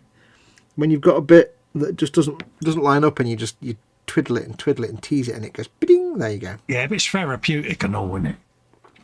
Yeah. I've got that big old panel on his chest there to put checkers on, and it's like, yeah. Mm. Apart from this one bit that's vexing me. Has it been stubborn, mate? It's when you do the white checkers and they don't quite meet up, and you're like, oh. Oh right, yeah. Because I don't know why your brain can't quite figure out why. It's because you have the edges all wrong. Yeah. Edges. We don't need no stinking edges. And you keep going back over it and back over it. You're like, yeah. It tasks me, and I shall have it.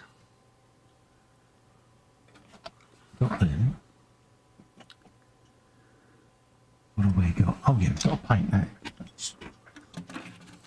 Sometimes you have to go the other way up. Do it that way. Does take a steady hand now, sometimes. Yeah. That's the thing, isn't it? That's the trick. Yeah, but the end result's always worth it, mate. Mm-hmm. If there's one bit you just can't get right, then you stick a dirty great big paint chip on that bit. Yeah, and also don't forget you're going to be weathering the shite out of it anyway, so. Mm-hmm. And I mean, at the end of the day, I know when I take a photograph, it will look brilliant because it'll just be blue and white checkers and look fantastic, even though in real life it looks a bit patchy and rough. In a photograph, it's going to look brilliant. It'll be a work of genius. Because remember one thing, folks, the camera always lies. At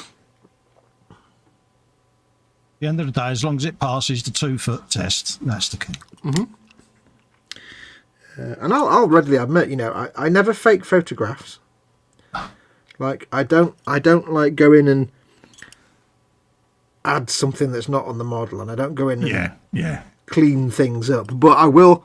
You'll never see a photograph from me that's taken straight from the phone into your Facebook. It's always gone through some sort of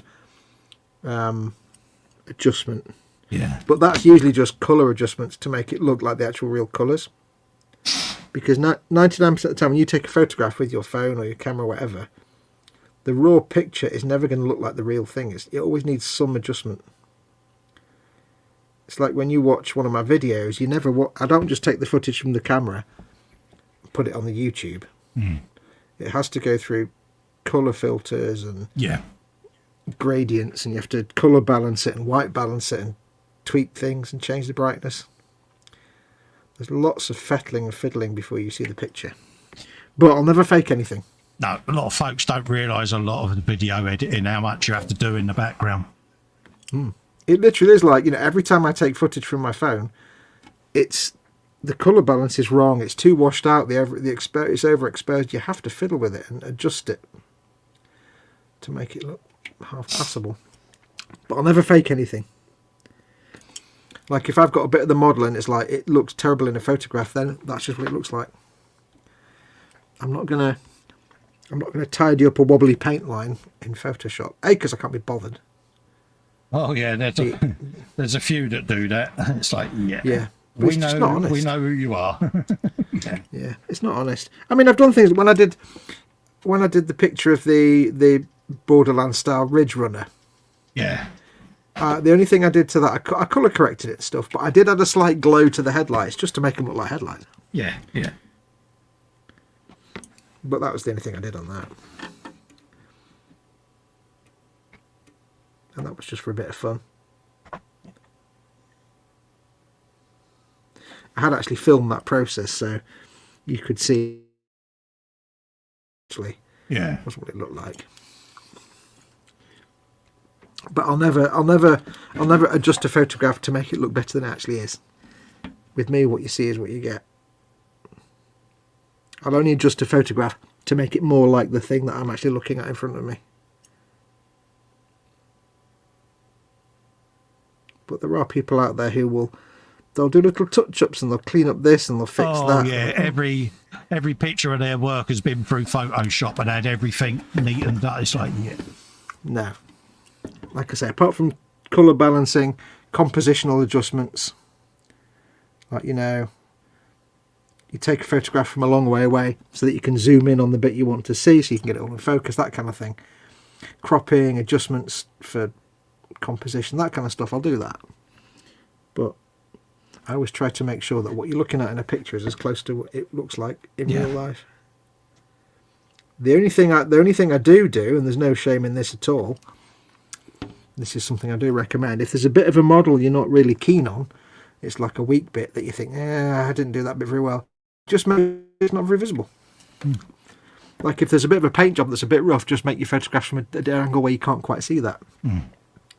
Then you're not lying, you're just not showing that bit that you didn't do very well. Yeah. That's all right, that's fine.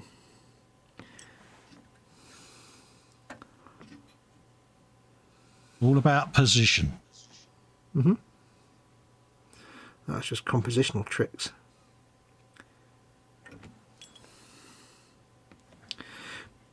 But I never lie in photographs. No.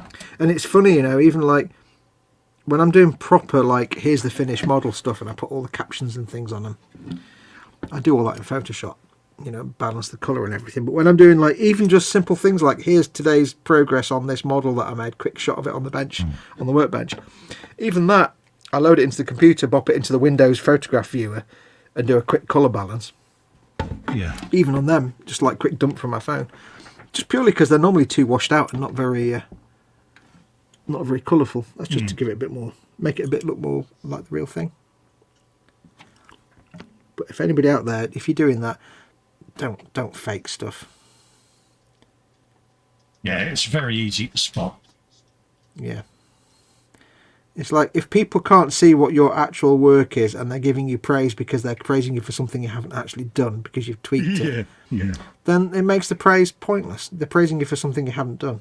It gives me the giggles when you see people lauding the praise. And it's like, yeah, if people only realise that you photoshopped the shite out of that. It's like, yeah. It does make me laugh. It's like, there are ways to tell. Yeah. It's like, really? Like I say, you know, colour correction and white balancing, that's fine, that's acceptable. That's just a way to make the photo. In that way, you're not changing the subject content of the photograph. You're just making the photograph look better. Yeah. As a photograph, you're not changing the actual. You're not making the model look better. Again, you're just making it look more like the real thing. Because there's no mobile phone or camera that will take a photograph and have the raw image look anything like the real thing. They'll always look a little funky. Oh yeah, they're always a bit off kilter, aren't they? Yeah, iPhones tend to overexpose and bleach the colour a little bit, so you have to go in and add the colour back a little bit. Yeah, it's something they've never really managed to get right, isn't it? Yeah. I mean, you can get third-party camera apps and you can adjust all that, but just the default camera app always seems to... The iPhone 5 had a really good... It was quite good, actually. It was quite close to the real thing. Yeah. But it's just down to the processors they use and the lenses, the software. You know, unless you're paying hundreds and hundreds of pounds For a DLSR or something. Yeah. Yeah, proper DLSR or something like that, where you've actually got control of all that anyway, then you know you get what you're given. You work with what you've got. Exactly. It does what it says on the tin with what you've bought it and paid for it. And I'd love to have a proper camera, but I don't understand all that stuff. My father would hate me because I don't use a cameraman. And now I'm like, I don't understand. The reason I use a smartphone is because I literally can point and click. But he'd be amazed at the technology now, wouldn't he? Oh yeah. You know, and you know when you think he was probably blarping around a camera the size of the average Arctic, and whereas now that fits in your pocket. Well, I mean, when he started out in the 50s, he was using a proper Bell & Howell, like, 16mm film camera. Yeah. Proper, like, you know, yeah, Reuters. On the air cushion. Yeah, like on a little tripod standing on the roof of a van, that kind of thing. Yeah. I've got one. We got one on eBay, or he bought one on eBay. I've got it in the front room. Yeah. Proper old 16mm clockwork Bell & Howell. Yeah. It doesn't even have a viewfinder as standard. Yeah. But then when he moved into television, of course, he was doing proper television broadcast cameras, which are huge. Yeah, massive. I used to go with him to work sometimes, and when they were like having a down moment, I'd play on the cameras, and it was like, wow. Yeah. We one used to thing I see love a about lot of it down the Speedway track when we used to go to the Speedway. Yep. The amazing thing with those big old, like 1980s era television cameras at Granada, they weighed like 1 million tons. Yeah. But they were on these little, they're on these dollies, these little wheel platforms. Yeah. They were part of the built into them, but they just glided. It was like it was on a cushion of air. Yeah, a lot of them were in the studios, weren't they? It was on some kind of air cushion, wasn't it? No, I think these were actually on wheels, but they were just done in such a way and counterbalanced that it was like you could push it along with one finger. Yeah. And so you move it around there, the big ring around the middle, and you could move it around. And then you've got the little, basically 2 hand grips, and you've got the zoom and stuff like that on focus on the hand grips. Yeah. And I remember like playing with it, and the zoom on those cameras is incredible. And then on later 80s and 90s and 2000s TV cameras, some of the zooms on those is insane. I was amazed watching footage of like 9/11.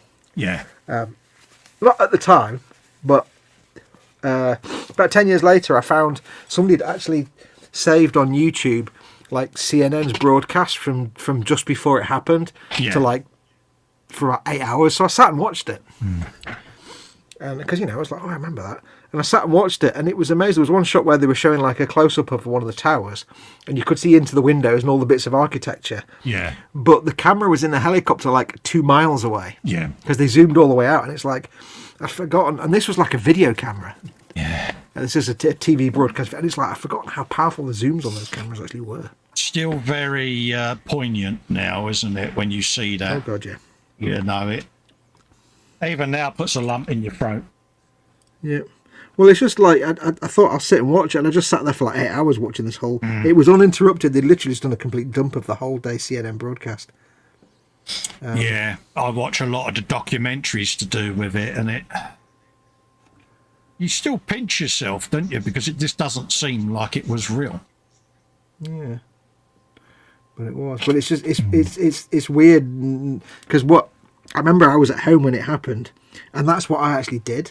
I was on leave for 2 weeks from work, and when it happened, I turned the telly on and it said, "Oh, there's a plane hit there," and then I sat and I was watching it. I sat there and watched it for like all day, glued to it, and then like I just watched the news channels then for about a week.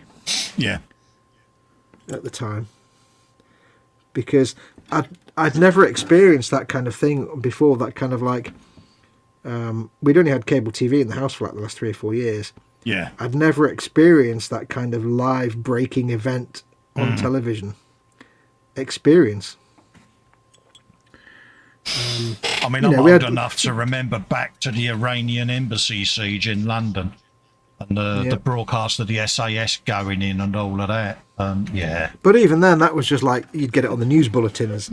You wouldn't have this constant live coverage. 24-hour news came to its thing, didn't it, during Gulf War One and things like that, because war was now 24/7 televised. Yep. And it was, But yeah, 9/11 was the first time I'd experienced that. And it was like, I was glued to it for like a week. I can remember when it was on, it was one of them, I was making my boys dinner, because they were still babies then. And I was half watching it, half not, and I thought it was something to do with a new Die Hard film, that sort of thing. And I'm like, oh yeah. And then I clocked that it was Sky News Live in the corner of the screen, and I'm like, is this real? Is this? And then the second plane came in, and it was like, oh my God. Because at first, like, you watch the news and they were thinking it was just an accident. It's like, this plane, it must be an accident. And that. Yeah. And it wasn't until that second plane hit and everyone was like, this is not an accident. Yeah, and then you had obviously the Pentagon and that iconic moment where George W. Bush was told at the school, wasn't it? And you could just see him thinking, I could get up and go, or that'll frighten the kids. He had that awkward pause, didn't he? And you thought, something's going on here, and he's just been told, and a lot of people mocked him for that. And it's like, you know what? If you were in that situation, what the hell would you do? You don't know what you'd do. I think he done the right thing there, because if he had suddenly got up and shot out of the room, the kids would have been screaming their heads off, frightened, wouldn't they? And I think he played that brilliantly, to be honest with you. I mean, people mocked him, and it's like, but there's no playbook for that. Nobody's ever experienced it before. The country is under attack. There could be lots more planes we don't know. Yes. What do? You're going to have to sit and make a lot of decisions instantly, and it's like, you can't. I had no truck with people that mocked him for the way he responded to that. It's like, you don't know what you're doing. That was the day he became president, wasn't it? It was like, There was a documentary on the BBC a couple of years ago. Pardon me. And it was actually looking at what went on in the White House from that moment on through 9/11. because it's never really been shown before.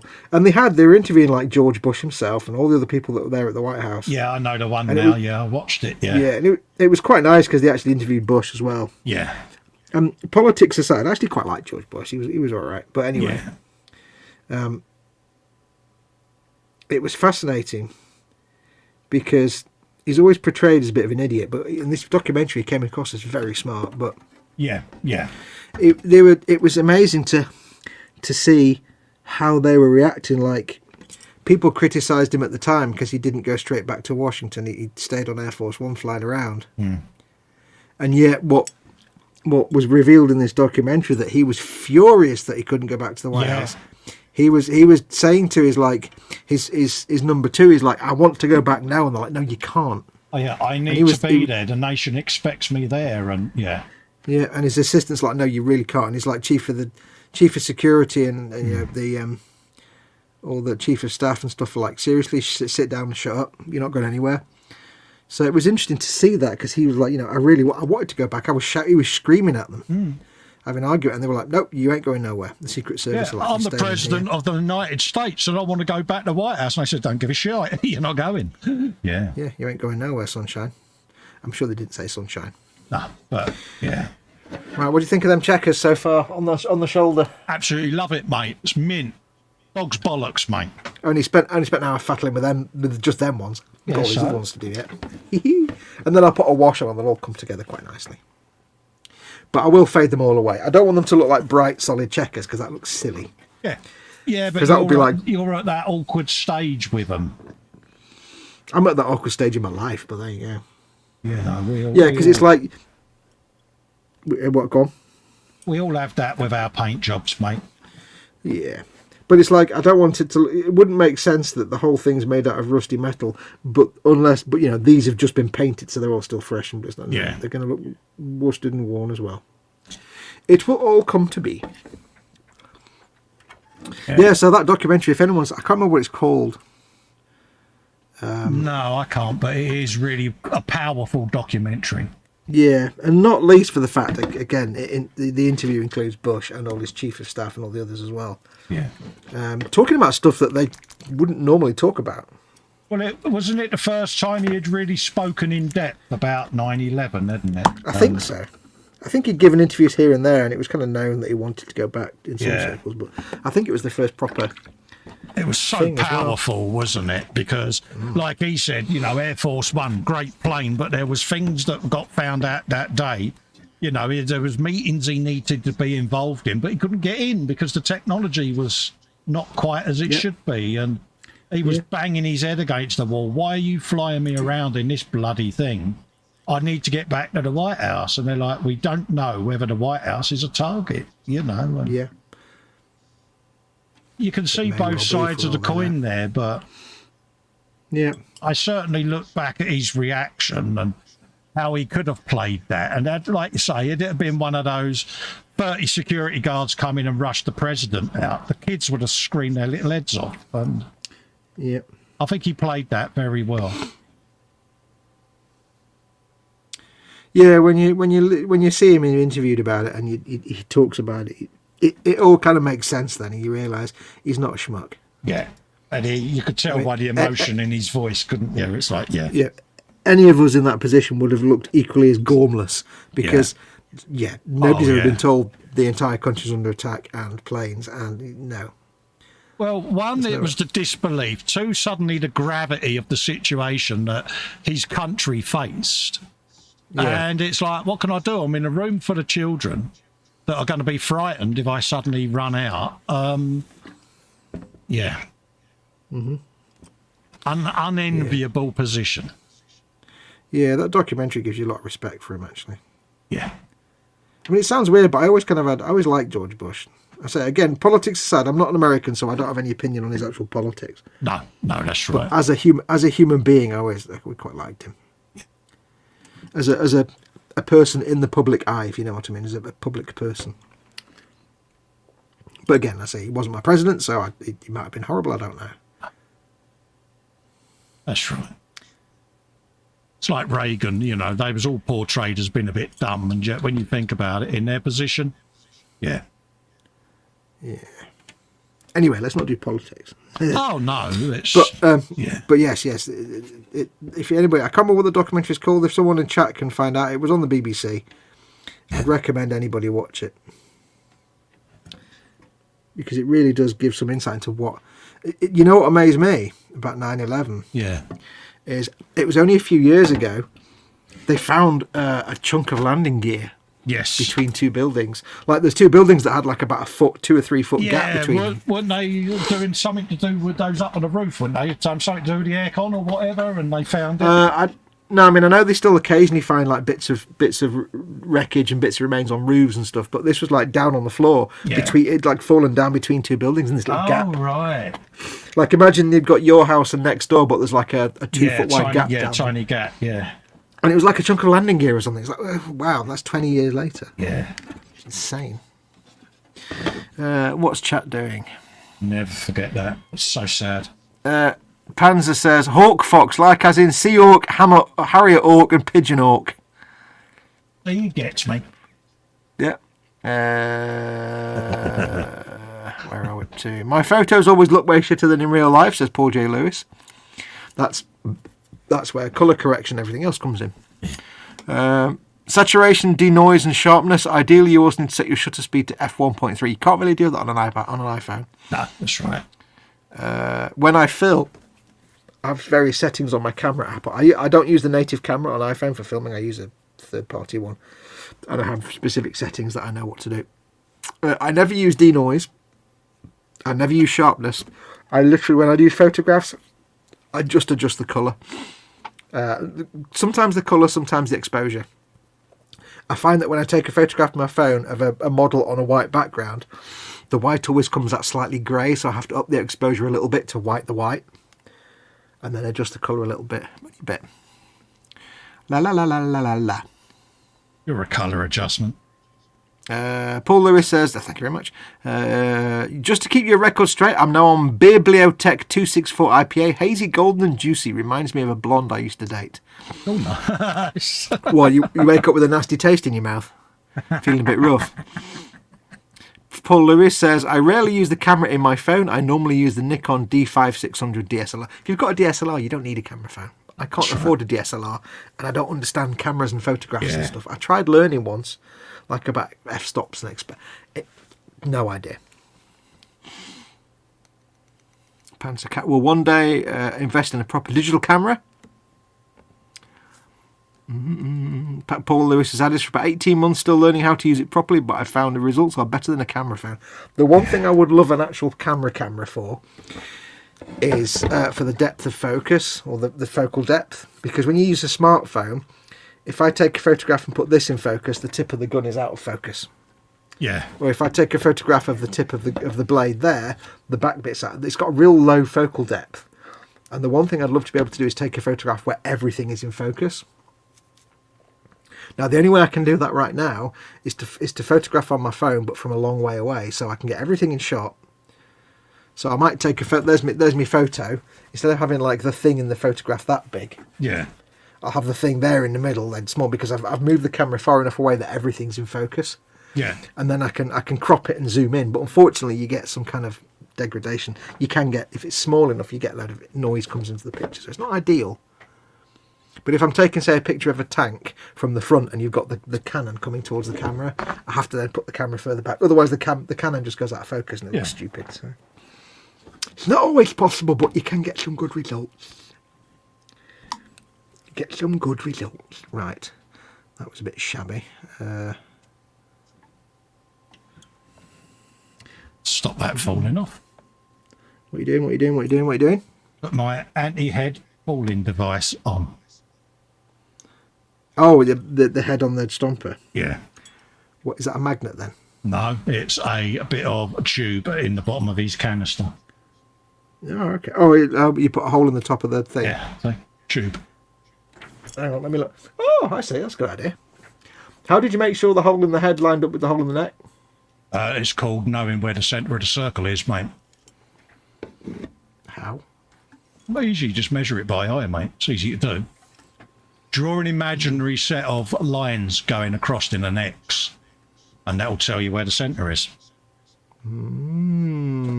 I'd still mess it up. Yeah. You have a knack for this nonsense. I have no knack Yeah. whatsoever. So, there it is. It's on there. Look at that. Have you some of that? And I can move it now without it keep falling off, because, Ooh. I don't have that luxury. Far too right, incompetent to do such things, unfortunately. Let's do a bit on the old grot tank, I think. Grot tank, you say? Yeah, got some Uja calling me watching my flips lines to do. I'm not going to glue that back on yet, because I've knocked that set of bombs off more than once now, so we'll keep them off now. Okay. You know what you don't want to do, Cole? Keep knocking the bombs off. You don't want to glue that back on. Not yet. No, it's a bit like putting the ladder on, mate, isn't it? It's just going to get on your tits. Yeah, I just snapped mine in there. I snapped the end of the ladder off. Yeah, no, I'm clumsy. I keep knocking me bombs off at the moment, so it's like, I'll leave them off for now. Knock your bombs off. Knock your bombs off. Moving on. Because I kind of want to get this painted so I can put my smoke back on, so... Smoke on the stompa. You see what I did there? I see what you did there. So that actually works. Smoke on the stompa. Yeah, I can hear it now. Hear one. Did you know that in St Andrews in Scotland land, Yeah. possibly not anymore, but in the 1990s there was a music shop All right. Yeah. that sold many things, keyboards and guitars and sheet music and all manner of instruments. But the most notable thing about this guitar shop is that above this music shop is that above there was like the section in the middle was where all the guitars were. All right. Yeah. There's like a little raised platform you can sit on and people play the guitars or they just look at them. And there was a notice above it that said, anyone playing Stairway to Heaven will be asked to leave. Yeah. Dawson's has got that. Is down it there. really? Yeah. It's the international thing with all music shops. Anyone playing Stairway or Smoke on the Water will be spoken to. Yeah. Yeah, will be asked to leave. I thought it was quite amusing. And just a few doors down was a takeaway, a restaurant takeaway thing. Yeah. And they had the most delightful sounding menu item, which was potatoes of the night. Oh, nice. Which sounds all romantic, potatoes of the night. What it meant was, tonight it's chips, tomorrow it's boiled potatoes. Yeah, mashed potato, yeah. Yeah, but potatoes of the night, that sounds fantastic. It's a bit like soup of the day, isn't it? You know, but... Yeah. Potato of the night. I thought it was rather charming. And that could be a record, couldn't it? Potato of the night, yeah. Potato of the night. I won't do that again. You didn't like that, did you? That's right. Edward says, my Nikon D7000 has not been used much for 4 years. It's a pain in the arse to try and pod it up and such. Yeah. Send it to me. I'll make good use of it. I see what you did there. Yeah.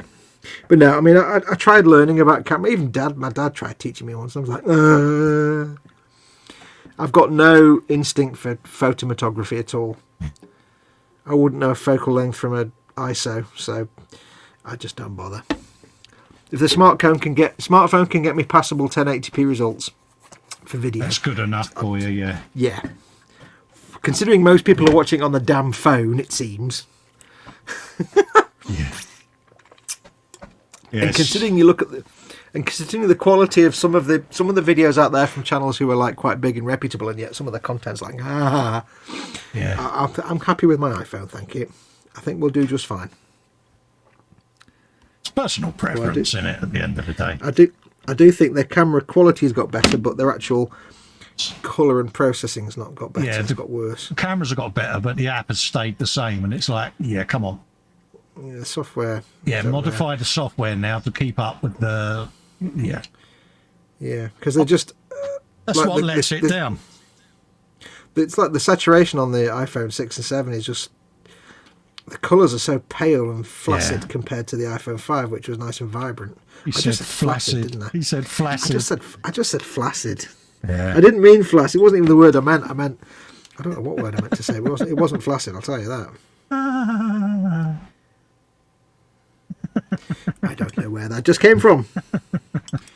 I didn't sound painting checkers, shut up. Fox said, placid.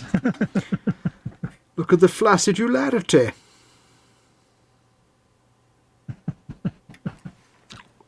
Oh, bless you. Boop, boop, boop. It's a perfectly cromulent word.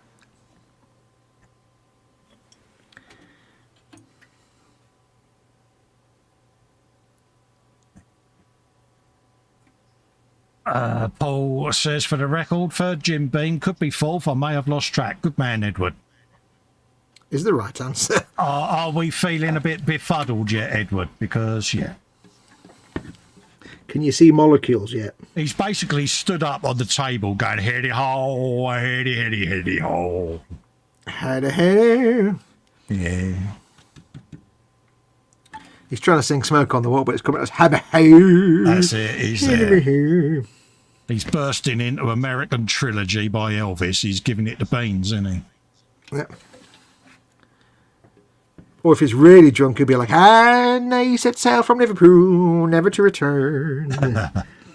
Americans get so drunk they start singing British folk songs than English folk songs. That's pretty bad.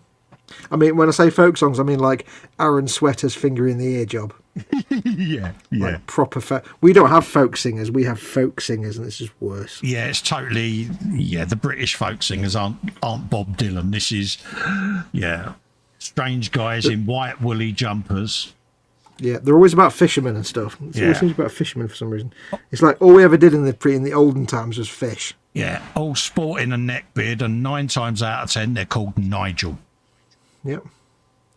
And they've got like a woman on. They've got another bloke on. They either play a guitar, but they play one of them massive galleon guitars. The big, massive. Yeah. I don't know what they're called. The big wooden ones that are like the size of a house. Yeah. Not like a normal person's guitar. Yeah, 965 strings. It's like, yeah. Yeah, and they're accompanied by Glennis, who is playing like, I don't know, the tambourine or something. Yeah. And she only has like 3 notes in the whole song, and she just looks fierce and terrible. Yeah, and Glennis is dressed up like Stevie Nicks, isn't she? Thinking that, it's like, bless her.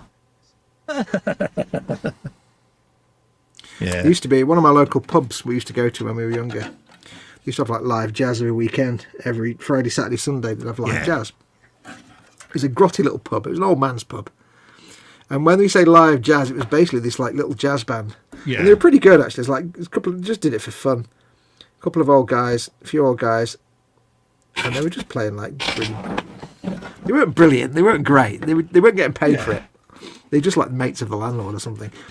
But it was always a good laugh because it was all these old guys with beards and stuff, and this woman who was 3'2". Yeah. And she played. I can't remember what she played. She played something, but she was fierce. Oh, really? Everyone was terrified of her because she always came dressed as a pirate for some reason. No, she'd turn up as a pirate every now and then, and everyone was terrified. We reckon everyone in the band was probably terrified of her as well because she was just like fierce. She had that angry face, did she? Well, sometimes the band would say something, or they say next we're going to play this, and then sometimes she'd say something, and everybody would be like, oh, because she'd just be like, she seems like she would be like beat everybody up. I'm not actually sure what she actually played, if anything. I'm not sure why she turned up as a pirate every now and then either. It's like, really? They're probably not sure what she played either. No, they're kind of like local band, like local jazz people that they just go to the pub because they're landlord and they get a pint out of it. So yeah. And it was a good vibe to be had. What are you doing? What am I doing? I'm just going through my grot tanks just to figure out which way. Are you going through your Forge World box? That would be an ecumenical matter. Oh. Yes, I am. Oh. There's something about, right? And Cy Reynolds mentioned this the other day. He says that me and you are terrible because we go to Full.Build and buy these kits that are more expensive than they need to be, and they're not as good as some of the third-party ones. I'm like, yeah, but what you fail to understand is they come in a white box. I'm in a white box, and it's got Forge World written on it in a really... Yeah, there's something about the white box since the Forge World stuff comes in that just makes me want to own all of it. I don't know why. There's just something about that just screams, you need this in your life. Look at my box. Look at my box, I know. folks. I don't know why, but I've got like a shelf full of forge-wheel boxes, and they all just scream excellence. Yeah, I mean, I know they're expensive, but I mean, it's not as if we're spending a fortune. Well, it's not as if I'm spending a fortune in Forge. Yeah, thanks for that. That's all right, mate. I just don't know what it is about the box. The box makes me want to buy them. Yeah, I don't care what the kit's like. I just want the white box on my shelf. Yeah, I've got Boss on There's something buy. wrong with me.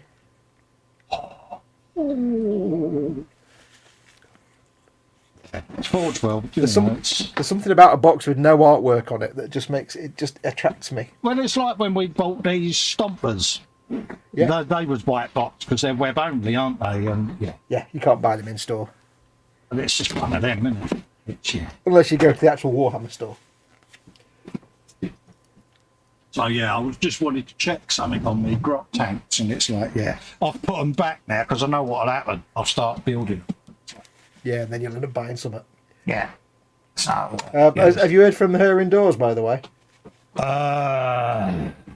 It's been an hour. Yeah, she's long gone, mate. There was a text Oh, message. Okay. Yeah, you know, and Cheryl sends me a text when she's left the house. Why don't you just pop her head in and say hello, and then I can actually say hello to her? Because I'm live, mate. She won't come on YouTube live, mate. No, not even as a voice. I don't mean on camera. She would come into an hangout and say hello in that, but not live on air, mate. She's, believe it or not, very painfully shy. Oh, you wouldn't have to be on camera. Yeah. No, she'll come and say hello to you in an hangout. When we do our catching up hangout, I'll get her to come in and say hello. Yeah, because I've never said hello to Mrs. Yeah, you W. just want to drop me in the shit. I know you do. Yeah. Just make sure she brings a pencil and a piece of paper. Yeah, just be honest with yourself and give the real reasons, mate. Hello, Mrs. W. Yeah, but hello, have you heard he keeps touching your appliances? Hey, steady, Neris. He touched your buttons. Yeah. He's been pushing your buttons. Yeah, he always pushes me bloody buttons. She'll go, yeah. Because she don't mean it, honest. But no, I mean your expensive buttons. Wait. Yeah. He's been touching your white appliances. I have video evidence. I'll do you now. What's it worth? Yeah, you'll leave a big gulp. And I'll be like, oh, he's joking. He always does. He's messing you about, love. Smack. Yeah. And she'll be like, Colin, you're already going straight to spam. Don't even bother. She will always take your side if it goes against me, mate. This is where Dave creeps. He's terrible for it. Mm-hmm. Well, you had your hair done. Say Dave noticed. Yeah. Literally just got in the house and I'm getting told off because I've not noticed her barnet. Yeah. But that's all right.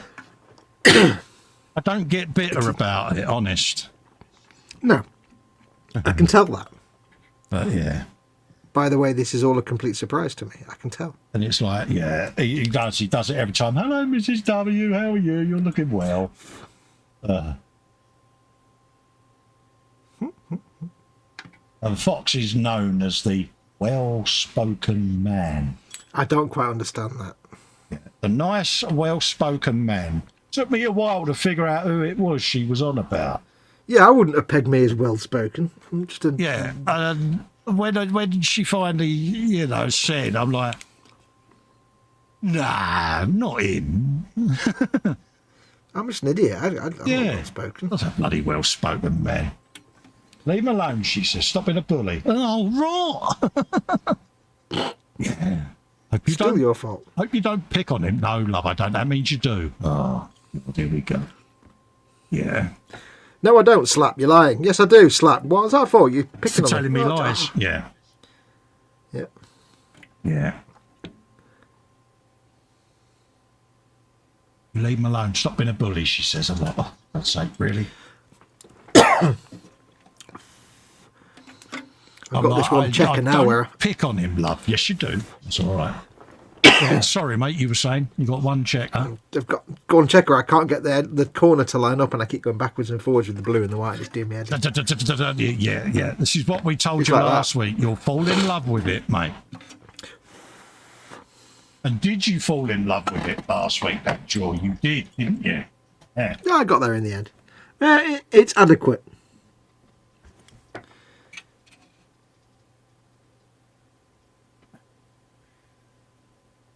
Yeah, it's still funny when you spin this bloody build around and you still see how much detail we've got to add.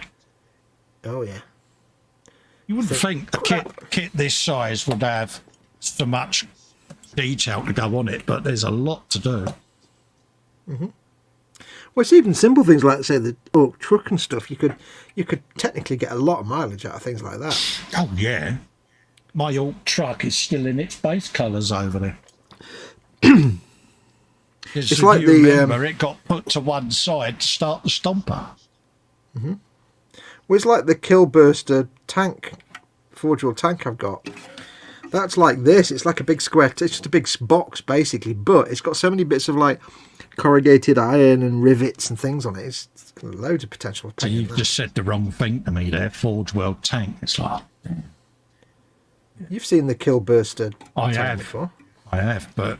It's basically a box. Yeah, it'd be like... but it's covered in, like... It's all like... It's like this, but it's corrugated sheets and things like that. You like it. It's basically a grot tank on steroids then, is that what you're saying? No. It's basically... Imagine a shack made out of bits of corrugated iron and bits of old scrap metal, but then put tracks under the bottom of it. It's basically a box. It's a shack. It's a shack with a cannon on the front. You've got a choice of cannon, like a tank cannon, or you see this gun. Imagine this gun, but with like 4 extra guns. Yeah. Why Go is and have a look. No. Go and have a look. No. Go and have a look. No. Go and have a look. No. Go and have a look. Stop Go and have a it. look. Go and have a look. No. You know what's going to happen? You know you want to. You know you want to. Go and have a look. No. Go and have a look. Go and have a look. Go and have a look. No, stop being a shit. Go on. Go and have a look. Chat, tell him to go and have a look. No, stop picking on me. If you love chat, you'll go and have a look. Oh, that's low. Panzer's off. He says, "Okay, folks, time for me to head back to work. Catch up with some of you on the streams during the weekend. Yeah, Take care, buddy." there you go, Panzer, mate. Always Edward nice Leonard to see you. Edward Leonard said earlier on, "Thank God nobody's mentioning Forge World tonight." Yeah. Boop, boop, boop, boop, boop. He's a git. Panzer says, "Oh, boxes. I feel the same way with Trumpeters boxes and Meng taking attack on Tamiya and Border et al." Yeah. Panzer Cat says, "Hey Fox, I watch on the damned phone because I'm not allowed to use PCs at work for trivial things." Trivial? Oh, I need to have a word with your boss. Trivial. I'll give him trivial. He's got that right, really, innit? Because we are trivial. No, we're the most important thing you could possibly watch in a workday environment. What else is of any importance in a work environment? I see what he did there.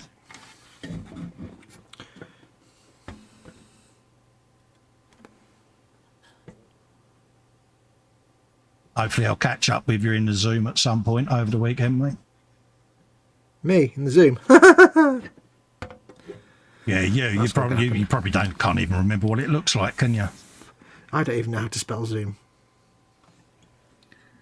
I keep meaning to. It's just I keep not getting a chance to do it. It's real life, mate. And at the end of the day, I'm the same at the moment. Yeah. I'm not getting in as much as I would like because I've had medical stuff going on again. And yeah. The thing you have to... this is going to sound really stupid as well. But... and this people are going to be like, what? But the thing you have to remember about me is that I am incredibly shy. Yeah. It may not come across at all, but I am so painfully shy. It hurts. And putting me in a social situation, even online. I'm socially which is a bit awkward. rubbish thing. It's not even that. It's just shyness for me. It's I never used to be. It's only since I've been housebound, only since you met me. Yeah. And because I don't get out a lot. Yeah. It's made me very introverted. Yeah. Believe it or not. No, I can understand that. And we do hide behind our on-screen personalities, don't we? Oh yeah. What people see with me online isn't actually me. What they see on this Friday show is probably the closest people will get to actually seeing the real me. Yeah. But even on this show, there's a certain amount of persona involved. On the, when you see me on screen, it's not really me. I'm playing a part, but yeah, I'm incredibly, painfully, cripplingly shy, and I don't. Yeah. I'm not good with people, so. Well, when we met up at E-Models, you looked at me, I looked at you, and it's like, all right. Yeah, and that was a deep, meaningful conversation there, mate, wasn't it? Yeah. Yeah. I'm the kind of person that would literally cross the road to avoid the person coming the other way, even if I don't know who it was. Yeah. But yeah, so it's not much as I know that I should go in there because it's my patron's reward at the same time. It's just I can't, You're like me. You don't mind going in there if you know you've got your wingman. Well, I don't know. It's not so much that. It's not even that. It's just even if you were in there, I'd still be so horrendously uncomfortable just because of my shyness. Yeah. And doing this, like, you may think, well, how can you be shy? You do this show, and it's like, but we're still within the safety of our webcam. Well, yeah, this is just me talking into the ether. When I do my own stream by myself, it's just me talking into the ether and dealing with people in text. Yeah, I can do text because I can take time to respond, but actually real time, no. Yeah, it's a difficult one, mate, isn't it? People I know get it because you do. We get like that. It's frustrating. It's as frustrating for us as it is for other people. But oh god, yeah. And it's I can be like that with people I know as well. Like Oh yeah. I'm the kind of person that when my best friend in the world phones me, I'll miss the call and then I'll text them back. I'll avoid the call and then I'll text them back because I don't want to talk. I want to text. Yeah, I text on the phone. I rarely pick up the phone and have a conversation because it's out of my comfort zone. Yeah, and it's strange because we do this. Yep. But that's the weird thing with this. I don't know why. And like I say, if I do a stream by myself, it's just me talking to myself. Yes, which is fine. Or an imaginary person, which is fine. And when it's like with me or you, me and you, or me and somebody I know, that's a bit easier because it's somebody I know.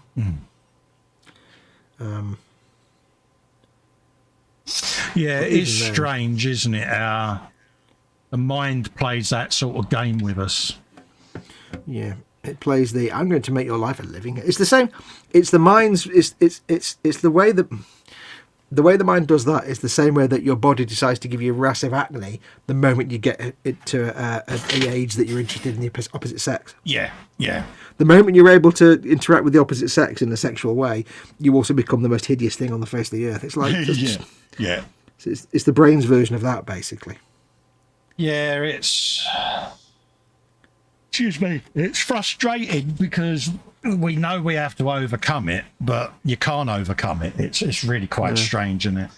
It's like telling a depressive just not to be sad. It's just not. You can't say that. It doesn't work. Yeah. Anyway, so I do need to get my finger up my arse and try and do more hangouts. It's nothing personal. I'm just rubbish. No, I mean every time I've planned to go in,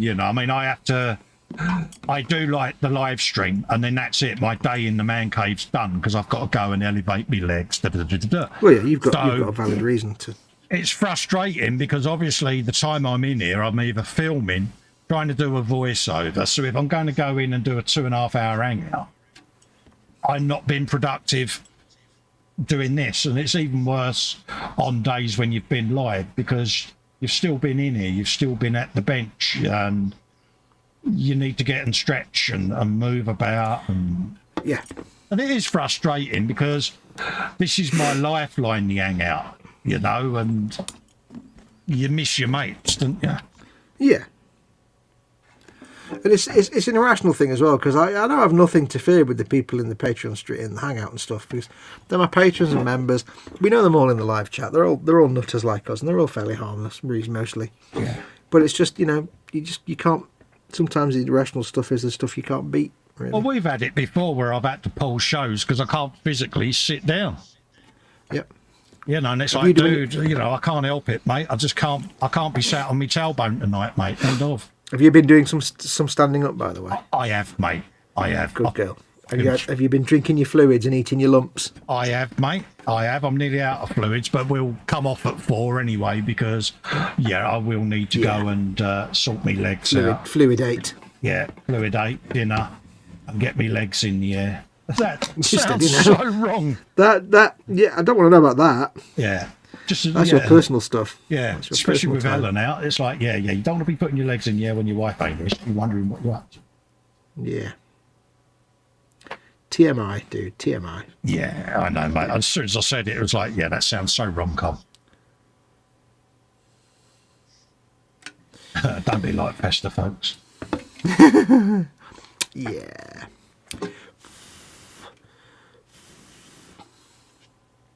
Now, we've got some checkers done. If we're coming off in a minute, I'll stop there.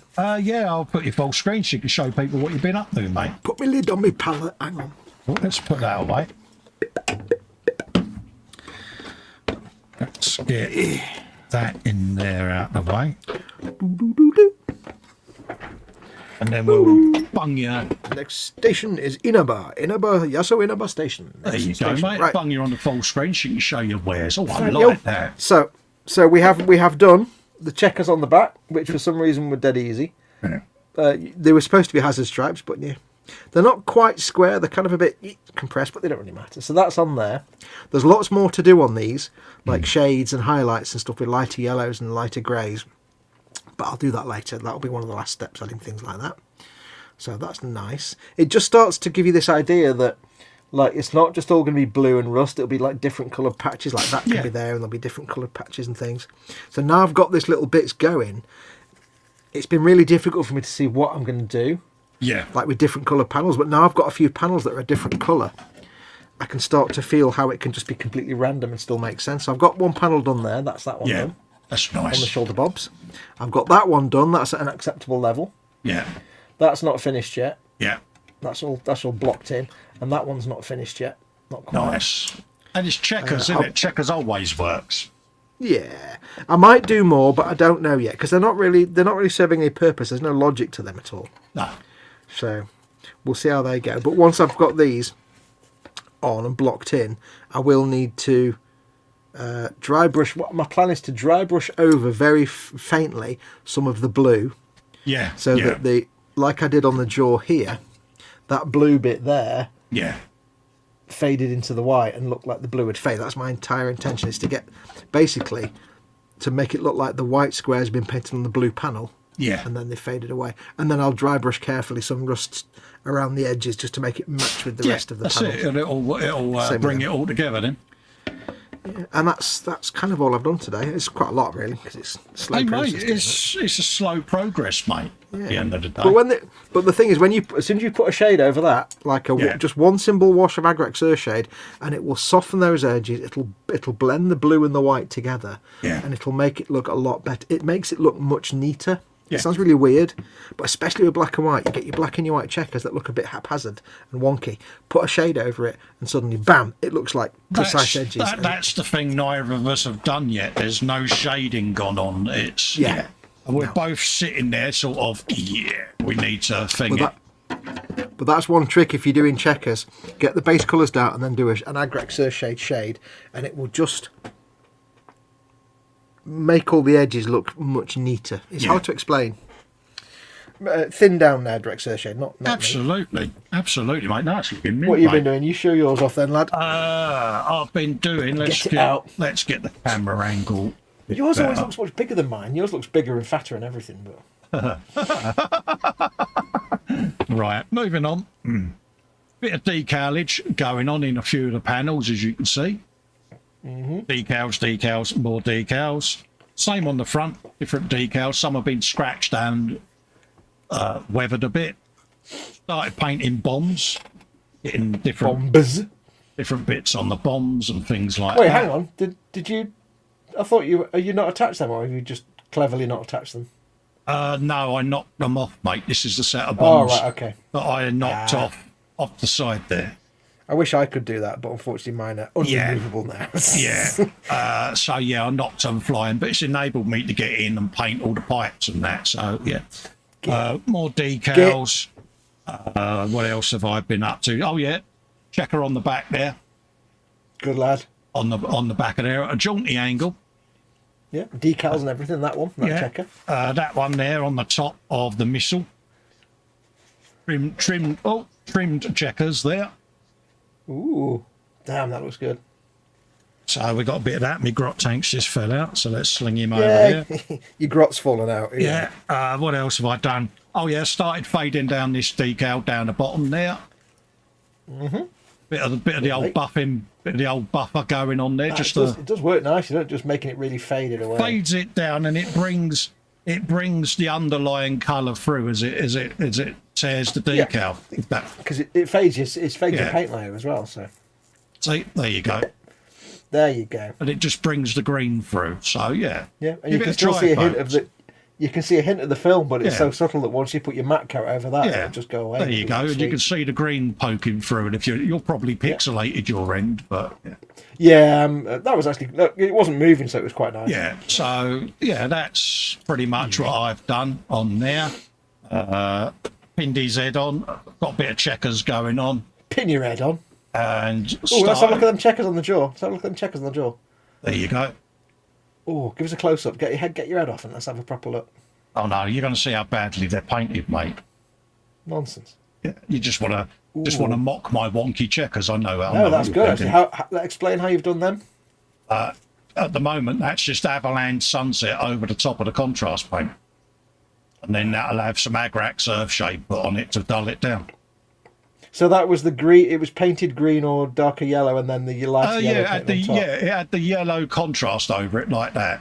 And all I've done is gone straight over the top of that with avalanche sunset, and then I'll Agrax earth shade that, and it'll do what it did on the other car. Do you remember the car I did? It just flattens it down and blends them in, and then a yellow shoulder pad on the alt ready to get done. Bit of the gun. Well, it's nice for that because the Avalanche Sunset's painted neat on it. Yeah. But because the other one is like a contrast paint, it has a sort of faded look, so it makes the Avalanche Sunset look faded. And you haven't even faded the Avalanche Sunset. No, so that's right. Nice. So that's whereas mine's all nice and neat blue and white, so it looks too clean. We're almost doing everything backwards in reverse. You're going one way and I'm coming from the other way, and it's Yeah, and that's it. Just decals on there. I've got all my panels to weather yet on the inside of these doors, but I shall do that.